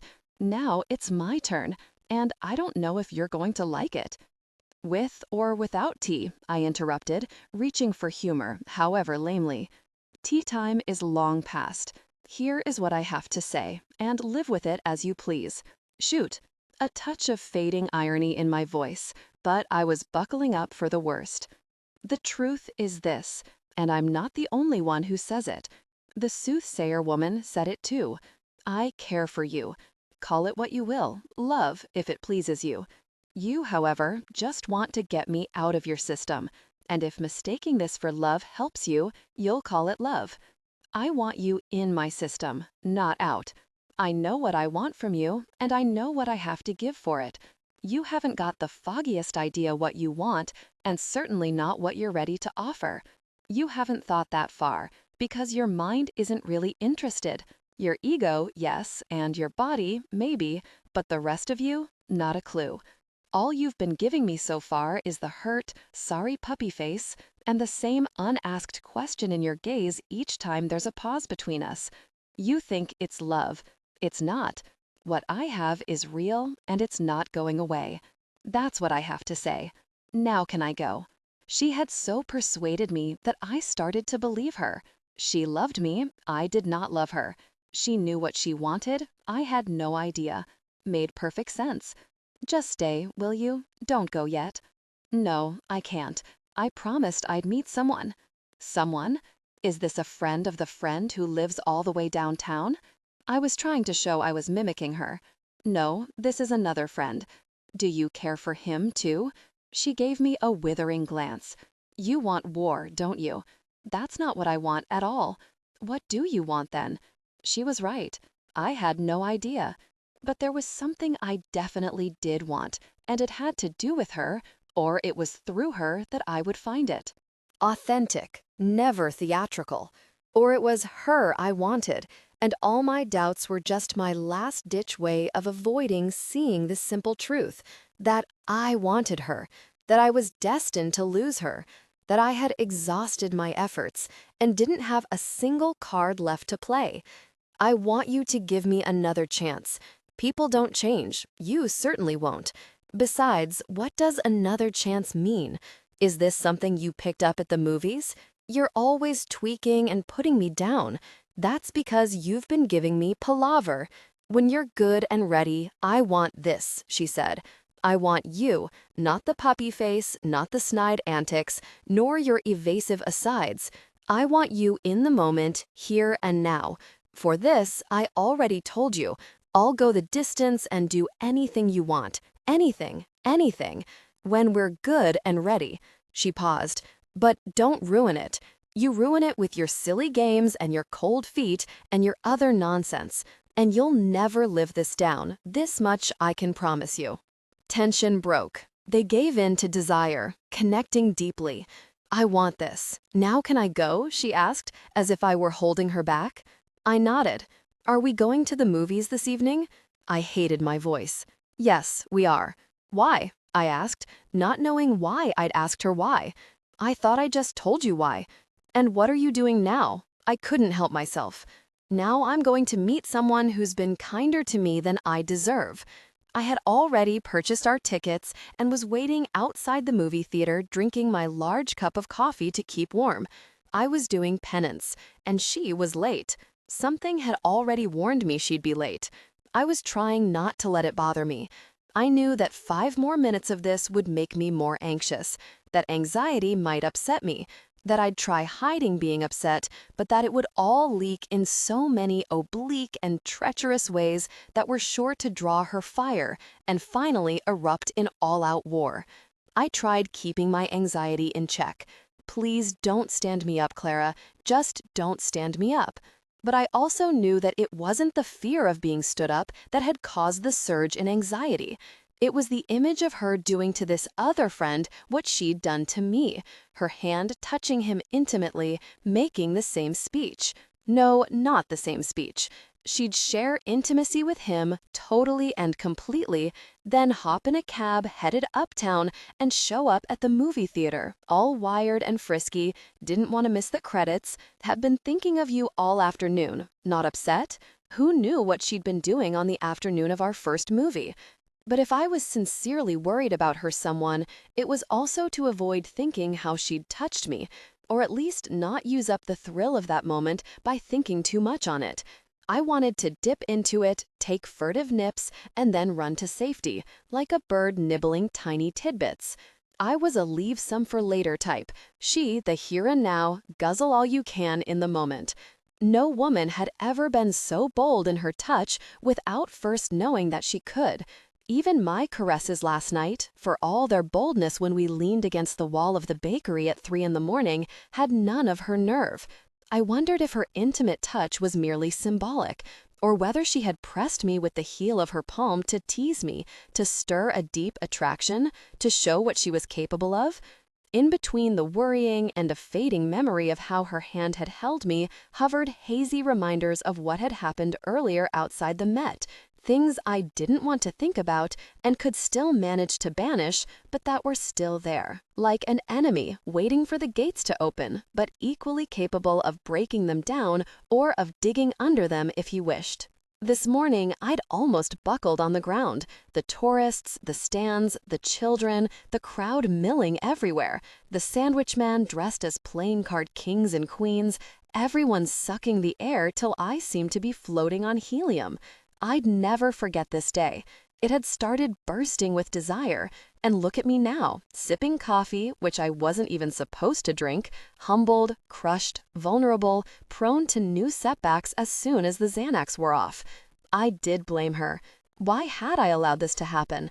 Because I had hoped? Because I had trusted? Because I'd failed to find something to hate in her? Because everything, just everything, was beautiful and promised to take me to that one place where I felt I belonged but had never seen, and that my life would be one big nothing without it? "You didn't think I'd come," she said, after stepping out of a taxi in front of the theater. "Well, maybe you wavered a bit. Did you want me to worry?" Stop. She took the second coffee from my hand, no doubt in her mind that it was hers. I also produced a roll of Mentos, which made her ecstatic. Or perhaps she was making up for not thanking me for the coffee by throwing profuse thanks for the candy. "Want one?" she asked, tearing open the package. The first one was red. She always loved the red, hated the yellow. "I want the red," I said. But she had already put it in her mouth with a teasing, "You're not getting this one unless you come and get it if you dare." I would have kissed her in the mouth, found the candy, stolen it with my tongue, and, after playing with it a while, given it back to her. Suddenly, with our imagined kiss racing through me and the thought of her fingers passionately combing my hair, something arrested me. They may not have shared intimacy this afternoon, but they got very close, almost too close. Meanwhile, not a word about where she'd been or what she'd done. Her silence on the matter confirmed my worst doubts. I stewed in them all through both of Romer's films, poisoning both films. By the time we were out at midnight, it was impossible not to sulk. "What's eating you?" she asked. My nothing was not even trying to be dramatic or visibly cryptic. It was a glum nothing, and I didn't care to hide it. "You didn't like the films?" "I liked them." "You don't feel well?" "I'm fine. It's me." What lay ahead was a field of nettles that I wasn't eager to cross barefoot. "Did I say something wrong?" she asked. "Let's have it. Let's just put it out there." It took me a few moments to find the courage. "I just wish you hadn't left this afternoon. I felt terrible. I had to see someone." I tried to put on a placid, indifferent face, but I couldn't resist. "Do I get to ask who? Whom? Sure, ask away." "Who then?" "You don't know him, but he's a very dear friend. We talked about you. About us." I was trying to find my bearings, but didn't know how. Everything confuses me. I've never been this confused, nor have I ever told anyone I was so confused, ever. This was the most honest thing about me that I'd ever managed to say to her. This way of speaking was new to me, and I wasn't sure I liked it. How was I going to let down my guard with her tonight and ever attempt to recapture last night's kisses with this plague standing between us? When we arrived at the bar, things couldn't be worse. A man wearing a dark blue suit, a white shirt, though without a necktie, was sitting at the table next to what had become ours. And no sooner had he seen Clara than he stood up and embraced her. No introductions, of course, until he turned to me and introduced himself. On his table were what looked like loose galleys of a book of black and white photographs. He was nursing an oversized martini with a bunch of olives skewered on a long toothpick that he hadn't touched. There followed an awkward moment, during which Clara and I were trying to decide our seating arrangement. It only made sense that she should sit next to him, on the banquette, which spanned from his table to ours, but this precluded my sitting next to her, as had become our habit. She would be in between us, but the men would be sitting too far apart. So I did the obvious. I sat across from her, facing the two of them. She hesitated for a moment, which I took as a positive sign, but then she opted to sit so close to him that we found ourselves occupying his table. Authentic, never theatrical. I was furious with her for not insisting that I sit next to her. Yet Clara's hesitation had pleased me, as had the waitress's histrionic enthusiasm. Here they are. The man, whose name was Victor, didn't seem to pick up on Clara's momentary hesitation or on the waitress's clamorous greeting. I wondered what he knew about Clara and me. Were we just friends? More than friends? What were we anyway? And what were they? He explained he had decided to come here for a drink after spending the evening with his assistant. He wanted to go through the pictures one last time before turning them in the morning. Somehow, he wasn't pleased. He'd just come back from 2 shows, one in Berlin Grand, just grand, the other in Paris, sensationnel, and London and Tokyo in 3 weeks. Could you ask for more? What was the subject? I asked, trying to make conversation. Manhattan noir, which, given his French accent, he pronounced Manhattan noir. Clara threw me a quick squint. There was mirth and collusion in it. We knew we were putting this on hold for parody and demolition later on. Victor, dapper blue suit and starched white shirt, French cuffs, couldn't be happier with the project. Next year's Christmas coffee table sensation, he explained, trying to make light of the project. But he was clearly pleased with himself. Even the gleaming white shirt and wide-open sans cravate look was going to be the subject of ridicule once we were alone together, to say nothing of his name in bold letters on the cover, Victor Francois Chiller. The initials made me want to laugh. Talk of Manhattan noir kept us animated and laughing way past midnight. Everyone had a theory about Manhattan noir. We took turns. The noir city in each of us, even if we'd never seen a film noir before. The noir city we love to catch glimpses of, because it takes us back to another Manhattan that may never have existed, but exists by virtue of films and their after-image. The noir city we sometimes long to live in. The noir city that disappears the moment you go out to find it. The noir city that is more in us than it is out there in the real city, I threw in. Well, let's not get carried away, he said. She corrected his pronunciation. Not Manhattan, but Manhattan. Not haunting hour of the night, but haunting hour of the night. He thought the joke and his English pronunciation very funny, and, with confident hilarity, placed an arm around Clara's shoulder, pulling her toward him each time he laughed out loud, which forced her to rest her head on his shoulder. Perhaps, sensing his arm around her, she had automatically leaned toward him as a way of being pardoned for joking at his expense. Or was it, press the touch button and she's instantly compliant? His arm stayed there a while. He caught me staring at it. I looked away and turned my eyes to her, only to sense that she too had caught me staring and, like him, had instinctively looked the other way. Neither of them moved. She didn't lift her head away from his shoulder, and he didn't remove his arm.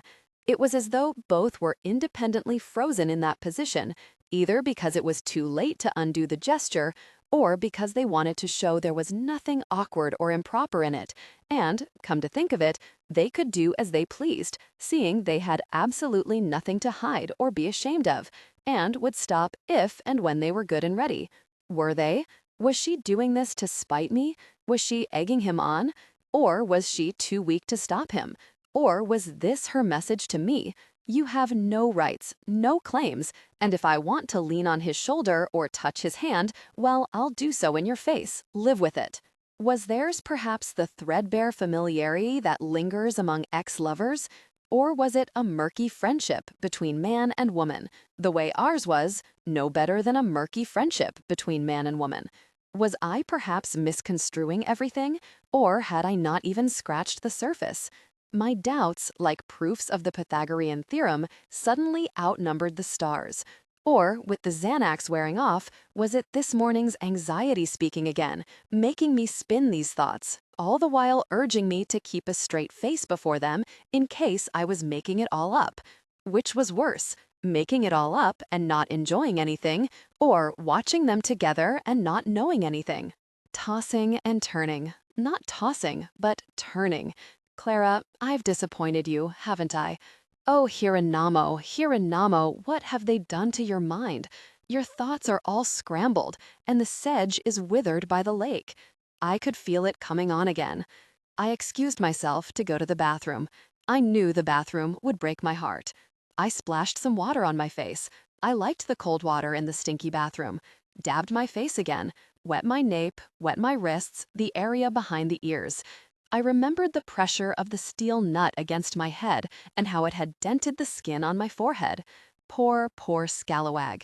And my trying to cool things down a bit, thrilled to the marrow of my being, me with my how do I leave graciously after our intimate evening.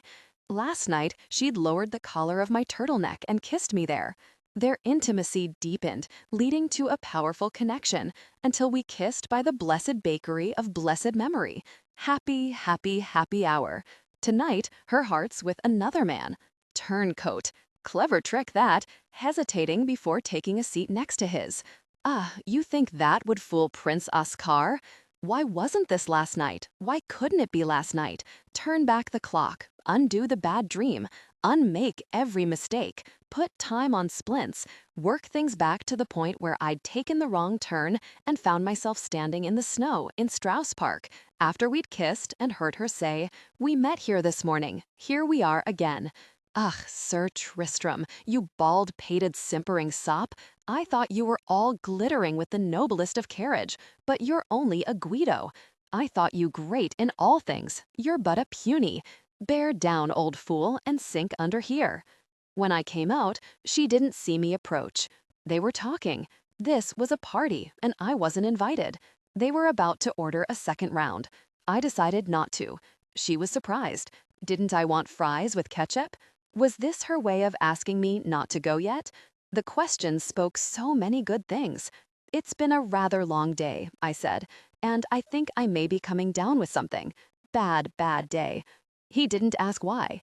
His reticence and the haste with which he wanted to return to what they were discussing told me she might have told him about my incident at Mount Sinai, and he didn't even want to pretend he wasn't aware of it.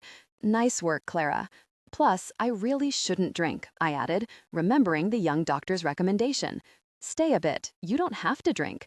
It sounded very off the cuff, almost like a polite afterthought, but I knew that with Clara, casual did not mean perfunctory. She was speaking in code. The informality was aimed at him, not me. She might have been pleading with me to stay. I, instead, chose to take her nonchalant tone to the letter. I was operating in bad faith until I realized that the casual accent of her request might have been intended for me as well. She wanted me to stay because it would look better if I did, but it made no difference, one way or another. What I wanted all along became instantly clear to me as soon as I stood up to leave. I had expected her to change her mind and not order anything once she saw me stand and put my coat on. She'd leave with me and I'd walk her home, as was our habit. The bakery, Strauss Park. This time I'd ask to come upstairs, even if she didn't. "I hope you feel better," she said. She was pretending this was all about not feeling well and about catching up on sleep. I looked at her to mean, "So you're really not coming?" "I think I'll stay a while and have another drink," she said. I shook his hand, and Clara and I kissed goodbye on both cheeks. I'm never having anything to do with her again, never seeing her again. Authentic, never theatrical. Never, never. This had been one of the worst days of my life. The worst, actually. It would take a few days, maybe another week, then I'd put the whole thing behind me. Or was I underestimating the damage? Give it a year, until next Christmas Eve. The soul holds its own anniversaries and all that. Instead of walking downtown, I walked up to Strauss Park. No more, no more, no more, I thought. This is the last time I'm coming here. I remembered the candlelit statue filled with votive tapers standing upright, and the crystallized twigs, and the bleeding for love, and the walk to and from the cathedral as she drifted away from her friends and brought me to this quiet spot, and, just as we were getting very, very close, said she wanted a strong, ice-burning shot of vodka. She'll pass by, and each time she'll think of me and be with me, and one day, with her husband, when they stare out of her living room window at the snow falling over the Hudson, she'll break down and say, "Sad is his voice that calls me," and she'll turn old and wizened and nodding toward life's close and be filled with gall and remembrance, telling the first beggar she'll find in Strauss Park, "He loved me once in the days when I was fair." This cruel and spectral city, Manitou noir. All of it was noir. The snow was just a screen, a lie, for it too was noir. Snow hurts because it deceives you. With gleaming asphalt, you know you're dealing with dark, hard stuff and beaten down slate underneath and shards of glinting grass mixed in. Snow is like pith and like molten tar, except it's soft on the outside, like velvet and bread, and the good things that yield as soon as you just touch them. But underneath, it's black, blunt, and bituminous, and that's how everything felt tonight. Black, blunt, and bituminous. I stood around a moment, hoping she'd have second thoughts and come after me, but no one was coming this way. The area around Strauss Park was deserted. Everyone was gone. The stranded magi with their heads ablaze were gone. Phildonka Madame Dosset was gone too. Rahoon and the beggar woman had probably come and gone.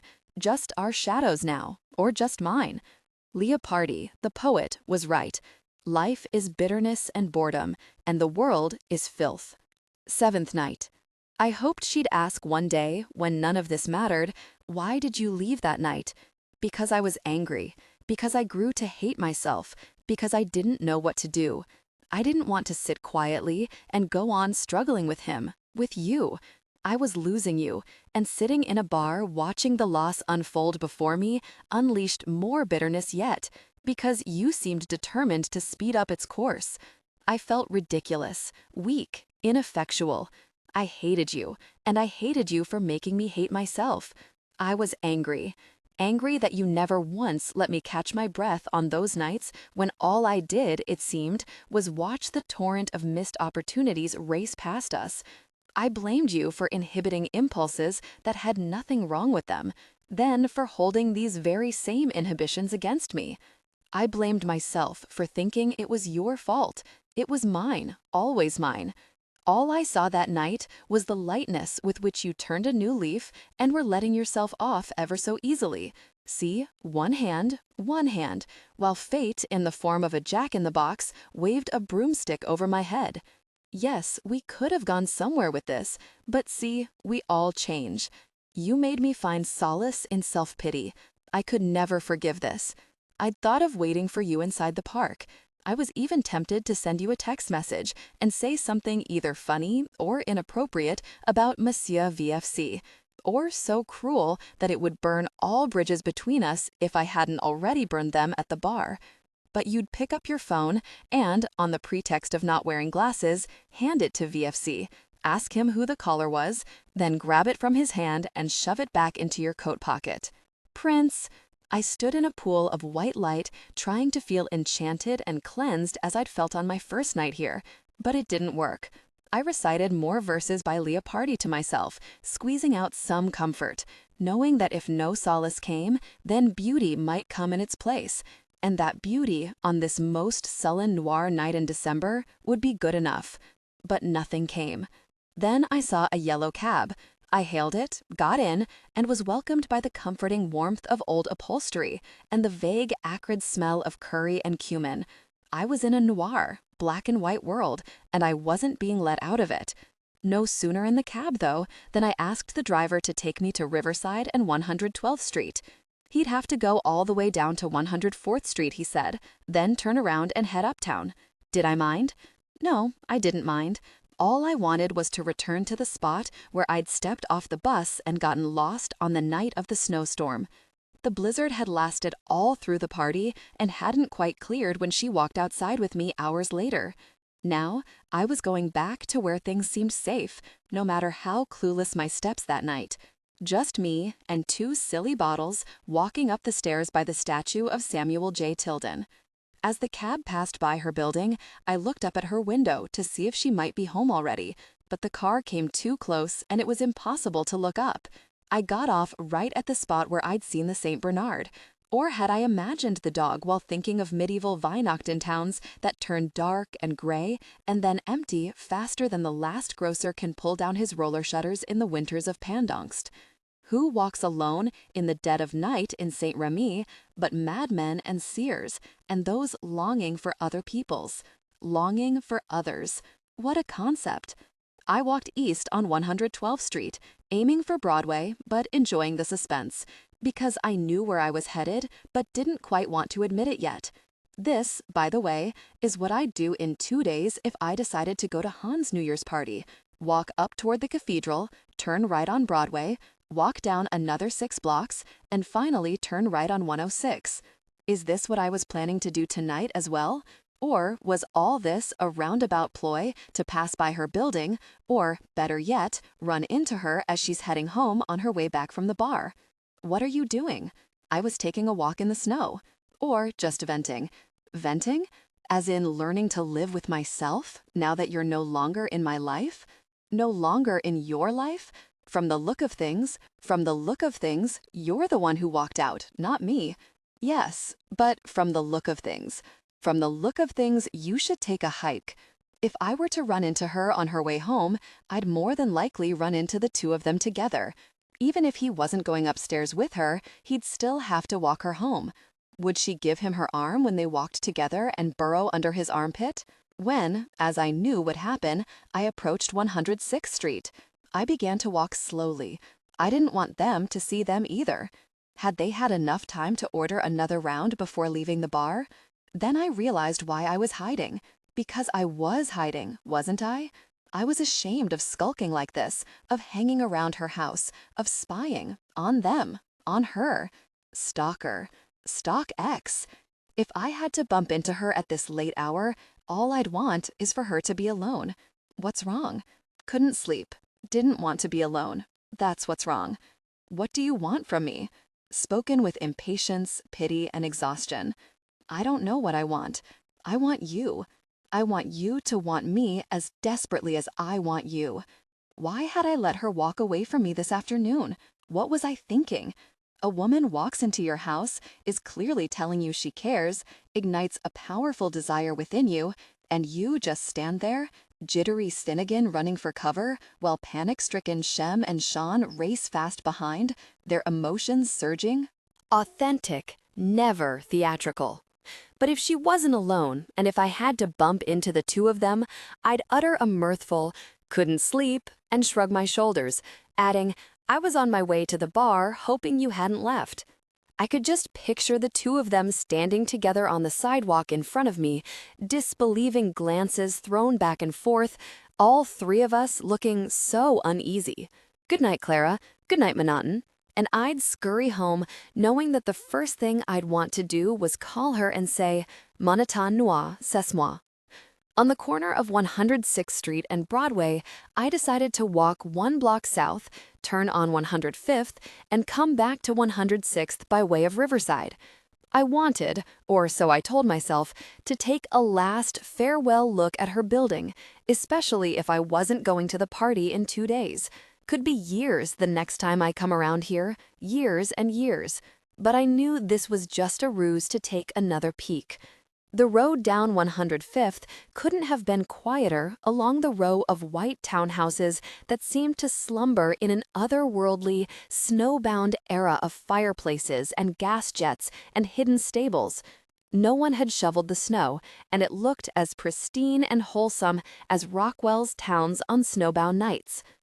By contrast, her large building, when it came into view on the corner of 106th Street, bore a minatory scowl on its forefront, as though its Gothic windows and friezes knew of my whereabouts in the snow and, like two distrustful Dobermans, were lying still, almost feigning sleep, vigilant and set to pounce as soon as I took another step.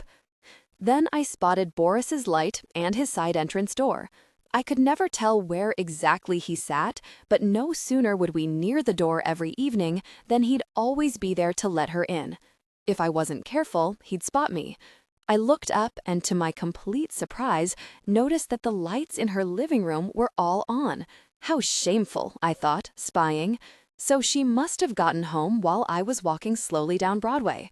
This either meant that they had had a hasty round of drinks or had decided against it and simply left the bar soon after me. Or she may never have turned off her lights before leaving this morning. Was she the type to leave her lights on all day? I didn't think so.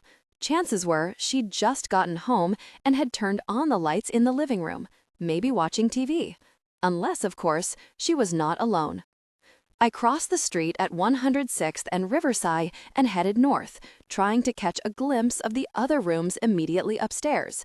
These were lit up as well, though I couldn't tell if their light was being referred from the living room. I was not even sure that one of the side windows belonged to her apartment. She had forgotten to show me around after offering to. I had probably tried not to sound too curious or too eager and had finally come out sounding indifferent, which perhaps was why she didn't insist. I remembered wanting to see her bed, but not wanting to show I did. Did she make her bed every day, or did she leave it undone? On the corner of 107, I had to make a decision. Either walk back down Riverside or walk over to Broadway and then loop around 105th once again. In the snow, it might take me 10 minutes. There was something so peaceful about walking. It would allow me to think about things, speak to her in my mind, find reasons to see how all this might work itself out one day, even if I knew that such walks seldom bring answers, that no one resolves anything, much less sees through the fog we burrow in, that all walking does is keep our legs and eyes busy, the better to keep our mind from thinking anything. The most I'd be capable of right now would be to think about thinking, which meant sinking deeper into myself, which meant blunting everything else, including my thoughts, which meant spinning something everyone else would call daydreams. Perhaps all this wasn't necessarily headed downhill. Even thinking in this quiet, aimless manner was itself, like amnesia and aphasia, a form of healing when the body comes to the mind's rescue and ever so gently numbs it, wiping bad thoughts one by one as I'd seen the nurse do with the child who was bleeding from the leg, blotting his cuts with soft, delicate, occasional light dabs with a folded piece of gauze, while with deft tweezers she picked out shard after tiny shard of shattered glass, dropping each one in a plastic trough, trying not to make a sound so as not to scare the boy. All my mind wanted now was to fantasize, because images were like feathers on a bruise, while thoughts flowed like iodine on open sores. She and I together when we'd make up. She and I together on New Year's Day with those friends she said she wanted me to meet. On the last evening of the Romer festival, she and I together. Now I was just walking to bid farewell, walking to spy on her, walking to be one with all the stonework that had watched her grow and knew all about her comings and goings as a child, as a student, as Clara. Walking to drag out my presence in Clara's world, and not to go back home and be alone with my thoughts, which aren't even thoughts any longer, but leering gargoyles sprung from a monstrous netherworld I never knew existed in me until I'd seen them milling about me, dressed as sandwich men. Walking, let's face it, in the hope I'd find a portal back into her life.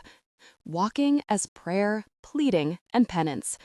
Walking to refuse the end of love, to refuse the obvious by picking at it, step by step, shard after shard, taking in the truth of it in tiny doses, as one takes poison so as not to die from it. In years to come, when I'll pass by her building again, I'll stop and look upstairs. I don't know why I'll look upstairs or what I'll be looking for each time. But I know I'll look upstairs, because this purposeless looking upstairs in this kind of dazed and balmy mood I'm in right now is itself remembrance and soul gathering, an instance of grace. I'll stand there a while and remember so many things. The night of the party, the night I thought I'd done the right thing by saying goodbye without lingering too long outside her lobby, the night I first felt my nights were numbered here. The night I knew, just knew, she'd change her mind the moment I said, "Yes, I'll come upstairs with you." The evening I looked out her window and wished my life might start all over again, in her living room, because everything about my life seemed to converge on this one room, with Clara, the bar, our strange lingo, and Earl Grey tea, as we sat and spoke of why this piece by Beethoven was really me, while part of me began to think I'd made the whole thing up, to stir things up a bit, because I really had no idea why the quartet by Beethoven was me, any more than I knew why Romer stories were me, or why I wanted to be here on so many winter afternoons with Clara, trying to understand why the best in life sometimes takes 2 steps forward and 3 steps back. I looked up and knew. It was all there: fear, wanting, sorrow, shame, bitterness, ache, and exhaustion. Now, as I spied the very end of her block from Broadway with its one lit window that must have been the maid's room overlooking Strauss Park, it struck me that though we'd never really had anything here, still, maybe we'd also lost everything here. As though something from being so piously wished for had managed to become the memory of something lost without having existed at all, a wish with a past that never had a present. We'd been lovers here, once. When? Couldn't tell. Perhaps always and never. I walked down 106th Street once again, placid, serene, white-pillared lane. The townhouses stared at me with frowning suspicion. Why are you here again? I am here because I don't know why I'm here. Her lights were still on, but too bright. What on earth could she have been doing? Should I look for a human, 2 human shadows flitting between the drapes? Would she come near the window when her cell phone rings? Just tell me I'm not spying at the wrong window. Authentic, never theatrical. Could she be the type who sleeps with all the lights on? What if she left the lights on because she likes to come back home and find the whole place lit up the way I do sometimes, to forget I live alone? Or was she moving from room to room, which was why the place was all aglow? Or were the lights on everywhere because she hated the dark when she was alone, and this was her way of showing she was alone and hated it? Suddenly, someone turned off the lights in her apartment. She's gone to bed. A frightful thought raced through my mind. They've gone to bed. But on 106th Street, I noticed that her kitchen light was still on. Who goes to bed with a lover and leaves the kitchen light on? No one, unless they are caught up in the moment. What was she up to? Cognac? Hot toddy? A little snack? How easy can human contact be? How easy had it always been? Why was it so unusually difficult with Clara? The kitchen light still puzzled me. What can a kitchen light possibly mean? How many times do I turn mine on and off before going to bed? And then it hit me. I'll never, ever know why that light was on so late, nor ever see that kitchen from the inside again. Suddenly, the kitchen light stood like a distant beacon that was far crueler than the storm itself. Boris! He stepped out into the cold to finish his cigarette, stood there a while, gazing at nothing, then flicked the butt halfway across the street. I made certain he didn't see me. The moment he stepped back into the lobby, I crossed the street and found myself headed toward 107th Street. I could not stay on the sidewalk too long. She might look out of her kitchen and catch my eyes glued to her windows. For all I knew, she might have been looking out of her window and staring straight at me, or perhaps the two of them were. So I walked by in a rush. But having reached the end of her block too soon, I realized that there was nowhere to go, and rather than go the long way around to Broadway and back, I started walking back on Riverside, slowly, then once back to 105th, went up again to 107th, back and forth, again and again, always affecting a busy air, not realizing that there wasn't a reason in the world why anyone should walk by 8 times on Riverside Drive and look so busy at such an ungodly hour of the night. My Passacaglia. I'd tell her one day, not Leo's Prelude, not your Sarabande or your Folias, not Beethoven's Adagio, just my Passacaglia, my passing along here, and losing my mind. Perhaps I should call, I thought, not to talk, but to remind her I wasn't out of her life quite yet. I'd let it ring once, then hang up, but I knew myself. Having called her and found it wasn't so difficult, I'd be tempted to repeat the call. It was the sort of thing Inky might do. Take forever to call the first time, call a second time 20 minutes later, then every 5 minutes, then all the time. If she wanted to speak to me, if she was alone, she'd call back. If she didn't call back, well, either she'd turned off the phone or she wasn't going to play this game. In the end, she'd ask him to pick up the phone and tell whoever had called that she was in Chicago. Say, I'm in Chicago. Had I encouraged them to sleep together? Suddenly, the lights in the living room are on again. She is unable to sleep. She is fuming. She is upset.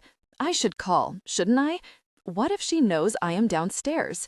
She is the sort who would intuit just that. She knows I am downstairs this very moment. Or worse yet, what if she simply wants me to spin these thoughts in my head, including the worst one of all, that she isn't even thinking of me? Then the lights go out. Only a pale, bluish light near her window. Was it a night light? Was Clara really the type to use night lights? Or was it a dusky, weakened, incandescent light from another room? Or light reflected from a nearby street sign? A candle? God forbid. No, not a candle. Not a lava lamp. Clara Brunschvig would never own a lava lamp. Ah, to share intimacy with Clara Brunschvig by the light of a lava lamp? Noir thoughts. I didn't call that night. The next morning, I was awakened by a light pattering on my window pane, the sound of rainfall, timid and tentative, without the hysteria or conviction of a downpour, like rain on an August afternoon that might stop any moment and restore things to how they'd been minutes earlier. It felt like afternoon. I wouldn't have minded if I'd woken up 6 months later. Let time, not me, deal with this. I'd had a fitful night, perhaps with weird dreams flaring through a wasteland called sleep, though I couldn't remember a single dream, save for their collective pall, which lingered in my sleep like smoking stacks on a parched landscape after a great fire. At some point toward dawn, I felt the same rapid throbbing in my chest that had made me go to the hospital the day before. But I must have fallen back to sleep. If I have to die, let it be in my sleep. By morning, I knew exactly what it was. It didn't surprise me. What surprised me was its ferocity, its single-minded persistence in every part of my body. No ambiguity, no doubt, no cloud could be summoned to give it a kinder name. This was not a whim. It was a commandment that must have started somewhere in mid-sleep, slogged its way out of one nightmare into the next, and finally worked itself out into this morning's light. I wanted her, and I wanted nothing else in the world. I wanted her completely, her presence, close, her gaze in mine, her smile. This is all I wanted. and not having it was like watching life drained from my body and, in its place, a false serum injected straight into my neck. It wasn't going to kill me, and I wasn't going to die, and things would go on as before, and I'd definitely recover. But not having her was like laughing and drinking while watching every single person I grew up with being taken to the gallows and hanged until my turn came, and I'd still be laughing. My own body was pounding at my door, pushing the door open with the dogged truculence of a crime about to be committed, in which I was both felon and victim. Open up, or I'll ram the door down.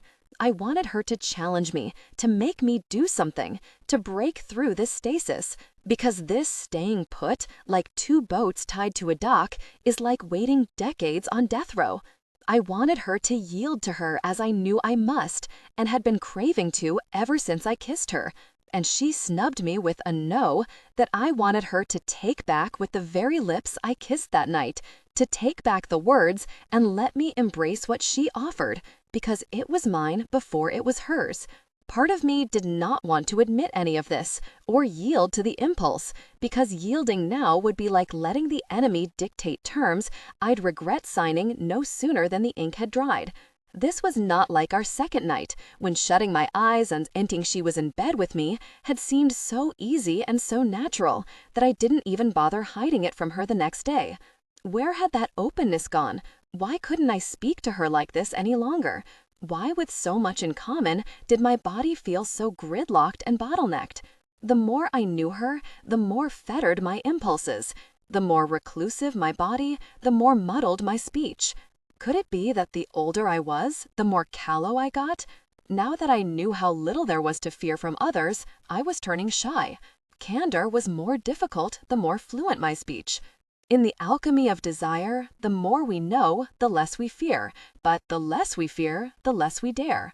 Now, in bed, and with the words she'd spoken in my dreams still ringing in my ears, I felt as though something had broken the sluices, mocked my inhibitions, and flooded every improvised sandbag I'd put between us. So what if I surrender to her? So what if she knows? I'll tell her first thing in the morning.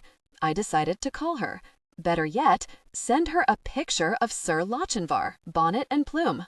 Authentic, never theatrical.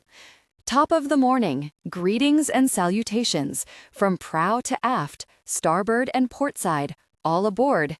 Beware of our corvus. This is the captain speaking. Call and pick up where we left off 2 nights ago. I ache for you. Do people still ache for people? Not really. Then speak differently. I know you'll want to hang up on me, and you have every reason to.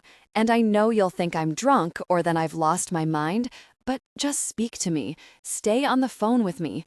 Say, you know. Say, you know exactly, because you're going through it yourself. For if you know, then I know how you'll take the raspy, churlish snigger in your soul and unbraid it till it loosens into strands of passion, prayer, and thanksgiving. I focused on her, said the word Clara, thought of her presence, and then knew, when there was no turning back, that I was signing over my life to her, that I was handing her all my keys for her teeth, her eyes, her shoulder, her teeth, her eyes, her shoulder. After this, I would never be able to say it was nothing, or that morning had made me do it. Later, I went out in the rain, bought 3 papers, had breakfast at my crowded Greek deli, then headed for a walk to Columbia, maybe farther. I like rainy days, especially light rainy days, that are just barely gray, but whose overcast sky does not hang oppressively over the city. Such days make me feel cheerful, perhaps because they are darker than I and therefore make me seem happy by contrast. This was a good day for a walk.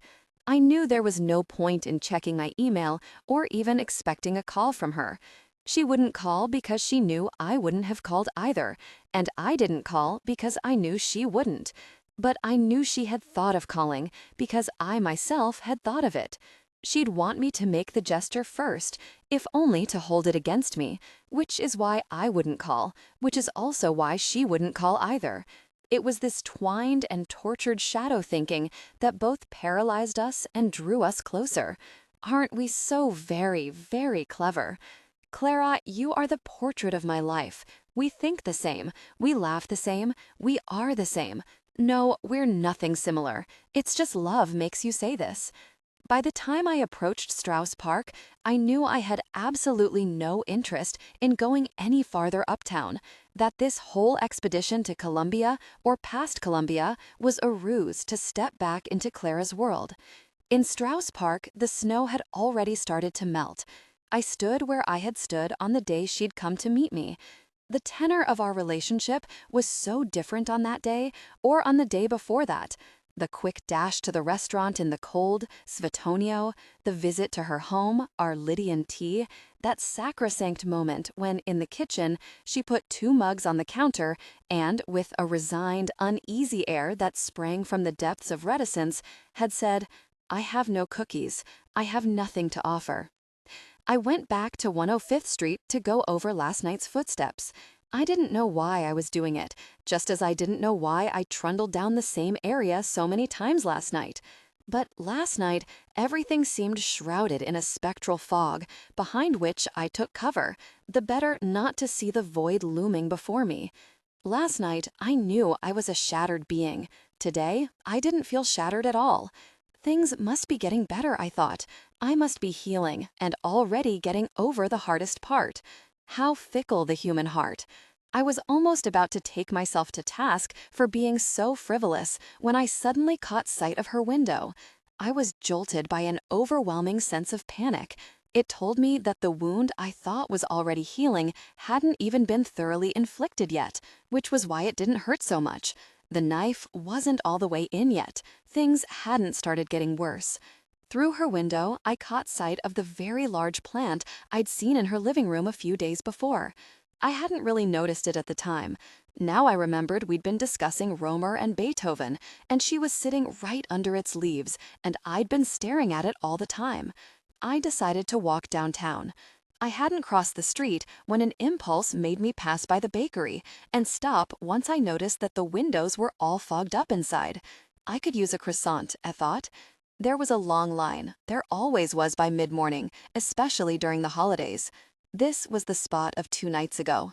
To stir the memory of our kiss, I came even closer to the glass and, so as not to arouse suspicion inside the bakery, pretended to be straining my eyes to make out whether the line was long inside, almost pressing my nose flat against the glass.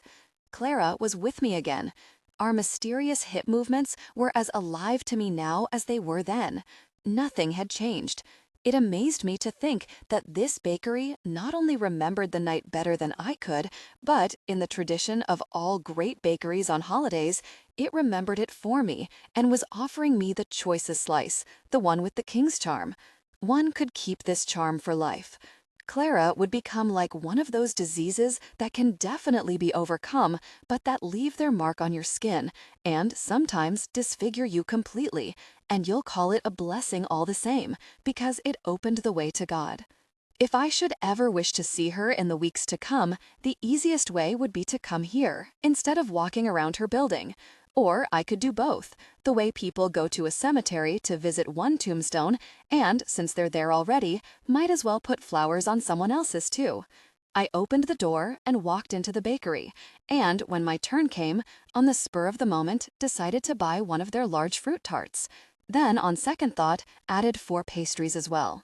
"I could have sworn it was you," said a man's voice. I turned around. It was a friend I hadn't seen in months. He was having breakfast with his girlfriend, seated at a tiny round table. "I saw you peeking in from outside, and for a moment I thought you were about to flatten your whole face at me." He introduced me to Lauren. We shook hands. What was I up to these days? "Nothing," I replied. I was headed for a late lunch with some friends on 95th Street, hence the cakes. The idea of visiting my friends had occurred to me only after I'd purchased the cakes. We were almost a week past Christmas, and I had yet to find toys for their children, I added. "How old were my friends' children?" asked the girlfriend, clearly interested in children. "2," I answered. "There are children's shops a few blocks down." Was she a school teacher? She shook her head. I looked at her. What a lovely person. There are children's shops a few blocks down. A whole lifetime of kindness, sweetness, and goodwill in these 8 words. We joked about buying gifts for children we hardly knew at all. She had no handbag, just a coat which she was wearing buttoned down, both hands digging deep in her coat pockets. Tense and uncomfortable, she'd finished her coffee long ago, it seemed. They had the look of a couple who'd had some words. "We were headed that way anyway," she said. "We'll walk down with you." They helped me pick out toys. Did I mind? Not at all. How sweet of her, simply to volunteer with a complete stranger. Then I realized why this wasn't what I wanted at all, and why I'd floated the plan of visiting friends on 95th Street. I had bought the cakes in the hope of finding the courage to call Clara before announcing I was coming up with a tart and 4 pastries. Authentic, never theatrical. If I don't ditch these two now or tell them I've changed my mind, I may never drop in on Clara this morning, may never see Clara again. And who knows, life may take a completely different turn just because of a pair of toys and a stupid fib concocted with a fruit tart in my hand. Like those tiny, arbitrary accidents that determine the birth of a great piece of music or the destiny of a character in a film. A small nothing, a meaningless fib, and your life spins out of orbit and takes a totally unexpected turn. So here I am with a cake and 4 pastries, going to a place I had no intention of visiting and about to buy gifts I couldn't care less about. In the toy shop, all 3 of us seemed to disband for a while. He was interested in bicycles, while she simply ambled about looking at the cribs and baby furniture, her hands still digging into her coat pockets. I found myself right next to her. "I think you should buy a fire engine," she said, pointing at one under a glass counter. How come I hadn't seen it? It was staring right at me. Because you don't see, maybe? Because I don't see, maybe. Story of my life, isn't it? I wouldn't know, would I? She said. The huge fire engine was made of plastic with rounded corners and no sharp edges, which gave the truck a friendly but unintentionally cartoonish character that was not likely to please a boy of 4. "Does the ladder move?" she asked the owner. "It also has a rotating functionality. See, madam," he said, with a thick Indian accent, showing how the entire ladder assembly could be rotated 360 degrees. But the same model also comes with a non-rotating functionality. Fewer parts, breaks less easily. He turned his attention to a woman in her 50s and her pregnant daughter. They were wearing identical wigs. They wanted to buy furniture, but did not want it delivered before the birth of the baby. "We're a bit superstitious," said the mother, speaking for the daughter. "I understand," he replied, with the deferential empathy of someone who'd lived his entire life with superstitious far creepier than this. Minutes later, he was back. "So, which do you want, with rotating functionality or without rotating functionality?" By now, Clara would have been tempted to mimic his Indian accent, and together we would have been on the floor and added 1 or 2 new words to our clandestine lingo. With Lauren, I wasn't sure it was good form. I fiddled with the rotating ladder. "Which functionality do you think they'd like?" I said, turning to her and trying as discreetly as I could to coax laughter out of her. She smiled. "You were the 4-year-old boy once, not me. I think I never grew beyond 4. I wouldn't know, would I?" Obviously, this was her way of acknowledging without really responding to another hasty attempt at bridging the distance between us. Then, probably suspecting she might have snubbed me without meaning to, she added, "You're not in bad company. Most men seldom grow beyond 4. We stood before the fish tank. I noticed she was staring at a fluttering flat illusion fish streaked with very loud blues. It looked like an imitation iris about to blossom.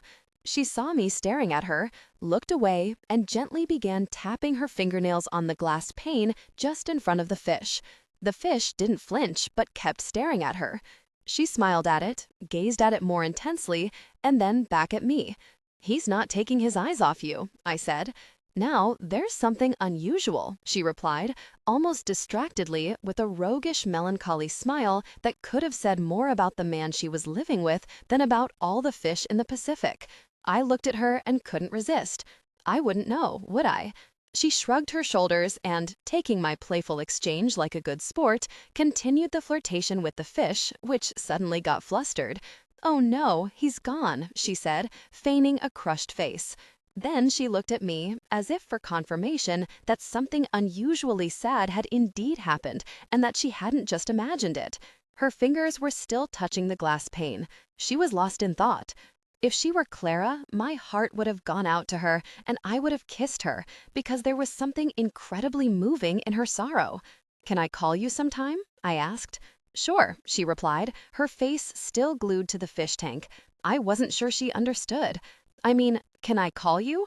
"Sure," she repeated, with the exact same casual air that continued to find fish far more important and that seemed to say, "I heard you the first time." Her number couldn't have been easier to remember. The whole thing had happened in less than 10 seconds. "Anything else you care to look at?" I shook my head and decided to buy 2 of the rotating models. The owner of the store asked his son to gift wrap the boxes. "Wrap them separately, Nikhil, not together, not together," I said. I was ready to burst out laughing and was trying to control the quivering on my lips. She must have thought I was smiling broadly for the joy such gifts would bring the 2 boys. "Put yourself in the place of the boys when you walk in with these huge packages," she said. I tried to and was only able to think back to my childhood. A stranger walks into my parents' living room with a wrapped box a few days after Christmas. I'm not sure the box is for me, so I contain my excitement and to master it, rush to my bedroom. Meanwhile, the stranger mistakes my quick exit for indifference or, worse yet, for arrogance. I wanted him to coax me out of my bedroom, while he wanted to see excitement and gratitude. When I am no longer able to contain myself and ask someone if the box is for me, they tell me, probably, but that the guest has already left and taken the gift with him. "Maybe this is why we like Christmas so much," I finally said. "Which is a good thing?" she asked. "Which is a very good thing." I liked her very much.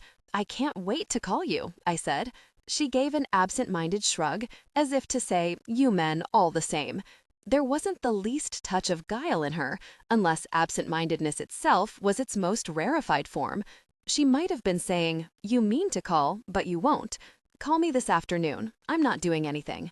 When my friend joined us, he seemed surprised by the speed with which we'd managed to find and purchase 2 toys. He put his arm around her shoulders. She simply dug her hands into her coat pockets again and seemed preoccupied by the patterns on the floor. What a complicated woman, I thought.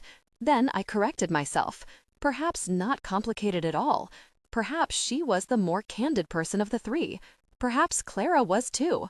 It was just I who needed them complicated, if only because finding guile in them was my way of making them like me, of assuming they spoke my language and that I could speak theirs. There'd been a moment at the wrapping desk when we were both resting our hands against the counter. By accident, our hands had touched. She did not remove hers, and I didn't remove mine. You'd think we were both totally engrossed by the fire trucks. We separated a block later. I watched her reach for his hand and find it before springing through the slush to make it across the street before the light changed. Yet she'd cheat on him in a minute, I thought, thinking back to Clara, who, for all her kisses at the party, was busy telling friends and strangers how easily she ditched Inky. I was sure she did the same with me. Weep with me while listening to The Handle, have me over for tea, want me to spend the night with her, then double-cross me all the way downtown first thing the next morning. I was hardly better myself. On 95th Street, I had a moment of unbearable hesitation. Should I bother going at all? Had I even been invited? I couldn't remember, but assumed I was always welcome there. I'd have lunch with them, even if they had already started without me. I'd drop the toys with the boys. We'd have cake. Then, by 4 o'clock, I'd call Lauren. Authentic, never theatrical. It had been my intention earlier this week to bring Clara along and introduce her to Rachel and her friends and open up my life to her bit by bit. Now, I'd call Lauren by 3 to put Clara out of my mind. Before ringing at their brownstone, I could already hear the hubbub of voices chatting loudly within. I even heard my own ring and the effect it had on the noise in the house. At first silence, then the patter of feet and the sudden burst of greetings. A stranger bearing gifts. It did remind me of my childhood. We've so much food and all this booze. Rachel came out of the kitchen and kissed me. Her sister said she would fill a plate with a bit of everything. An Indian couple had brought a stew that was to die for, and there was still lots left. I called this house the Hermitage because there was something good and wholesome about it, though it was never clear who lived there, who didn't, who was sleeping over, and who just passing through. Always plenty of food, always new friends, children, and, as always, a bevy of pets, laughter, good fellowship, and conversation. What a relief to stop by this sanctuary and see everyone again, as if I were just dropping in on a sick friend, or just needed to pick something up or borrow a book, reconnect, touch base. Sometimes I pass here by cab without stopping. Just look in through the large dining room window to make sure everything is all right. Someone is always bringing in something from the kitchen, and around the dining table there are always people, good friends. Once, while passing by, I even caught sight of 2 bottles of white wine which they'd left outside the window to keep chilled. I'd taught them this trick, which my father had taught me. When the bottles were stolen once, Rachel decided the refrigerator was good enough. As usual, I made my way straight into the kitchen. It felt safer there and gave me time to settle in and get used to faces I hadn't seen in a while. I found a huge, uncut French cucumber. "That's quite a find," said Rachel, which brought a guffaw from all those in the kitchen. Someone suddenly burst in. "They're fighting again. They should get a divorce," said Rachel. "They're jerks." "Who's the jerk?" asks her sister. "I am," said the man who was just quarreling with his wife and who thrust his way into the kitchen to get a glass of water. "I'm the jerk. I am the jerk. See?" he said, ramming his head against the wall. "The biggest jerk on earth." The wife, who couldn't resist, followed him into the kitchen. "At least no one's hiding it from you." "What?" he asked. "That you're a jerk. You people are so boring," broke in Rachel's ex-husband, who was already preparing dinner for everyone tonight. "Can we at least pretend we're all still friends? Tomorrow is New Year's, for goodness sake." Rachel in the kitchen was busy cutting the fruit tart I had brought. She turned to me once the kitchen was cleared of people.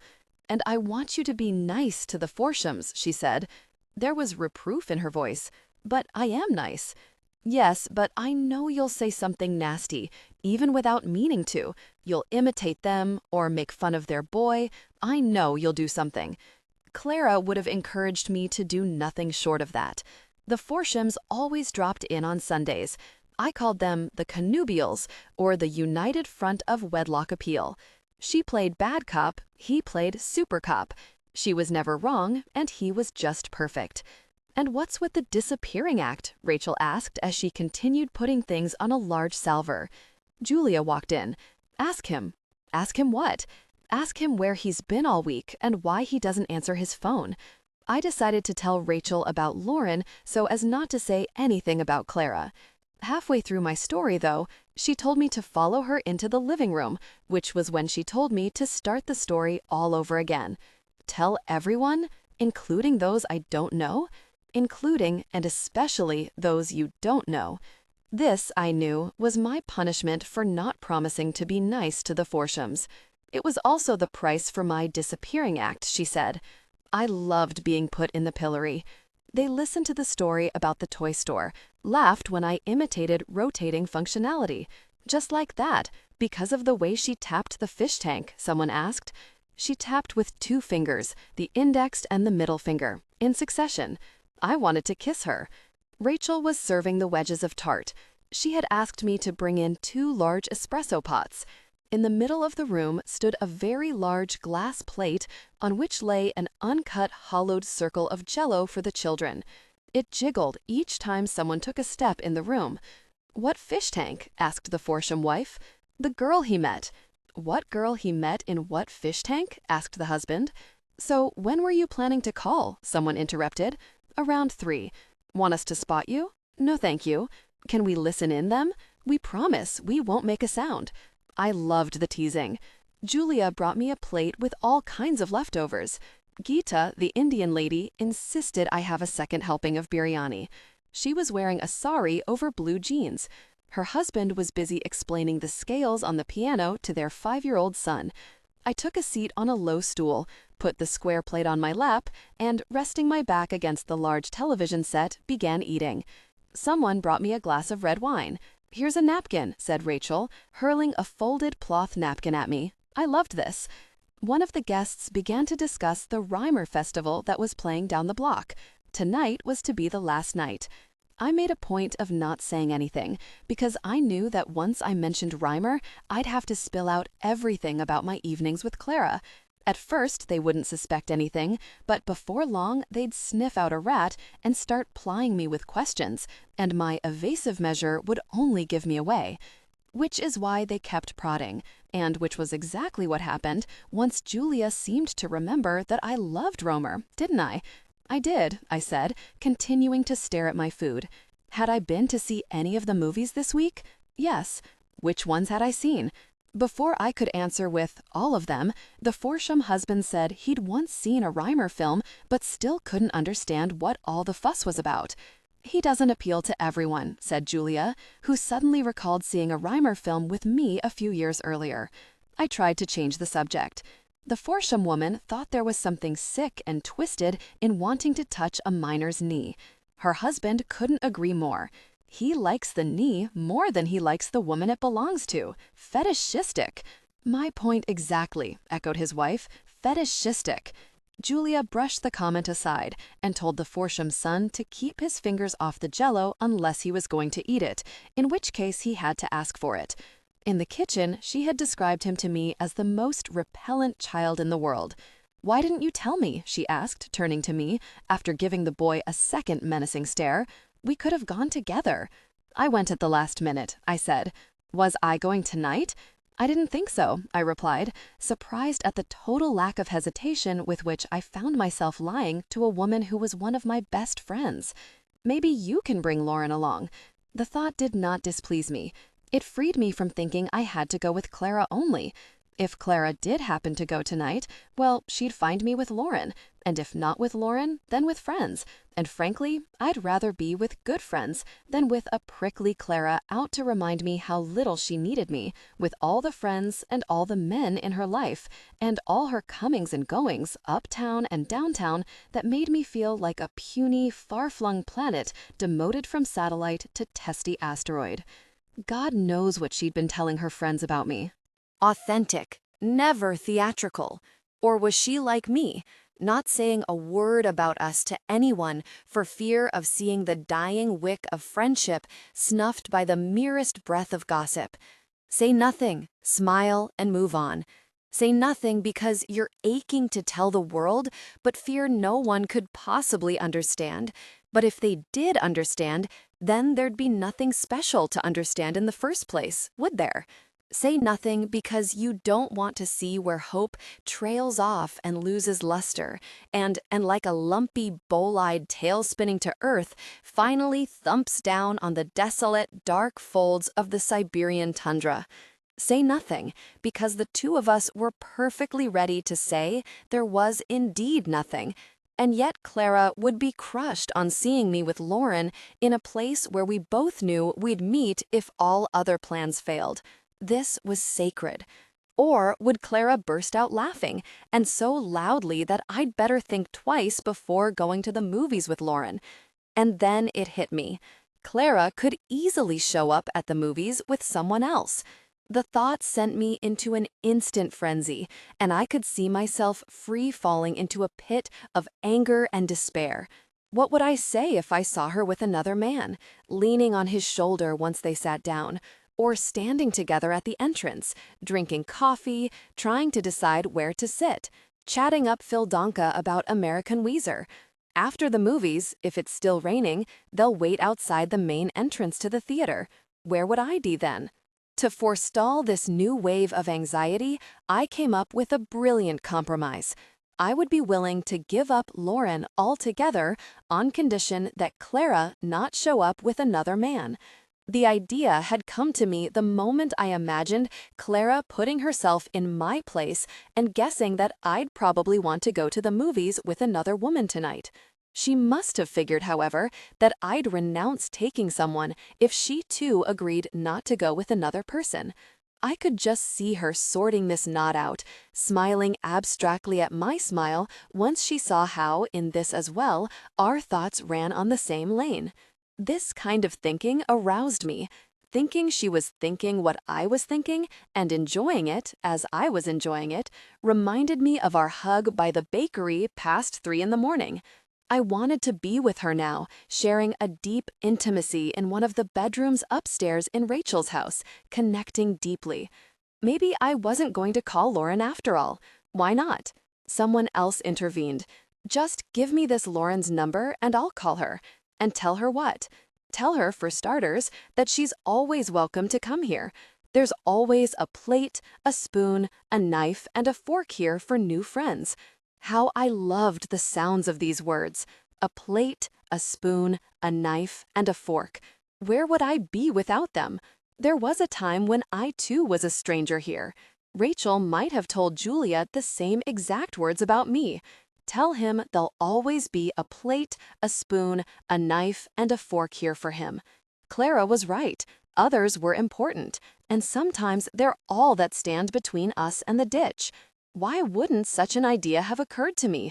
That others were important. Why did I have to fish it out from under a sheet of ice in an ice fishing hut? A plate, a spoon, a knife, and a fork. Would that they had said this about Clara now. "You're not saying anything, and I don't like it," said Rachel, breaking the silence around me with another one of her prods. "I'm eating," I replied, trying to suggest that if I was quiet, it was also my way of avoiding saying anything unkind to the Forshams. "You're so weird today. You're hiding something. I know it," she said, continuing to speak to me. And, "I think we should toss him in a blanket. Someone get a blanket." Rachel's 4-year-old boy, whose loyalty I thought I'd purchased with a fire truck, was the first to race upstairs. He returned with his 5-by-3-foot blankie. Someone insisted they find a real blanket. "Okay, I'll tell everything," I said, which was when I realized that the one thing I wanted most right then was to talk to everyone, the Forshams included, about Clara. Tell the world about this woman who, with 3 words 6 days ago, had jiggled my universe and turned it to jello. Rachel's ex replenished my wine. I took a sip and for a moment was quiet because I didn't know how to begin. "There is someone," I said. "Or, at least, there was. I don't think there is any longer. A phantom woman. I love it. And we met on Christmas Eve." "Yes, and?" "And nothing. We went out a few times. Nothing happened. Now it's over." Silence. Rachel's ex: "Did you steal the jewels?" Mrs. Forsham: "What a terrible question." Me: "I did not steal her jewels, but she offered to let me see them." The ex: "And?" Me: "I took a rain check." A man named David: "He's lost his mind." The ex again: "Do you even like her?" My answer caught me by complete surprise. "Immensely," I said. Julia: "So what's wrong with her?" Me: "She's flighty, arrogant, prickly, caustic, mean, dangerous, maybe perfect." The ex: "I see a very long winter. Go to the cave, open sesame, plunder the jewels, handle the thieves." A moment of silence. Rachel: "You're not going to call Lauren?" Me: "I'm not going to call Lauren." Rachel: "Not nice." Later that afternoon, we decided to walk the dogs. I walked next to Rachel on our way to the park and told her about my evenings with Clara after the movies, the hours at the bar, the dancing by the jukebox, the walk back through Strauss Park, the nights when I was sure all was lost, the heartthrob when I was proven wrong, the night when life put everything on the table, then took everything back and put the cards away. We were walking into the park, as we always did when we went out as a group, and were headed to the tennis courts and beyond that toward the tennis house, which by early twilight that day seemed already sunk in darkness, its 2 puny lamps scarcely lighting the way across the bridge leading over to the icy reservoir. All I need is for the ice to start cracking and I'll want to run away, be elsewhere.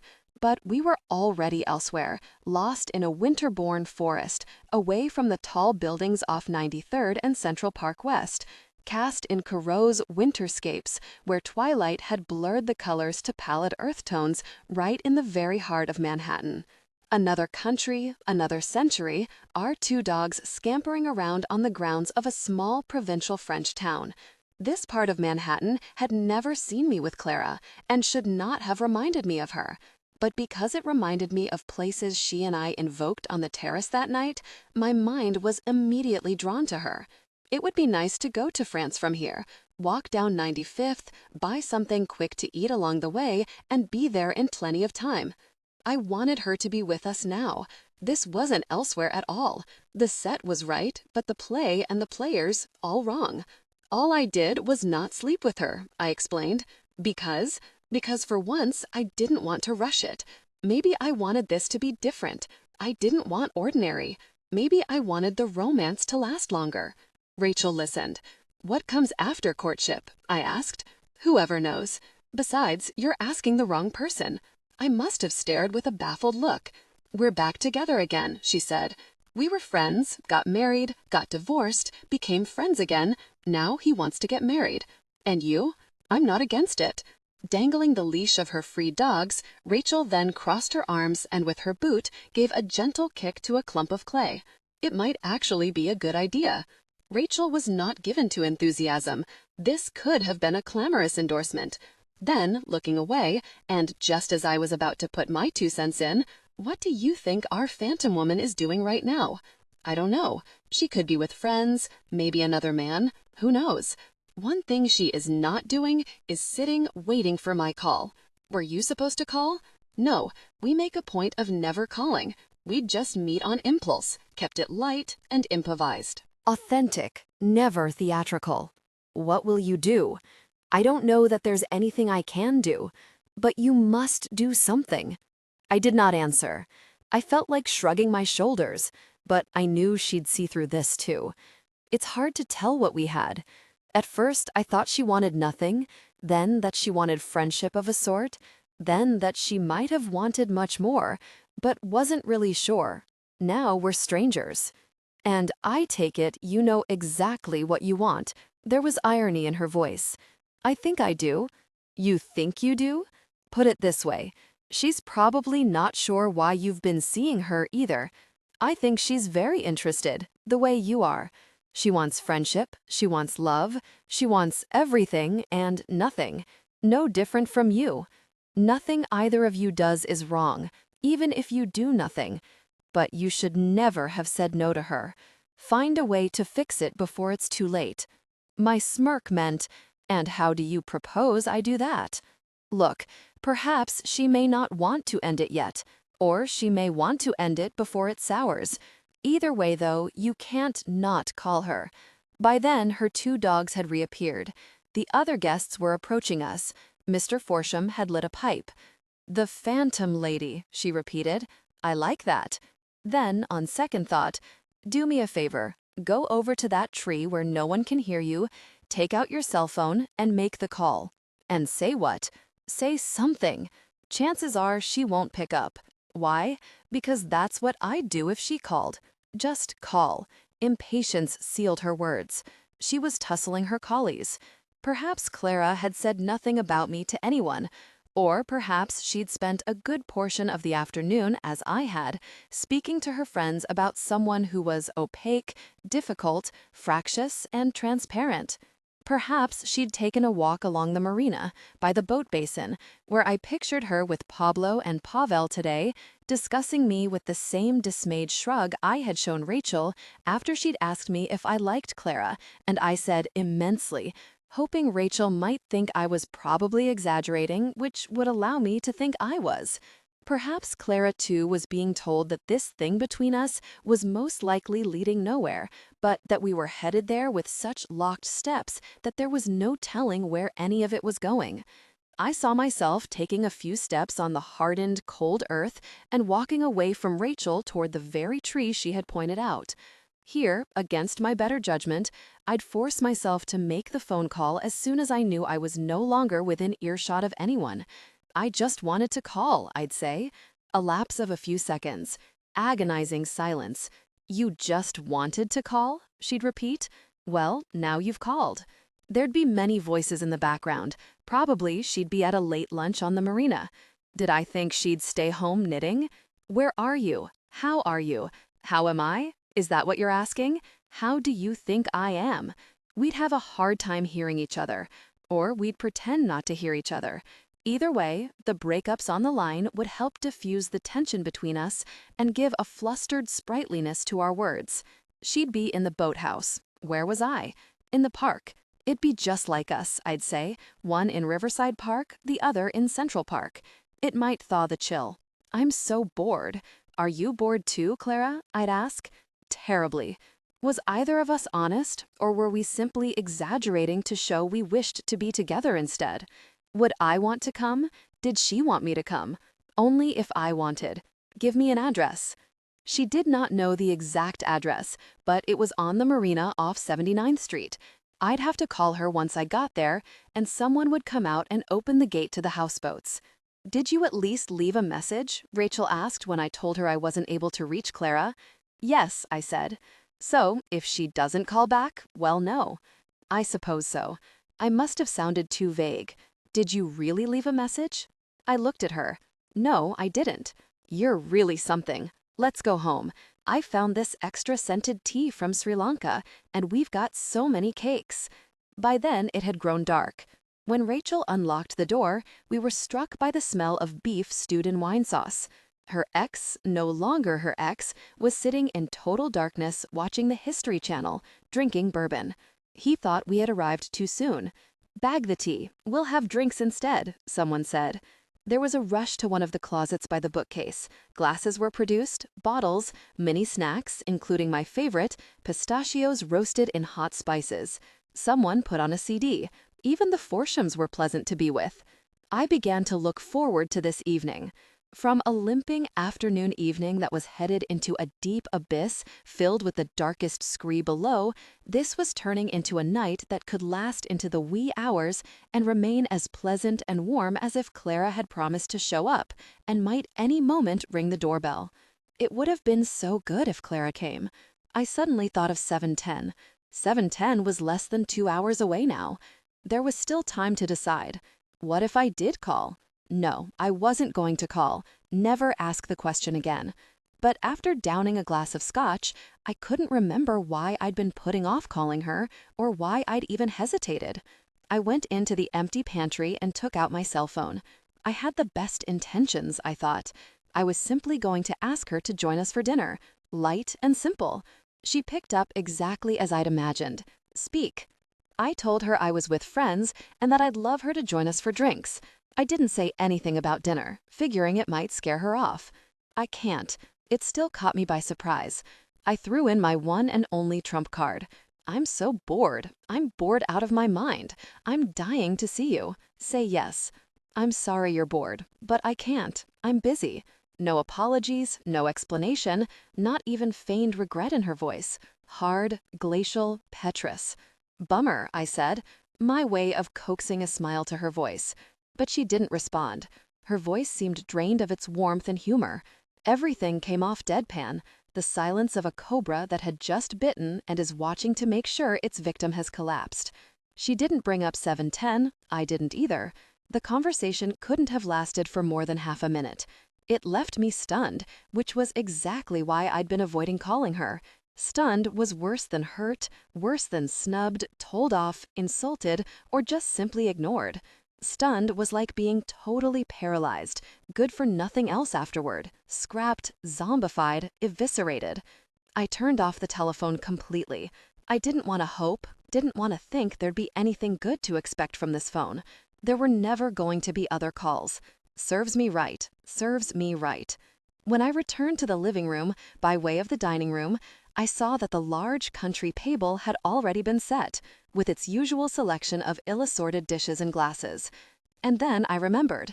I'd wanted to tell them to add a place setting for an extra guest. Then I'd gone to make my phone call. Is this the guest? Rachel would have asked. Yes, the guest. I had told no one her name. So where shall we seat the guest? Across from you, perhaps? I loved Rachel's irony. This table, though, would never see Clara. Clara would never see Rachel. That night after dinner and our second dog walk later in the park, I did walk up Broadway. On 106, I dawdled about a while, then strolled around her block once, and for good measure, a second time. Her lights were out, both the first and second time. Obviously, she wasn't home, might not come back, or had gone to bed already. Then I walked to Strauss Park and stood there, remembering the candles I'd imagined on the statue a week ago, remembering Officer Rahoon and Manitou Noir and Leopardi's short poem about life being all bitterness and boredom. Busy, she'd said. What an ugly word. Lethal, flat-footed, snooty, dismissive busy. The rats have all gone under, I thought. Authentic, never theatrical. There was something good and soothing about standing here and feeling one with the specter of things. Something wholesome in watching life from the bank of the dead, siding with the dead against the living, like standing by the river and hearing, not the Bach, but the hard, glacial, petrous cracking underneath the prelude hard. Glacial, petrous, like her, like me. Outside of time, we were so good together, as the dead are good together. Outside of time. In the real world, the meter was always running.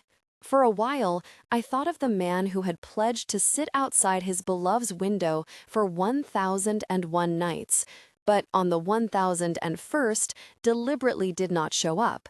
It was his way of spiting her, of spiting himself, as if spite, in the end, and love, its bedfellow, were coiled together like two vipers that bite the hand that feeds them, one with venom, the other with its antidote. The order makes no difference, but the biting must happen twice and hurts both times. I thought of how everything I'd done with Clara, from the very first night to the last, was governed by spite and pride, and, in between, lots of fear and admonition, while the one word that should have mattered most was the one condemned to remain silent, till it too became hard, glacial, and petrous. I had never said the word, had I? To the snow, to the night, to the statue in the park. To my pillow? I had. And I'll say it now, not because I've lost you, Clara, but I've lost you because I loved you, because I saw eternity with you, because love and loss are surefire partners too. 8th night. Fildonka, Madame Dassit, say hello. The voicemail, when I finally turned on my cell that night, told me what I'd known about Clara from the very start, but could never bring myself to accept, that everything I thought about her was always going to be wrong, but that knowing I was wrong as well. She belonged to another species. Or maybe I did, or both of us did, which explains why we saw eye to eye on very small matters and timeless ones, but couldn't seem to connect when it came to middling day-to-day life. There were two Claras, the one who ribbed me and could show up just when I couldn't have wanted her more, and the other Clara, the one whose next comment you couldn't foresee, but stood in awe of, because the couple of words she might say flipped and sparkled around you like a newly minted coin that was a plea for love or another one of her barbs that start with a smile but could just as easily land you on a stretcher in the ER. Fildonka, Madame Dassit, say hello, began her message, with traces of suppressed mischief in her voice, as though people were laughing in the background and she was cupping the receiver to prevent me from hearing them. I knew by now that this was her way of underscoring the humor of the moment, and, by so doing, communicating a semblance of mirth and sprightliness.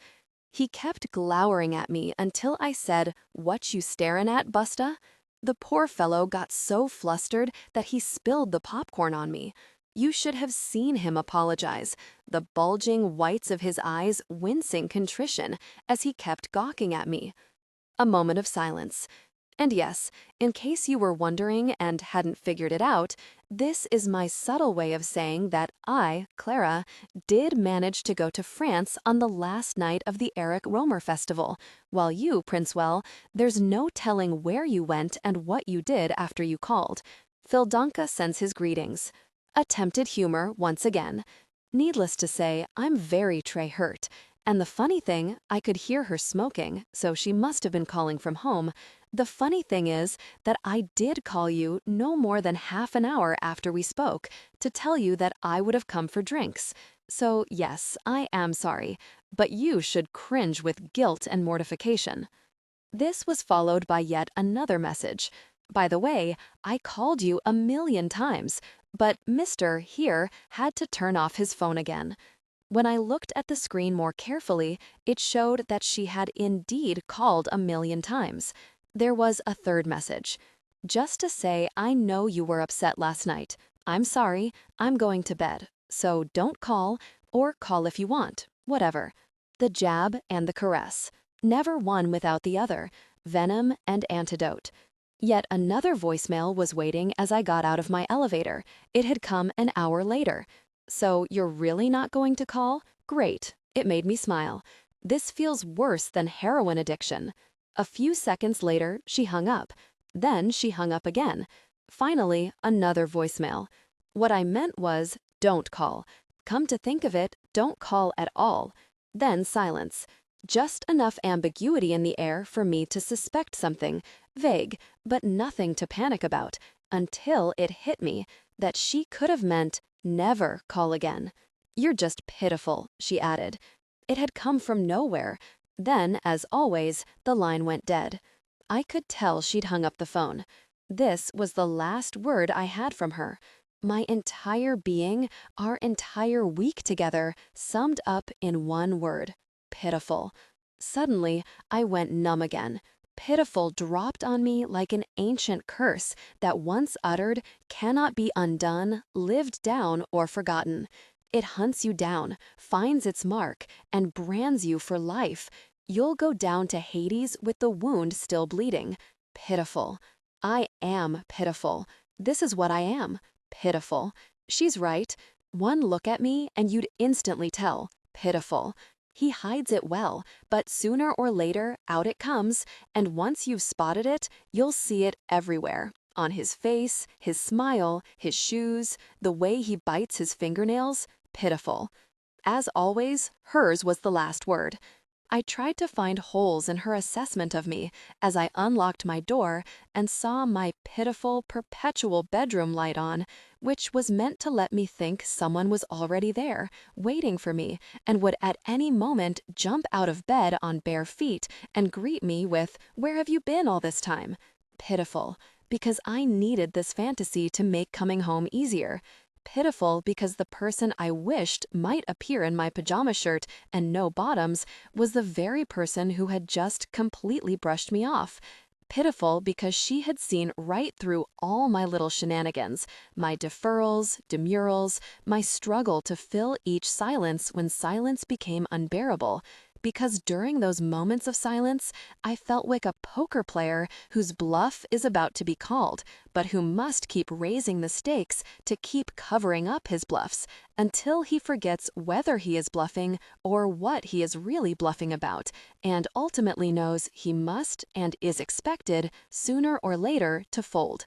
Pitiful because, even in tonight's voicemails, I had let her ride me through an entire spectrum of posts, from feigned mirth to hurt avowal to dignified defeat, and when I could have sworn I had the matter still in hand, she'd finally turned on me, light and swift, venom and scorn.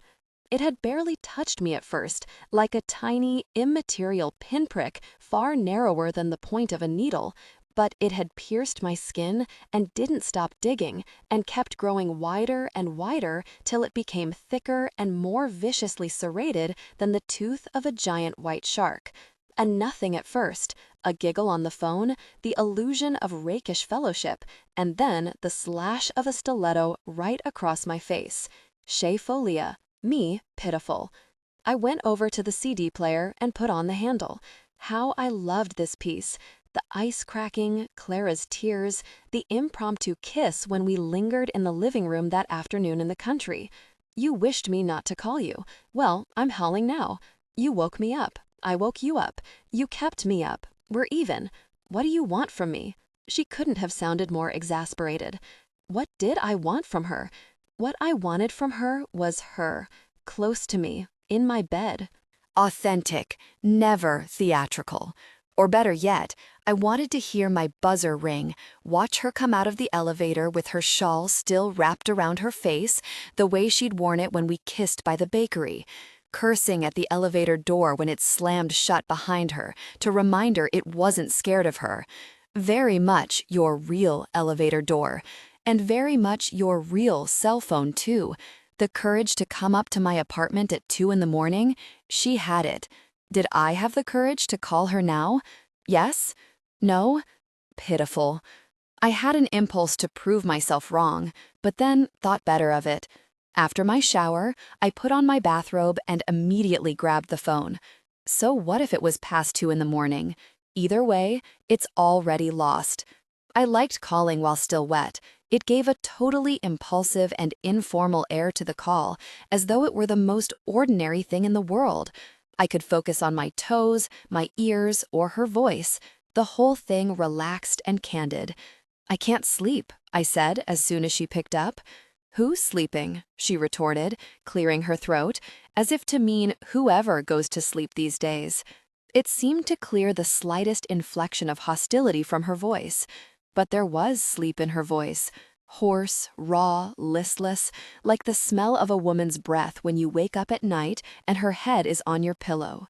Was she embarrassed to be caught sleeping past 2 in the morning? Besides, I knew it was going to be you. Why not Inky? I was on the verge of asking when I realized that her answer might be, because he is right here with me. So I didn't ask. I could have asked why she knew I'd be calling so late. Instead, I told her I had just come out of the shower and was about to go to bed. I wanted to call because I didn't want to leave things where we'd left them last night. She made an amused semi-grunt. She was agreeing things couldn't be worse. So there was no chance I'd imagined it. "Can you talk?" I asked. There was silence at the other end of the line. Had she, perhaps, fallen back to sleep? "You mean, am I alone?" Such razor-sharp clarity, even in mid-sleep. Yes. All I had meant to ask her was whether she was up to talking. As always, she'd read the real meaning behind my question. What did you want to talk about? Her equivalent of, "This is your quarter. Speak." She was giving me an exceptional but necessarily brief audience. So many seconds, but not an instant more. Always with the meter running. I was going to say, but I didn't know what I was going to say, and couldn't think that fast. I just wish we were a week ago. I wish we were still at the party and had never left and were trapped there forever. The things you come up with, Prince. This was sleep talking. You mean, as in that Buñuel movie? Was sleep making her unusually conciliatory? Trapped forever? Snowbound forever? As in Mattis' house? And then I said it. I wish this was 2 nights ago, and last night. My heart started thumping as soon as she corrected me. In the dark living room, I stood facing the night and the dark sea of Central Park. I'm staring out the window. I'm staring at the salt on the carpet. And I wish you were with me now. You want me to be with you now? Why did she sound so surprised? I want you to be with me now, and always. There, I added, as if, using a pair of pliers on my gums, I had managed to pull out an impacted tooth. And you want me because? I should have known that the triumph in my avowal wouldn't last. Something sharp and unkind in the rise of her question came like 2 fingertips snuffing the candlelit amity I'd just found in her voice.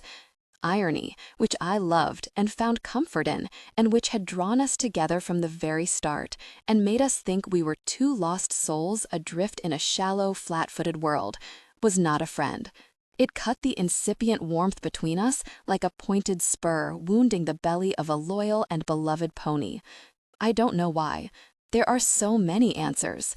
Because I've never known anyone like you, or been this way with anyone. Never this close, or this exposed.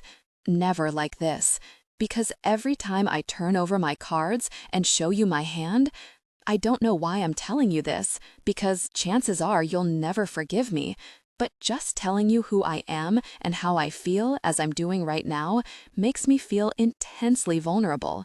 I knew I'd been deferring the word, as though trying to test my sentence before finally deciding to speak it. Intensely vulnerable? I sensed I had caught her totally off guard. Was she really going to ask me not to be obscene? Prince, she sounded heartbroken, or profoundly disappointed. Or was this still her sleep speaking? Or had she read right through me and seen the cost, the yearning, and ache behind this word? Taken sex, which was the easy admission, to the heartbreak of sex, which was the impossible and far more difficult one?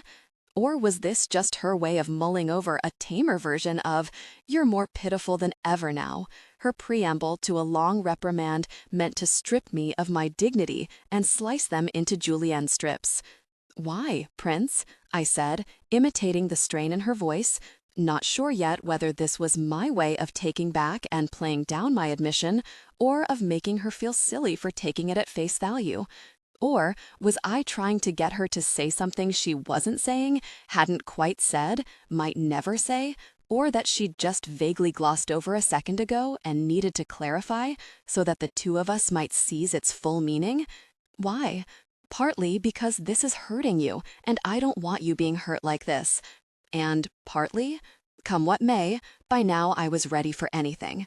And partly, she was obviously hesitating, as though she was about to raise the ante and break new, dangerous, painful terrain between us, taking those julienne strips we'd been exchanging and reducing me to nothing. Because I don't want you calling me tomorrow morning and saying, "Clara, we were intimate last night."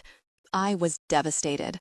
I felt hurt, exposed, embittered, embarrassed, like a crawfish whose shell has been slit with a lancet and removed, but whose bared, gnarled body is being held out for everyone to see before being thrown back naked into the water to be laughed at and shamed by its peers. You didn't have to make fun of me, nor did you hurt me that way. This was the first time I told her I was hurt. As you said, I may be pitiful indeed, and this is clearly my big, over-the-top, mushy-gushy, sulky-pouty thing limping on its last leg. There was a moment of silence, not because she was dutifully hearing me out or humoring my little tantrum, but as though she couldn't wait to break in. Did I make it go away? In a second, she had won me all over again. Most certainly did. Why are you smiling? Why are you? Then, after a moment, out of the blue, as if she'd seen a connection that I hadn't. "What are you wearing now?" she asked. Was wearing bathrobe, now in bed. My heart, which was already pounding, was going like mad. I hated this, but I also loved it, as though part of me were staring at a river from a very tall bridge, knowing that I was securely fastened to a bungee cord, and that fear, more than jumping, was the thriller. Still, the silence was unbearable, and I found myself saying the first thing that came to mind, so as not to say what I wished to say. "You remember the striped blue and white bathrobe hanging on the bathroom door?" It took me forever to utter this one bland, halting, breathless, complicated sentence. Yes, I remember. Old, thick terry cloth. It smelled good. Same one, I was going to add. It smelled good, she had said. What made her smell it? No reason. Curious. Do you do this often? I grew up with dogs. An intentionally makeshift excuse. She must have sensed I was groping for a quick comeback. If I knew you better, I'd go down forbidden grounds. "You know me more than anyone I've known in my life," I said. "There's nothing you're thinking that I haven't already thought of. You should be ashamed of yourself then. You and I enjoy the same shame. Maybe." Authentic, never theatrical. "Clara, I can be at your front door in less than 10 minutes. Not tonight. I like it like this. Maybe it's my turn to say, what was it? Too soon? Too sudden?" It thrilled me to know she remembered. "Besides, I'm super medicated and zombified and fading," she added. "I can take rejection." It's not rejection. Had anything ever gone better between us? Was this Clara speaking, or was it the medicine? Her breath was on my face again. I wanted the wet of her lips on my face. "Why didn't you come for drinks?" I asked. "Because you gave me the silliest reason to." "Why didn't you say so then?" "Because I was angry." "Why were you angry?" Because you're always so slippery, always avoiding things. You're the one who can never be pinned down. I don't turn off my phone. Why didn't you give me a hint then? Because we've run out of hints. Because I'm tired of double talk. What double talk? Prince, you're doing it now. She was right.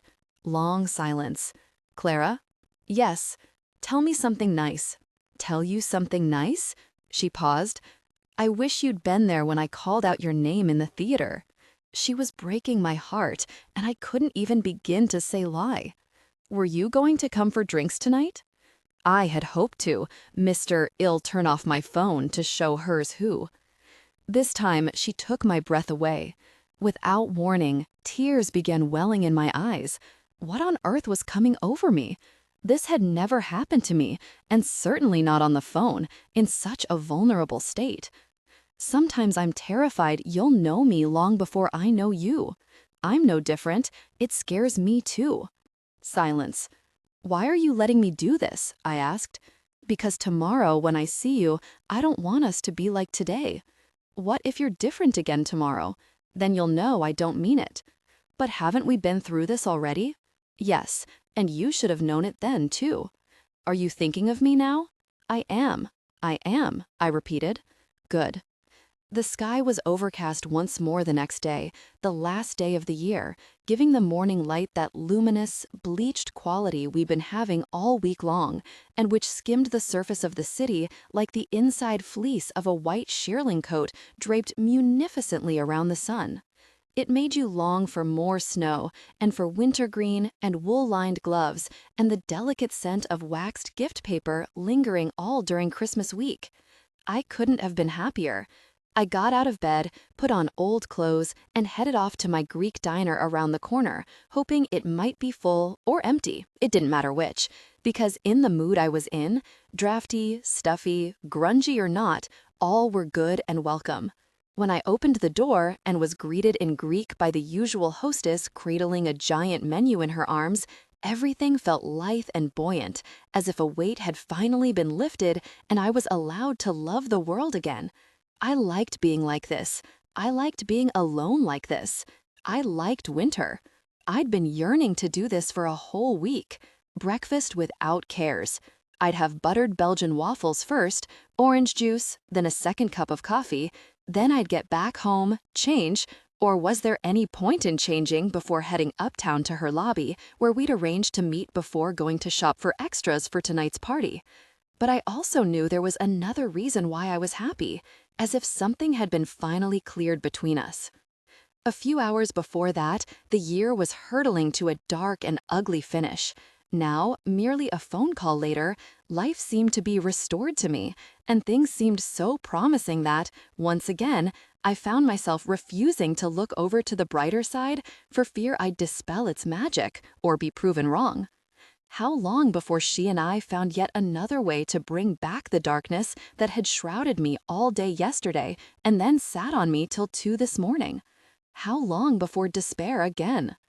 Lauren in the bakery, laughter in the kitchen, the walk with the dogs, sundown in the park, and dinner, during which I kept thinking, a plate, a spoon, a knife, why isn't Clara with us tonight? All of it so very dark. But even these enforced reminders of yesterday's gloom were little else than a smokescreen I was putting up between me and the crowning moment I meant to revisit ever since going to bed last night. I'd been saving this for later, putting it off each time I seemed about to give in to the thrill of opening the surprise package I was taking my time unwrapping. Now, with my head resting on the steamed window pane, as I watched people and children trundle along the narrow strip of shoveled snow on the sidewalk, I let my mind drift a while. "Why did you let me do this, Clara?" I asked. All she'd offered was an evasive me? I'd fumbled for words and could tell I was blushing, yet I'd struggled not to lie to her or cover up or deflect the truth or do anything but stay in the moment. Weren't these her words, in the moment? All I had thought of saying was, how do we end this conversation? Or, how do we never end this conversation? But I'd spoken neither sentence. "Prince?" she'd finally said. "What?" I blurted out to mean, "What more do you want from me?" In case you're wondering. There was another moment of silence. I didn't mind. "Clara," I said, "don't go yet. I'm not going. On second thought, aren't you supposed to turn over and fall asleep?" It had made both of us laugh. In the end, what made me happier was not just how close we'd suddenly grown to each other, but that I'd heeded the impulse to call her. Another second, and the year would have ended abysmally.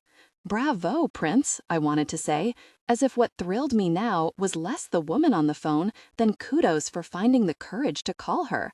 But just as I was thinking of her, the conversation between us began to pulverize, like an underground mummy exposed to air.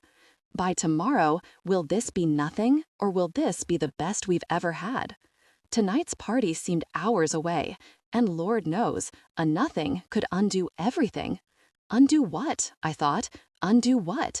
I kept asking, as if resolved to see that nothing had changed for the better since last night, and that perhaps it was time to stop banking on a moment of heat caught in mid-sleep. Will she even remember, I thought, or would I be back to pitiful? Or was I simply trying to scare myself? While eating a waffle, which I drenched in real syrup, I remembered how the conversation had taken a different turn. I'd meant to ask why she had called me pitiful. Instead, I'd stopped myself and asked why she hadn't come to dinner. This one question led to the next and to the next after that, not because we were saying anything special to each other, but because question and answer, however to the point, allowed us to speak in rhythms and near whispers that bound us closer, and followed a course that had less to do with our words than with the tenor of our words, of our voices. Anything we said last night, any course taken, however arbitrary, would have taken us there and nowhere else, unavoidably. Why didn't you come for dinner? Because you said you were bored, and it sounded so false. Why didn't you say so then? Because you'd take it the wrong way, and we'd have argued. Why didn't you help me save the evening then? Because there was so much double talk, and I knew you were punishing me. What double talk? This double talk, Prince, the kind that stands in the way of so many things. What things? You know exactly what things. Why not give me a sign? A sign?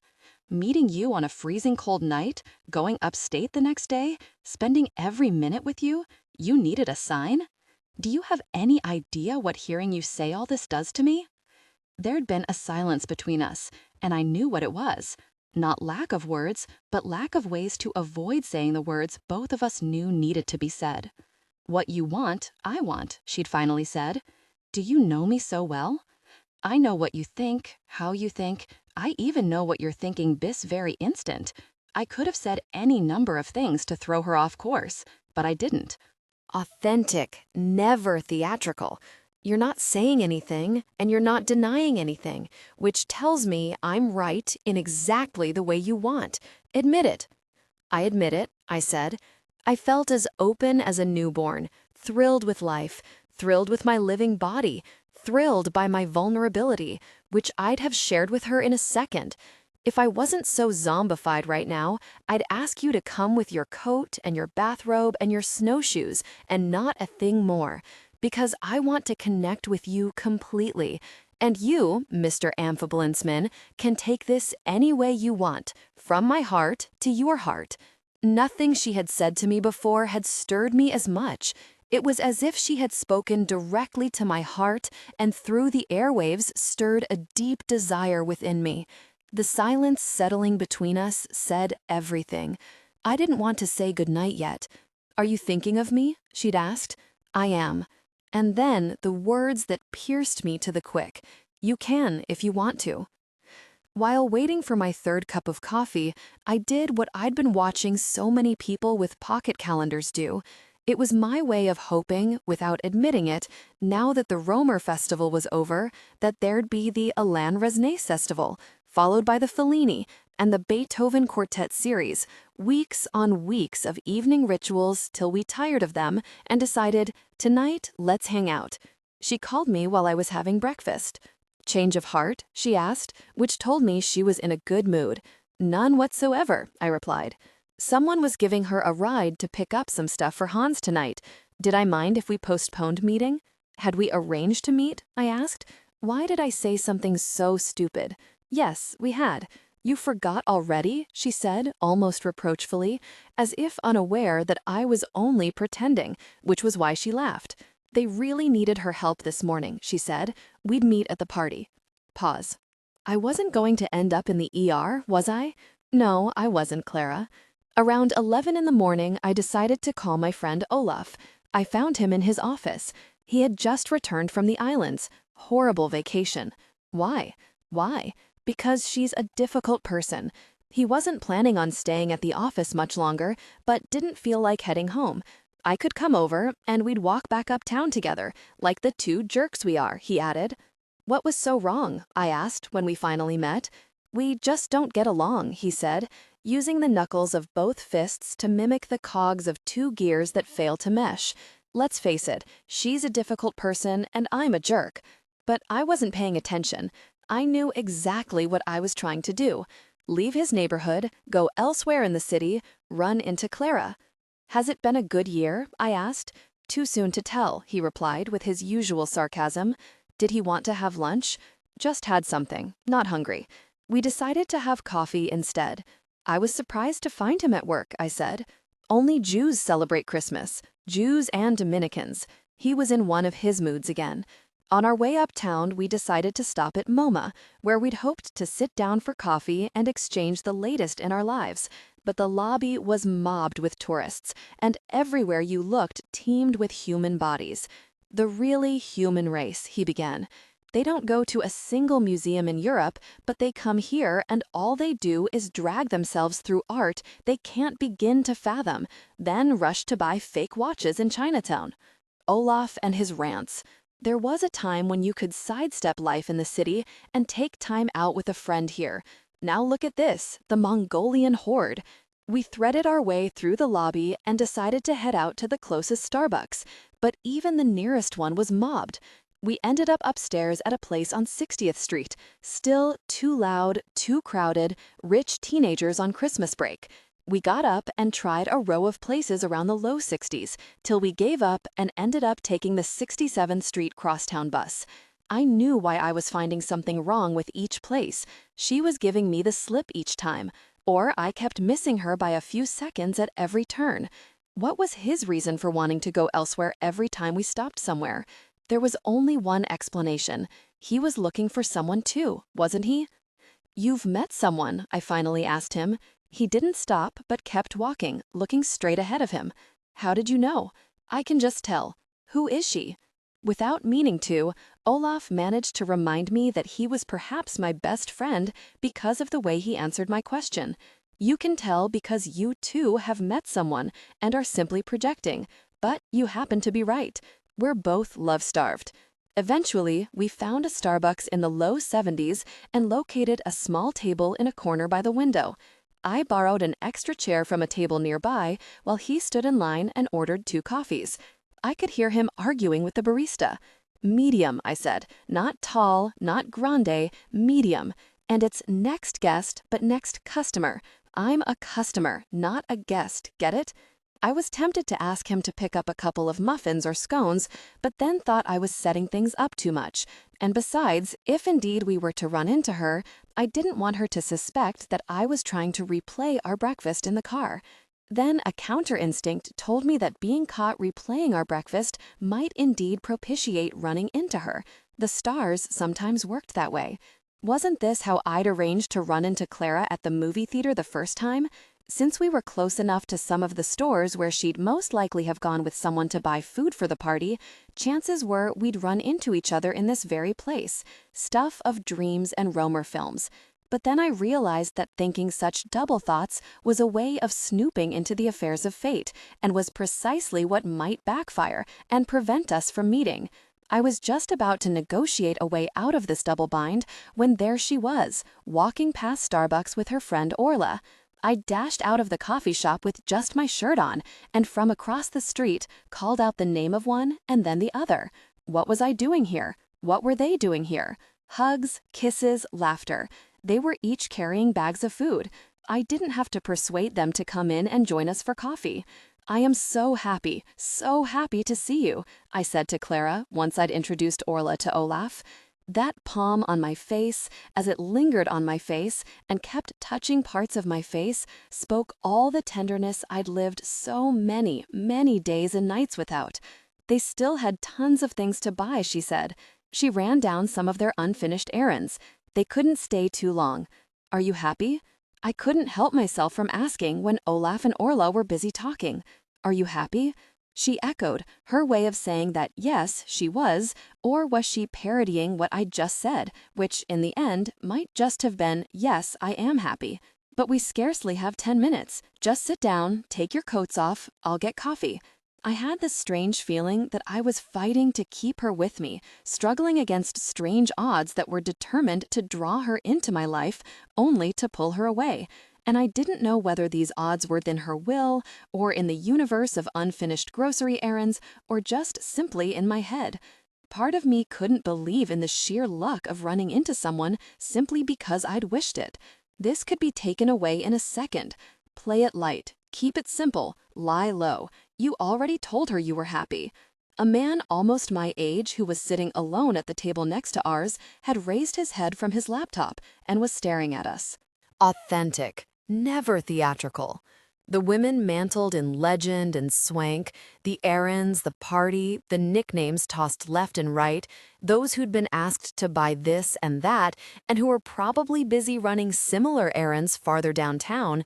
The light hysteria of bumping into each other on the eve of the new year, the complicated coffee one ordered, and the small black with 2 sugars and something sweet if you can.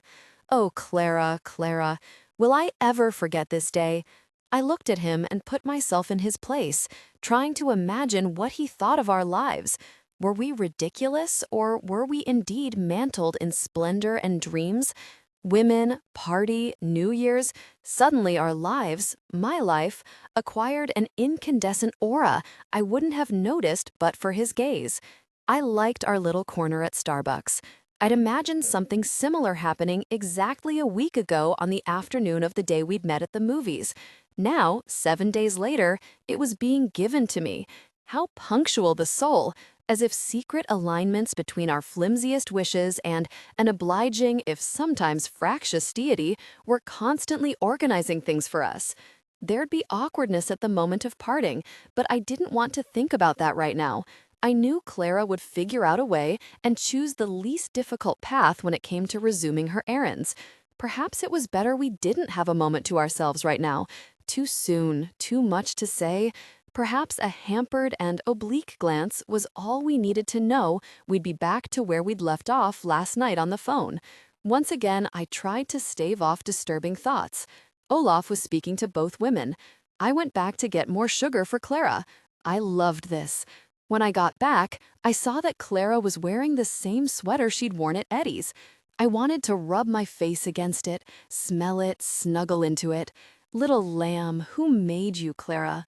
Even now, I'd give anything to touch her face, push her hair back with the palm of my hand. I liked the way she spoke to Olaf, or rather, listened to him and nodded away, somewhat gravely, as his metallic voice rang in our little corner. I already knew that not a minute after seeing me tonight, she'd make fun of his name and mimic his voice.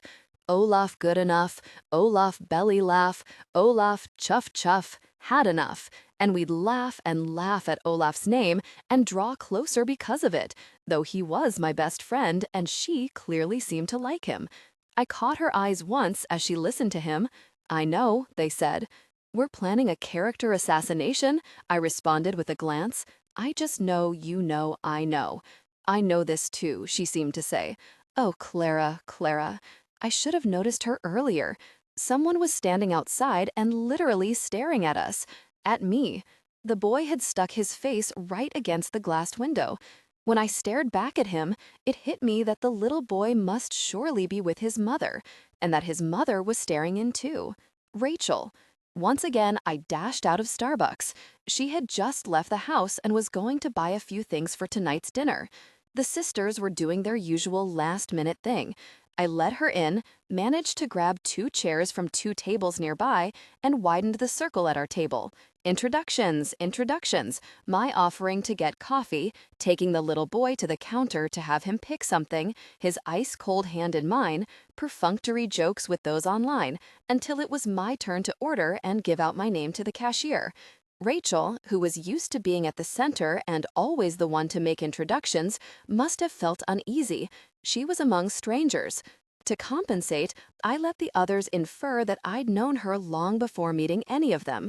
Perhaps I wanted her to feel that no one would dream of challenging her seniority or attempt to unseat her. But perhaps I also wanted to keep Clara mystified and on her toes. "Who on earth are these people you're with?" said Rachel's inquisitive gaze, not without a hint of irony, aimed at them or at me for knowing them. I shrugged my shoulders to mean people, just people. Clara had stopped speaking to Olaf and was eyeing Rachel, as though searching for an opportunity to break the silence between them. Or, as I instantly sensed while watching her size up Rachel's ash-green winter coat that I'd seen her wear for years on cold days, to find one good reason to dislike her. 2 New Year's parties, and I was invited to both, and, before setting eyes on Rachel today, had never thought I'd have to decide between them. This could get very awkward, I kept thinking, hoping neither would bring up the subject of the evening's festivities, though I'd already resolved to go to one party and then the other, except that if I went too early to one and left, any idiot would figure I was on my way to another. For a few years now, it was always at Rachel's house that I'd watch the countdown on December 31st. Was I already betraying her, casting her off? Suddenly, the barista called out, "Oscar," very loudly. Right away, I stood up to pick up Rachel's coffee. I was trying not to be too obvious about my nickname, but without looking, I already knew that Rachel was startled. Clara had scored a point and was at this very moment gloating over her victory, which she'd be dying to communicate with something like a wink in my direction. I also knew that, owing to her victory, Clara might stop looking for reasons to dislike Rachel and no longer wear her bored, slightly absent, glazed look that made you feel like a toad among giants. I began to wonder whether I had given that nickname to the cashier to keep Rachel equally mystified. Side with Clara after siding with Rachel, make Rachel think she'd lost me, if only to remind her there'd always been a side of me she never knew or ever cared to ask about, and for which she was now paying the price for ignoring all the years I'd known her. Rachel, who may still not have suspected it was my nickname she'd heard, was in no mood now to make friendly overtures to Clara, nor would she be inclined to respond had Clara attempted any. Besides, there was nothing the two seemed willing to speak about, and my jump-starting a conversation to break their chill seemed futile. Had they decided to pick on me as a way of drawing closer to each other, I'd have been willing to play along.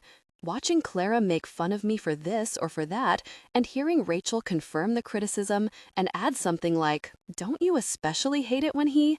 to which Clara would easily agree, and just as eagerly add yet another zinger of her own, anything would have been worth the price, if only they'd become friends, and in being friends, close a circle around the three of us, like 3 toddlers winding a twisted belt round them. What I feared was that, to spite me for threatening to leave her out, Rachel might start dropping hints, either about Lauren or about a phantom woman who had drawn everyone's attention yesterday afternoon. Or was I once again mistaken about Clara? Was she perhaps just cruel and nothing less? Or did I like running into her presumed cruelty only to have an instance of kindness brighten up her face like compassion on the features of a stern inquisitor? I noticed at some point, when the two had begun to speak, that Rachel was trying ever so subtly to draw my attention. When she caught my glance, she shook her head once, twice, very fast, as though to signal a question. "Who is she? Where did you fish her out from?" I hastily looked away, not wanting to engage in secret messaging, but then realized that she was asking an altogether different question. "Is this the one you were belly-aching about all day yesterday?"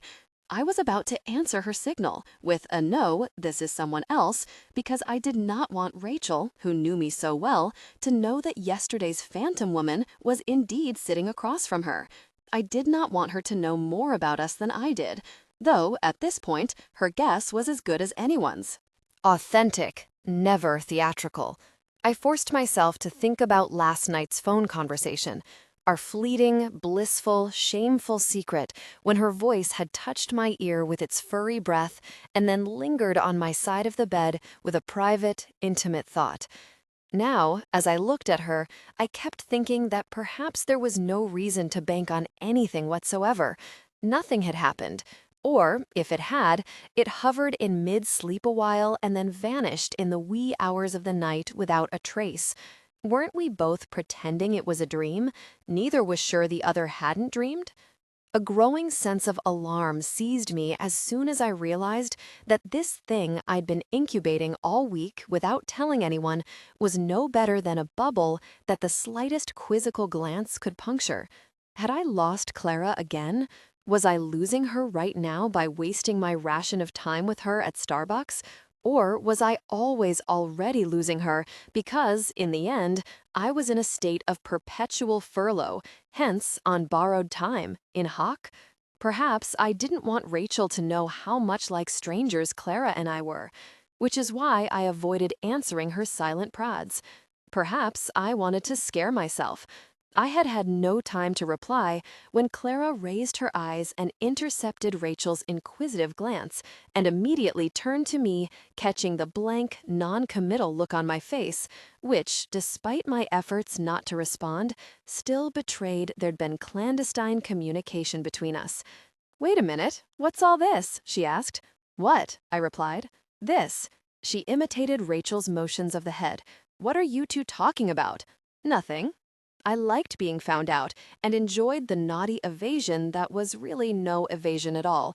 "Look at these two," said Clara, turning to Olaf. "They're sending each other secret signals." "I think we've been caught," said Rachel. I could tell Rachel was going to give me away. Let her. There was no point in pretending. "Do you want to know?" I asked Clara. "Of course I want to know." And seeing I was about to spill the beans, "Wait," she said, "will it make me happy or unhappy?" Rachel and I exchanged glances. "You two," said Clara. "Okay, it's about yesterday. Rachel was basically trying to figure out if you were the one I'd invited for drinks last night. He did call, but with him, one never knows," Clara added, turning to Rachel for support. "Did he tell you how the idiot, me that is, ended up going to the movies all by herself, hoping to run into genius here?" "He did say something about going and not going, but then going and not going. We all told him he had to go. Did he say why he wouldn't go?" He looked upset. Then, turning to me, "Is it okay for me to say you looked upset?" Yes, it was okay for her to tell the world I was upset, and no, how could I possibly mind? Would she have the good tact not to mention Lauren, though? What happened at the movie theater?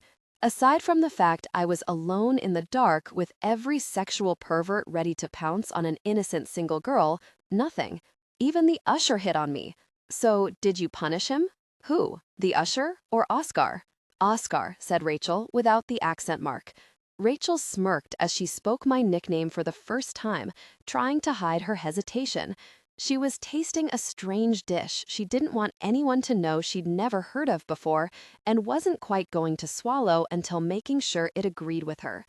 "Oscar," she said, as though she'd just discovered an amusing new mask on my face, a new me she was still reluctant to admit into her world, and whom everyone in her house was sure to talk about later, certainly behind my back.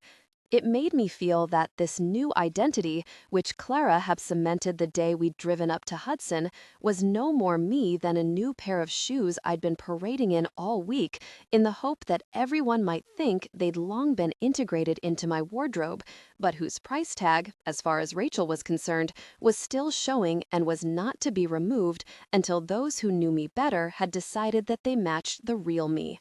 "So you forgave him?" I did try to make him pay for it, but I always fail at making men pay. This was certainly not the Clara I knew. Was she attempting some sort of us against them solidarity with Rachel, or was this her oblique way of undercutting Rachel's attempt to tease me for my new name? "Actually," she continued, "we made up. He had the wisdom to call last night." I knew what Rachel was thinking. We must have slept together last night.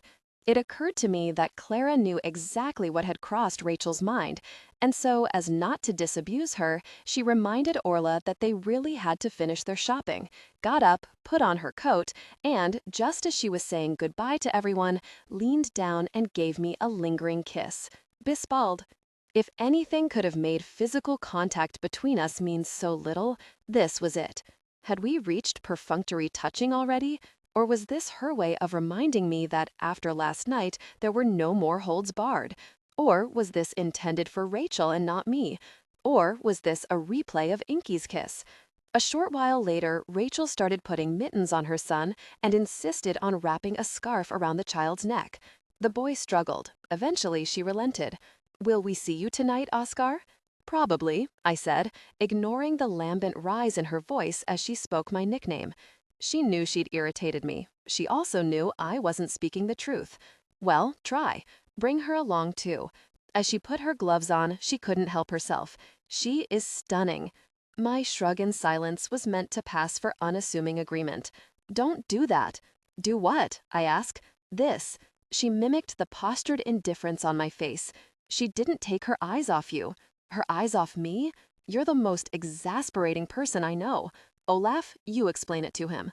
Sometimes I think you purposely avoid seeing things, as if you're scared you'd have to get undressed with the people you really care for, and God forbid they should see you completely exposed." As soon as Rachel left, Olaf couldn't contain himself. Difficult people, all of them. She may have a point. Olaf shrugged his shoulders as though to mean, yes, she may, still a difficult person. His wife had asked him to order a case of champagne for tonight, but he had completely forgotten, and now he worried they wouldn't deliver it on time. Then, with his typical expansive bear hug, he embraced me, uttering his usual salutation, which was strength and honor followed by stay strong. "She's the one you were going to tell me about?" "Yes," I said. "Figures. And yours?" I asked. "Don't ask. You don't want to know." If I called Clara now, I could offer to join them while they were shopping. I could just see all three of us inside a packed fairway. Laughter, laughter. "Eggs," I saw her saying. "We'll need eggs for tomorrow morning." I was soaring. Just hope you don't pay dearly for this. When I got home early that afternoon, I decided to take a nap. Was it my way of restarting a day that had gone well so far and having it all over again? Or was it the lure of clean pressed sheets that beckoned, crisp, taut, and lightly starched, as I like them?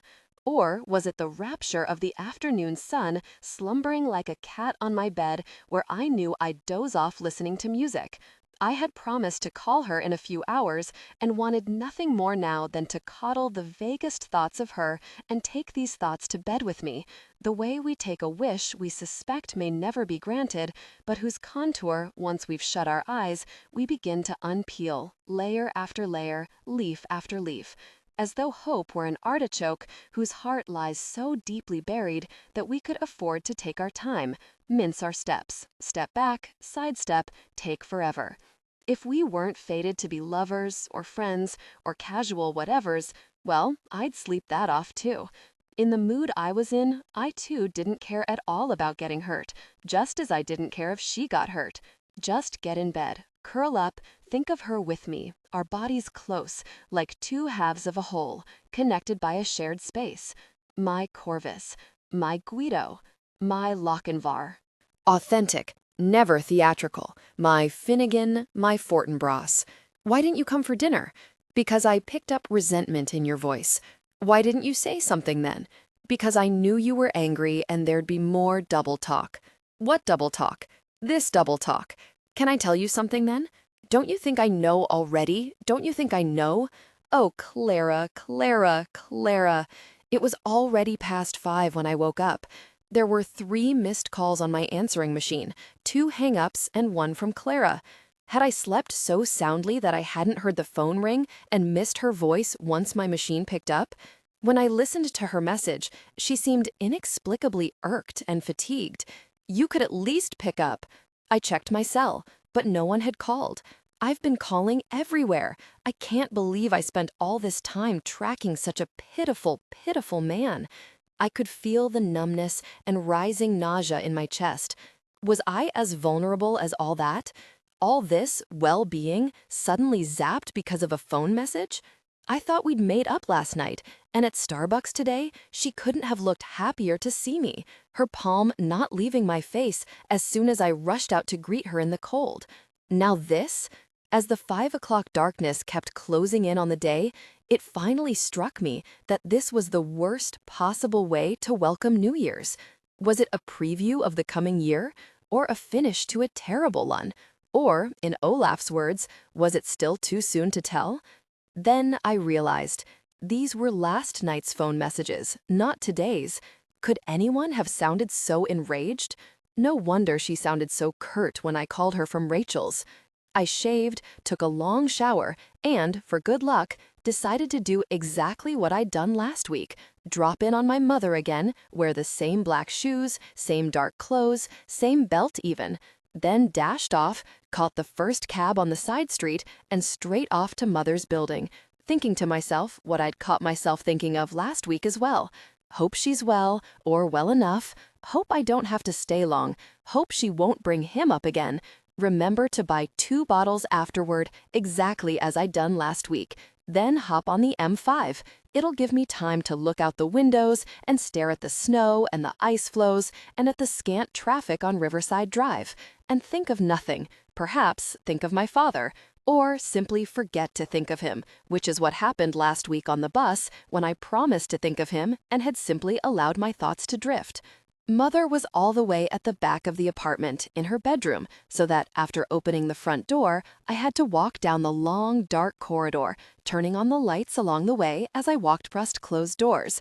She kept the old bedrooms and bathrooms closed, she said, because it gets cold by nightfall. Perhaps she had stopped enjoying the illusion there were others in the house and had shut the door on them. Her old mother-in-law, her husband, my brother, my sister, me. I found her next to the old singer, hemming a skirt. Hardly anyone comes anymore, she said, meaning you don't come often enough. She didn't know whether to give away the skirt or mend it.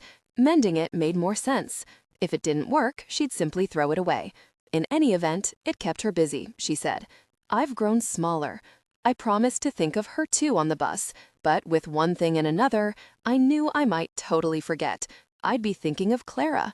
The last time I was here, I hadn't met Clara yet, didn't even know, couldn't possibly guess what lay in store for me that night.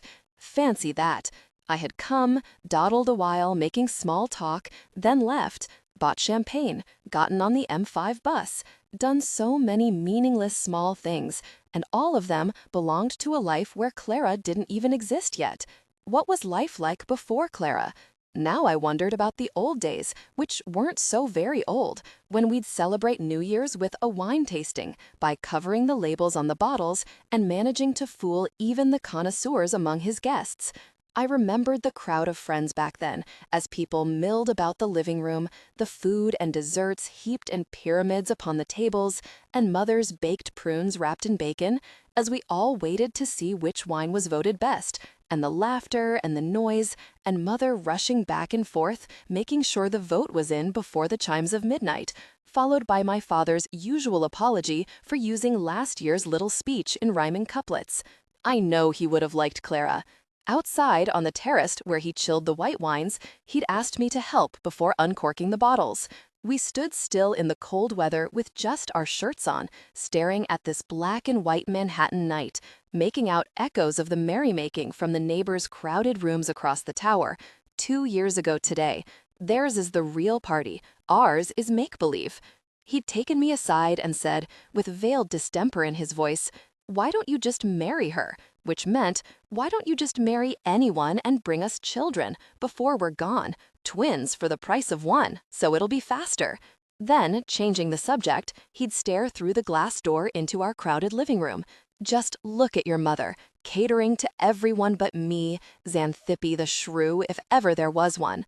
I was wrapping numbered red paper napkins around each bottle of wine to hide the label, applying Scotch tape tightly around the napkin while he held a finger to it to hold it in place, as he automatically did when helping me tie a difficult package. His way of apologizing for the improvised homily about children and twins and the chronic distemper in his voice. I remember how Livia had come out onto the terrace to smoke just as he was finishing his little talk. She too would help me wrap the starched napkins around each set of silverware, while our Brazilian cook was putting the finishing touches to her yearly bambino, the music filtering in through the glass window. I placed both hands on Livia's hips, spun her gently around, and proceeded to dance a few steps with her on the freezing terrace. Then back into the living room, my rakish whim passing for tacit reassurance intended for my father, meaning, "See, Dad, I'm working on it," knowing the whole thing was a fib, because I knew he knew she knew we'd won't last a month, a season, 10 days. "What were you two speaking about?" she'd asked. "Nothing," absent-mindedly. "About me, wasn't it?" She knew he was growing to like her. It was just like her to put 2 and 2 together, minus my dissembled nothing, and come out with Dad's pep talk about kids. Not even 10 days, I kept thinking. My father must have caught that look on my face as I watched her go back inside and turn to the other guests in the room. Funny how they cater to everyone but us, as if they've always known we'd never love them a single bit. "So, where to tonight?" my mother asks. "Party. Just one?" "Just one." Obviously, I'd abandoned the idea of going to Rachel's tonight. Going with someone? Without? Unclear. Unclear to you or unclear to her? That too is unclear. Mother snickers. Some things never change. Did I need anything? No. Had just come to wish her a happy new year. Well, if I had nothing better to do later tonight, maybe I could drop by again. Always a sap when it comes to champagne on New Year's. There's a cold bottle in the fridge. One never knows. Maybe, I say, meaning yes, but don't bother waiting up for me. At least try, she throws in, a last appeal. I say nothing. Just be an angel. Could you replace one of these bulbs for me? No wonder it feels like a mausoleum in her house. I dig out a spare bulb in the pantry, stand on a chair, remove the dead one, and twist in a new bulb. "Finally," she exclaims. "Now she can see me," she adds. I am about to put on my coat. One more thing, she almost apologizes. That coffee maker I'd bought her for Christmas, would I mind terribly going over how it works? I know what she wants. She doesn't want me to leave, at least not just yet. Authentic, never theatrical. "Oh, stay another minute, will you?" So I take out 2 capsules of espresso, fill the water tank, plug in the machine, push the red button, and wait until the green light stops blinking. She wants to try it herself this time. We go through the motions once again. 2 minutes later, we are sitting at the breakfast table, drinking 2 foaming cups of decaf cappuccino. "He would have loved this," she adds, stirring listlessly. I hate it when she starts in about him. I know, she apologizes, and right away lights a cigarette. But then she remembers and makes a silent motion to put it out. "No, don't stop," I say. "It doesn't bother me. Just because I'm trying to quit smoking doesn't mean I'm obliged to hate cigarettes." The same, I suddenly realize, might be said of people, of so many things. Just because you can't have them doesn't mean. My mother must have read my mind or been on the same wavelength herself. Ever hear from that Livia woman? We've made the same connection, yet neither wishes to disclose the train of thought that led from cigarettes to Livia. She used to smoke a lot, she adds, as though to cover up her tracks. Didn't she? All the time. But no, I hadn't heard from her at all. Just like you to blow up bridges behind you. Sometimes, she says, we never want to see people again for fear we still care, or that they still do. Sometimes we turn from our past and look away in shame. But few of us let go. We find others. What's hard is having to start all over again with the little that's left each time. She catches her breath, puffs, then looks away. She's trying to ask me something. Is this new person better than Livia? Better? Worse? Too soon or too late to tell? Who knows? You're a funny one. She stubs out her cigarette halfway. She looks at me and then past me. I met someone. She met someone? Well, that's not quite accurate. He'd heard about Dad and decided to call one day. And he'd lost his wife a few years back. I must look either dumbstruck or totally vacant. So, we were together once. You were together once. I find it hard to think of her with anyone but the man I'd seen her with all my life. I don't understand. There's nothing to understand. I used to know him long before your father. He went away west for a year, maybe more, he said. Then I met your father. She makes it sound so heartless, so savage almost. How did he take it? Not well. He found someone out west and got married, even before I did. Of course, I never forgave him. Never forgave him each time your father and I bickered, and we bickered all the time at first. Never forgave him when the ice I walked on cracked under me to remind me that Dad was just a man who'd been put there to tide me over. And nothing. We had a few dinners. He's with his daughters tonight, but he said he might show up, though with him, you never know. Now I understood the bottle of champagne. What did he want from her? Who is he? I finally asked her. Listen to you. Who is he? She smiles expansively, mimicking my tone. Soon you'll be asking what he earns, or how he plans to support me. I'm sorry, it's just that I worry. For me? Are you sure it's worry you feel? I shrug my shoulders. If it's any consolation, your father knew. He knew from the very start. Now, 30 years later, this man calls. We're widowers, he says. That we certainly are, I say. It took a lot of courage. What are you telling me? What am I telling you? It's not as if you didn't know things were a shambles here. I'm telling you that all the years I was his wife, part of me was elsewhere.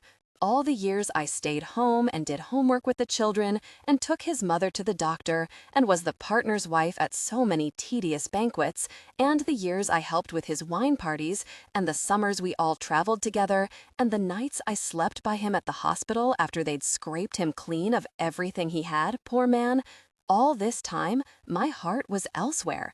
Now you tell me? Now I tell you. My mother stands up and fills a bowl with pistachios. Obviously, they're meant for me. She brings another bowl for the shells. What is it that you two had that was so special? I finally ask. We had the real thing, or the closest to it, maybe even better. And what's that? She takes a moment, then smiles. Laughter. That's what we had. Laughter? I ask, totally baffled. Who'd have known? But it was laughter. Right now, we're feeding off old jokes. In a few months, we'll find them stale. But put us in a room together and we start laughing. She stands up to put our cups and saucers in the sink. All that stands between us now is the bowl of pistachios and the bowl with shells. The years she stood by him at the annual party and helped order the food for guests she couldn't have cared less about, and the years she beamed when he delivered his annual speech in rhyming couplets before the chime of 12, the years and years of it without laughter. Do you miss him? I ask. Why are you asking me like that? Of course I miss him. I look at her. She averts her eyes. I must have offended her. Now look at you. You've managed to clean out this entire bowl in less than 5 minutes. She takes the emptied bowl and the one containing the shells. I thought she was going to empty the bowl and leave the other on the counter. Instead, she replenishes one with pistachios. Left alone in the dining room, I stand up, open the glass door, and step onto the balcony. A mound of snow makes the passage difficult. It makes me want to summon old times for a second, see what it was like back then when we had guests and chilled the wine out here. Were those better days because he was still alive, or were they better because they belonged to the past? I want to think that Livia is with me now, or that he is right outside with me, here in the cold, bearing his soul about the grandchildren he wants, all the while looking past the windows into the living room, spotting his bickering wife catering to everyone but him, and beyond our windows to the neighbor's party in the other tower.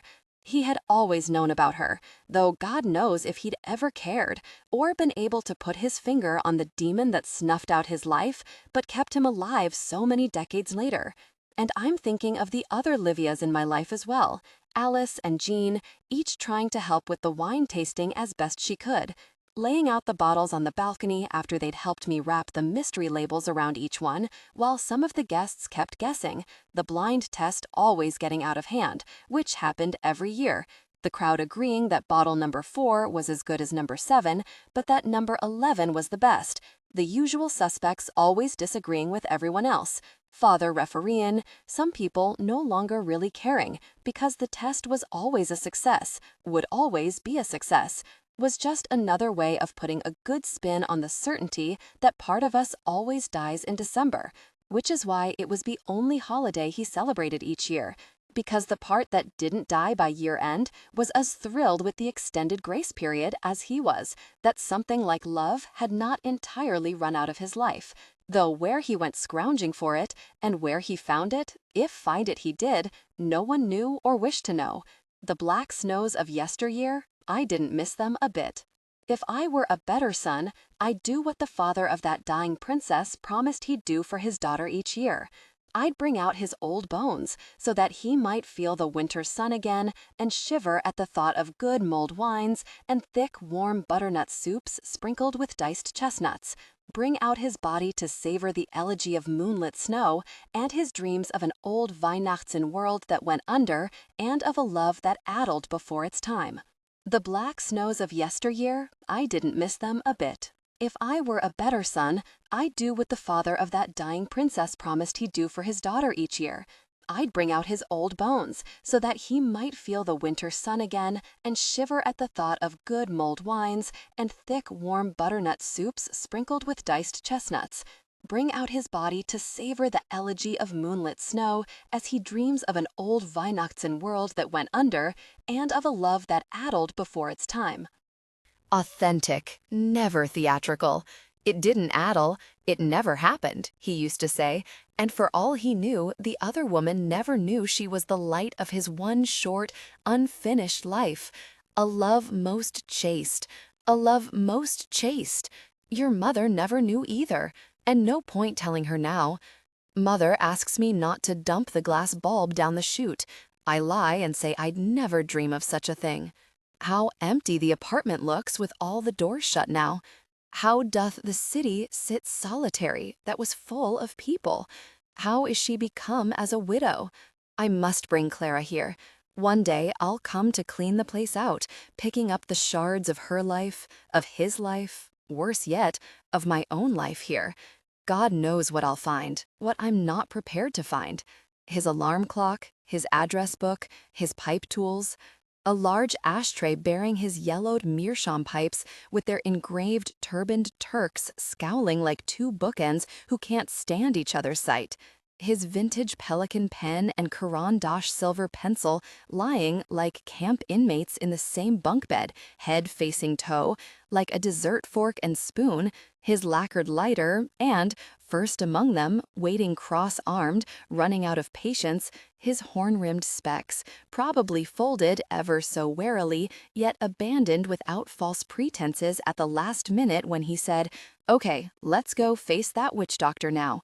I can just see the resigned admonition in his gesture when he placed his glasses right smack in the middle of his emptied, clean glass desktop, meaning, now watch the fort and be good to others.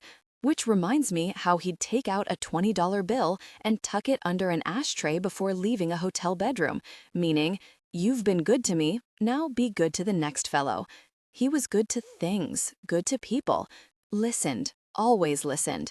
Somewhere, I am sure, Mother has stowed away his wine tools. I remember the care with which he laid them out one by one on the sideboard in the dining room, cleaning and polishing his huge collection of antique corkscrews and foil cutters.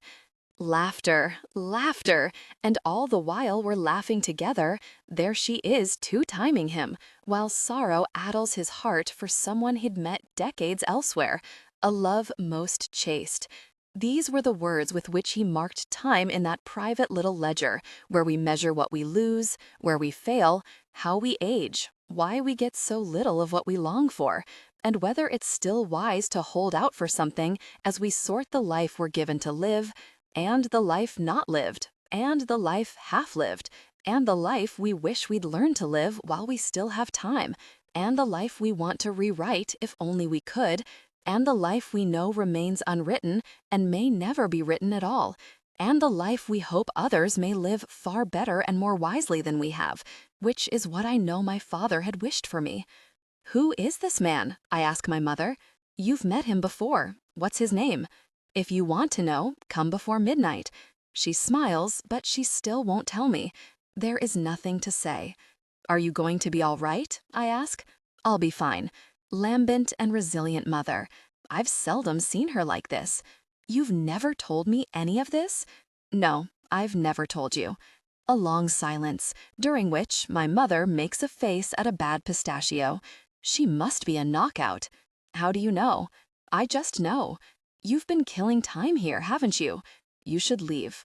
She was right. I was killing time. I wish her a happy new year, just in case we don't see each other tonight. Yes, yes, she says, but she knows there's hardly a chance I'll show up. At least, I hope you won't. We hug. I've never seen you like this, she says. Like this? How? I don't know. Different. Good. Maybe even happy. On our way to the door, she turns off the light in the dining room, then in the kitchen. She'll head back into her bedroom the moment she closes the door behind me, like Ulysses' mother slinking back among the shades. This is what I've come to, she seemed to say.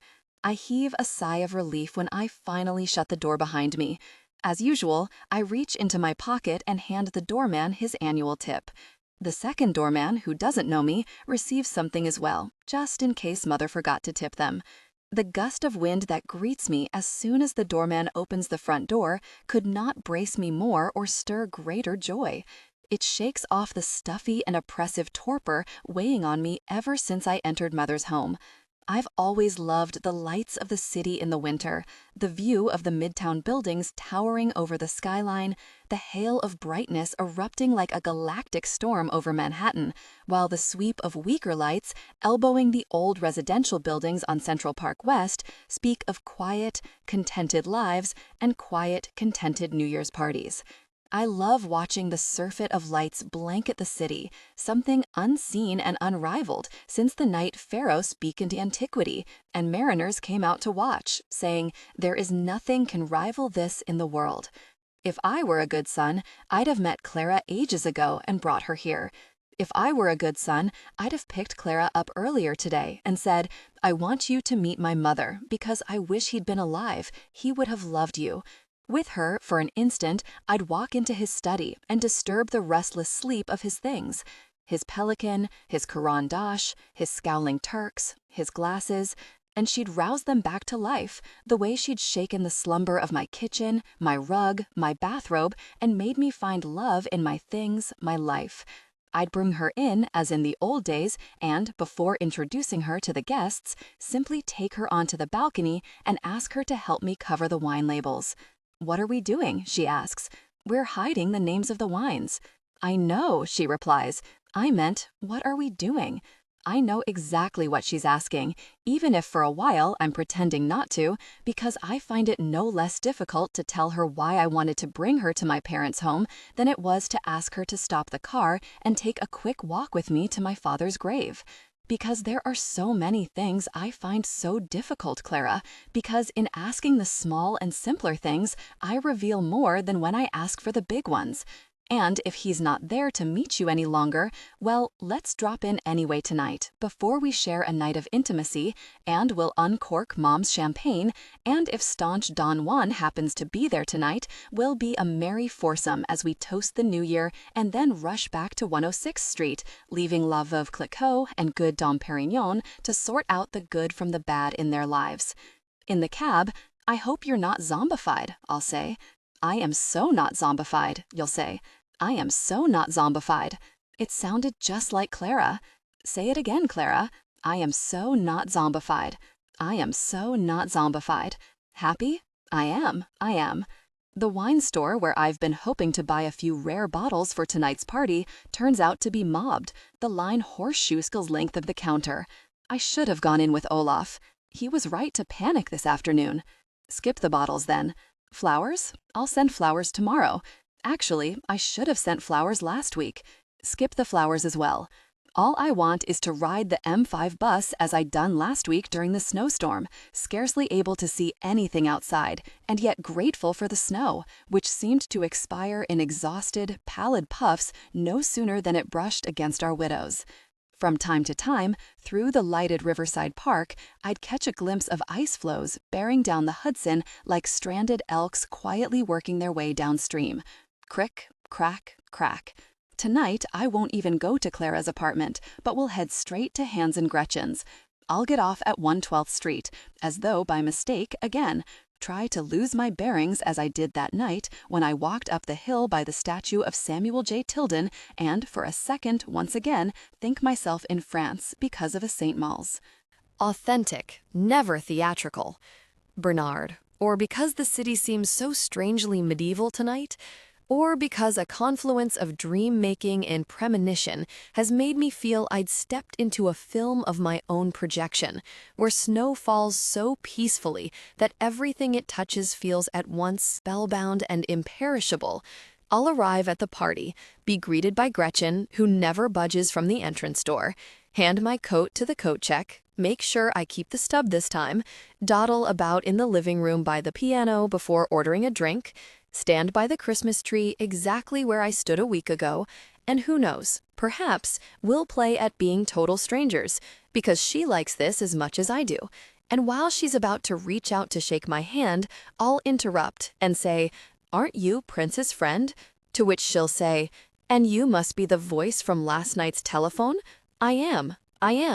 And we'll sit by the same window, and she'll bring me something to eat, and together we'll roam from room to room in this large apartment and drink something light, like punch, though we hate punch, and would head downstairs, as we did last time, through the crowded staircase, open the door leading out onto the terrace, and stand there together, watching the New Jersey shoreline, trying to catch the same beams circling over Manhattan, and think of Bellagio, Byzantium, St. Petersburg, and remember we saw eternity that night.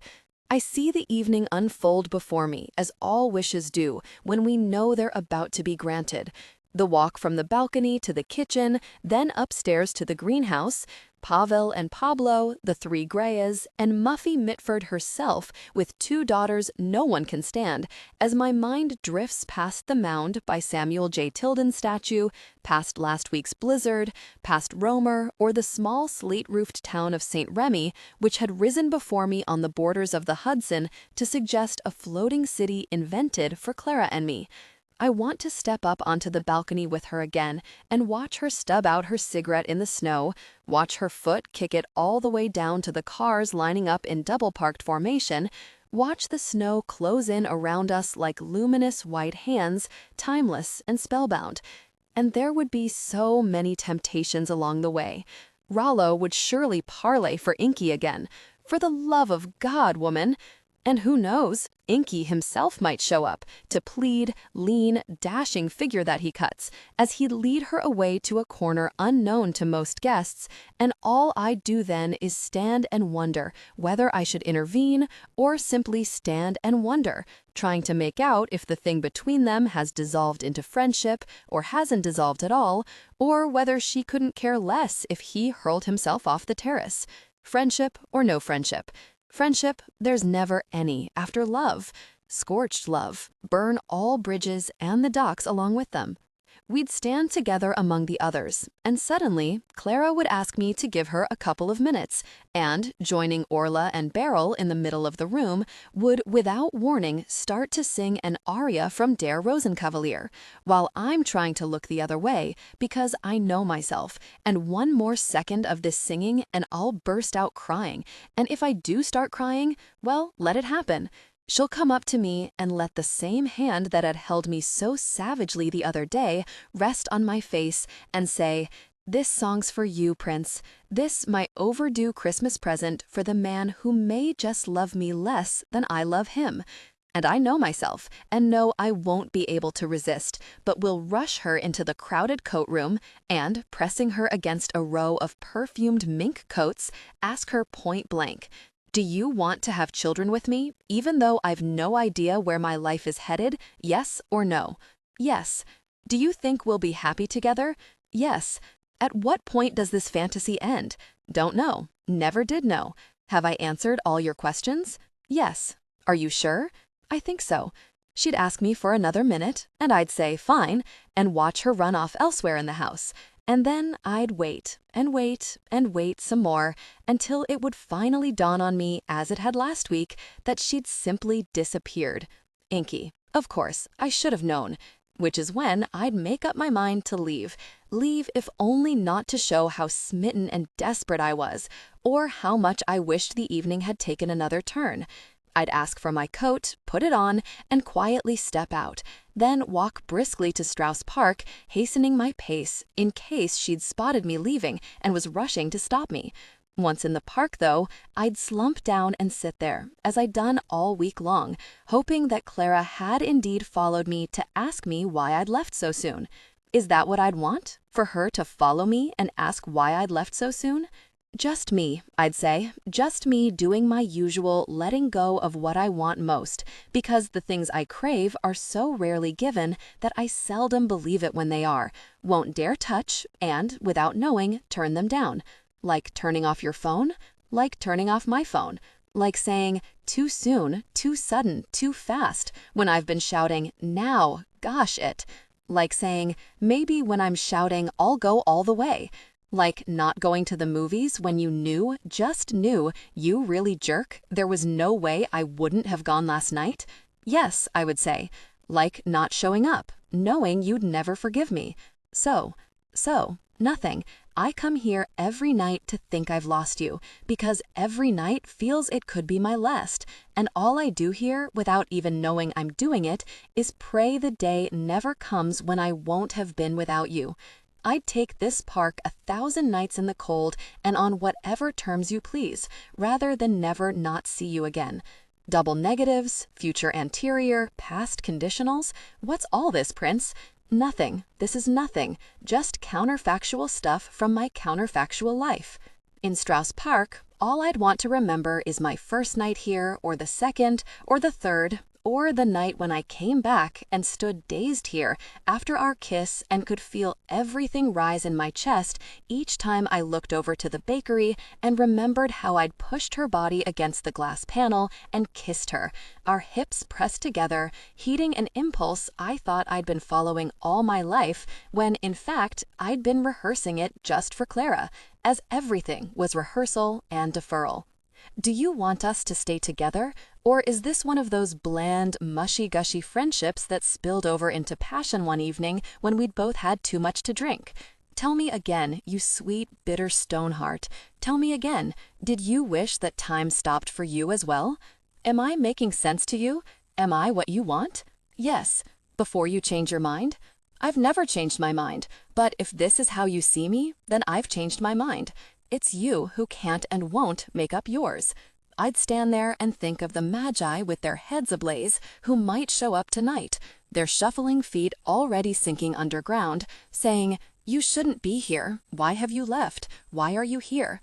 I'm here to think whether I should go back or stay here instead. And I don't know. You feel with a forked heart, and your heart is a muted organ. In 5 years, as in Romer's film, you'll bump into her in a beach town in Europe, and she'll be with children, or you'll be with children, and you'll watch and stare and draw the tally of all your might-have-beens. You haven't changed, she'll say. Neither have you. Still Prince? I guess. And you, Clara? The same. Still lying low? Still lying low. You remember then? I remember everything. And so do I. Well. Authentic, never theatrical. By the time I'm my father's age, with distemper in my soul and one chaste love to look back on, standing on a terrace, thinking of wine tastings and of stubbed-out cigarettes free-falling to the ground, and of parties across our tower that are always the real parties, will I have learned to live all this down? Or would it turn into imperishable dream-making, all of it, from the day it stopped when it started, to the day it started when it stopped, on nothing more than a baker's wall, 100 yards from here, 100 years from now, 100 years ago. From a small park in Berlin to Strauss Park in New York. The gas jets of a century ago and the unborn stonecutter a century from now. Centuries apart, immeasurable. So what should I do now? Stand and wait? Stand and wonder? What do I do? And it would be one of the lampposts in the park that would break the silence. Did you expect guidance, an answer, an apology? Go back, the voice would say. If I could go back, if only I could go back. I'd know that voice among millions. And from Strauss Park, I'd walk back to the corner of 106th and Riverside and watch the people upstairs leaning their backs against the windows as I'd seen them do a week ago when it was cold outside and their candlelit faces beamed with laughter and premonition, all holding glasses in their hands. Some, I could guess, leaning on the piano where the singer with the throaty voice made everyone sing carols. And I'd even say hello to Boris, who would know me by now, and I'd watch him stick his arm inside the elevator and press the penthouse button, as he'd done last week. And no sooner would I be led into the apartment than there'd be a chorus of hellos. "Well, what do you know? He's back," Orlo would say. "I'll run and tell Clara." "No, I will," says Pablo. "She's upset with you. And standing her up last night didn't help. We're all headed to the Cathedral of St. John. Want to come with us?" And before I can answer, a champagne flute is handed to me. I recognize the wrist, your wrist, your sweet, blessed, God-given, I worship your wrist. "Est ein Traum, this is a dream," she says, "and the New Year's just begun."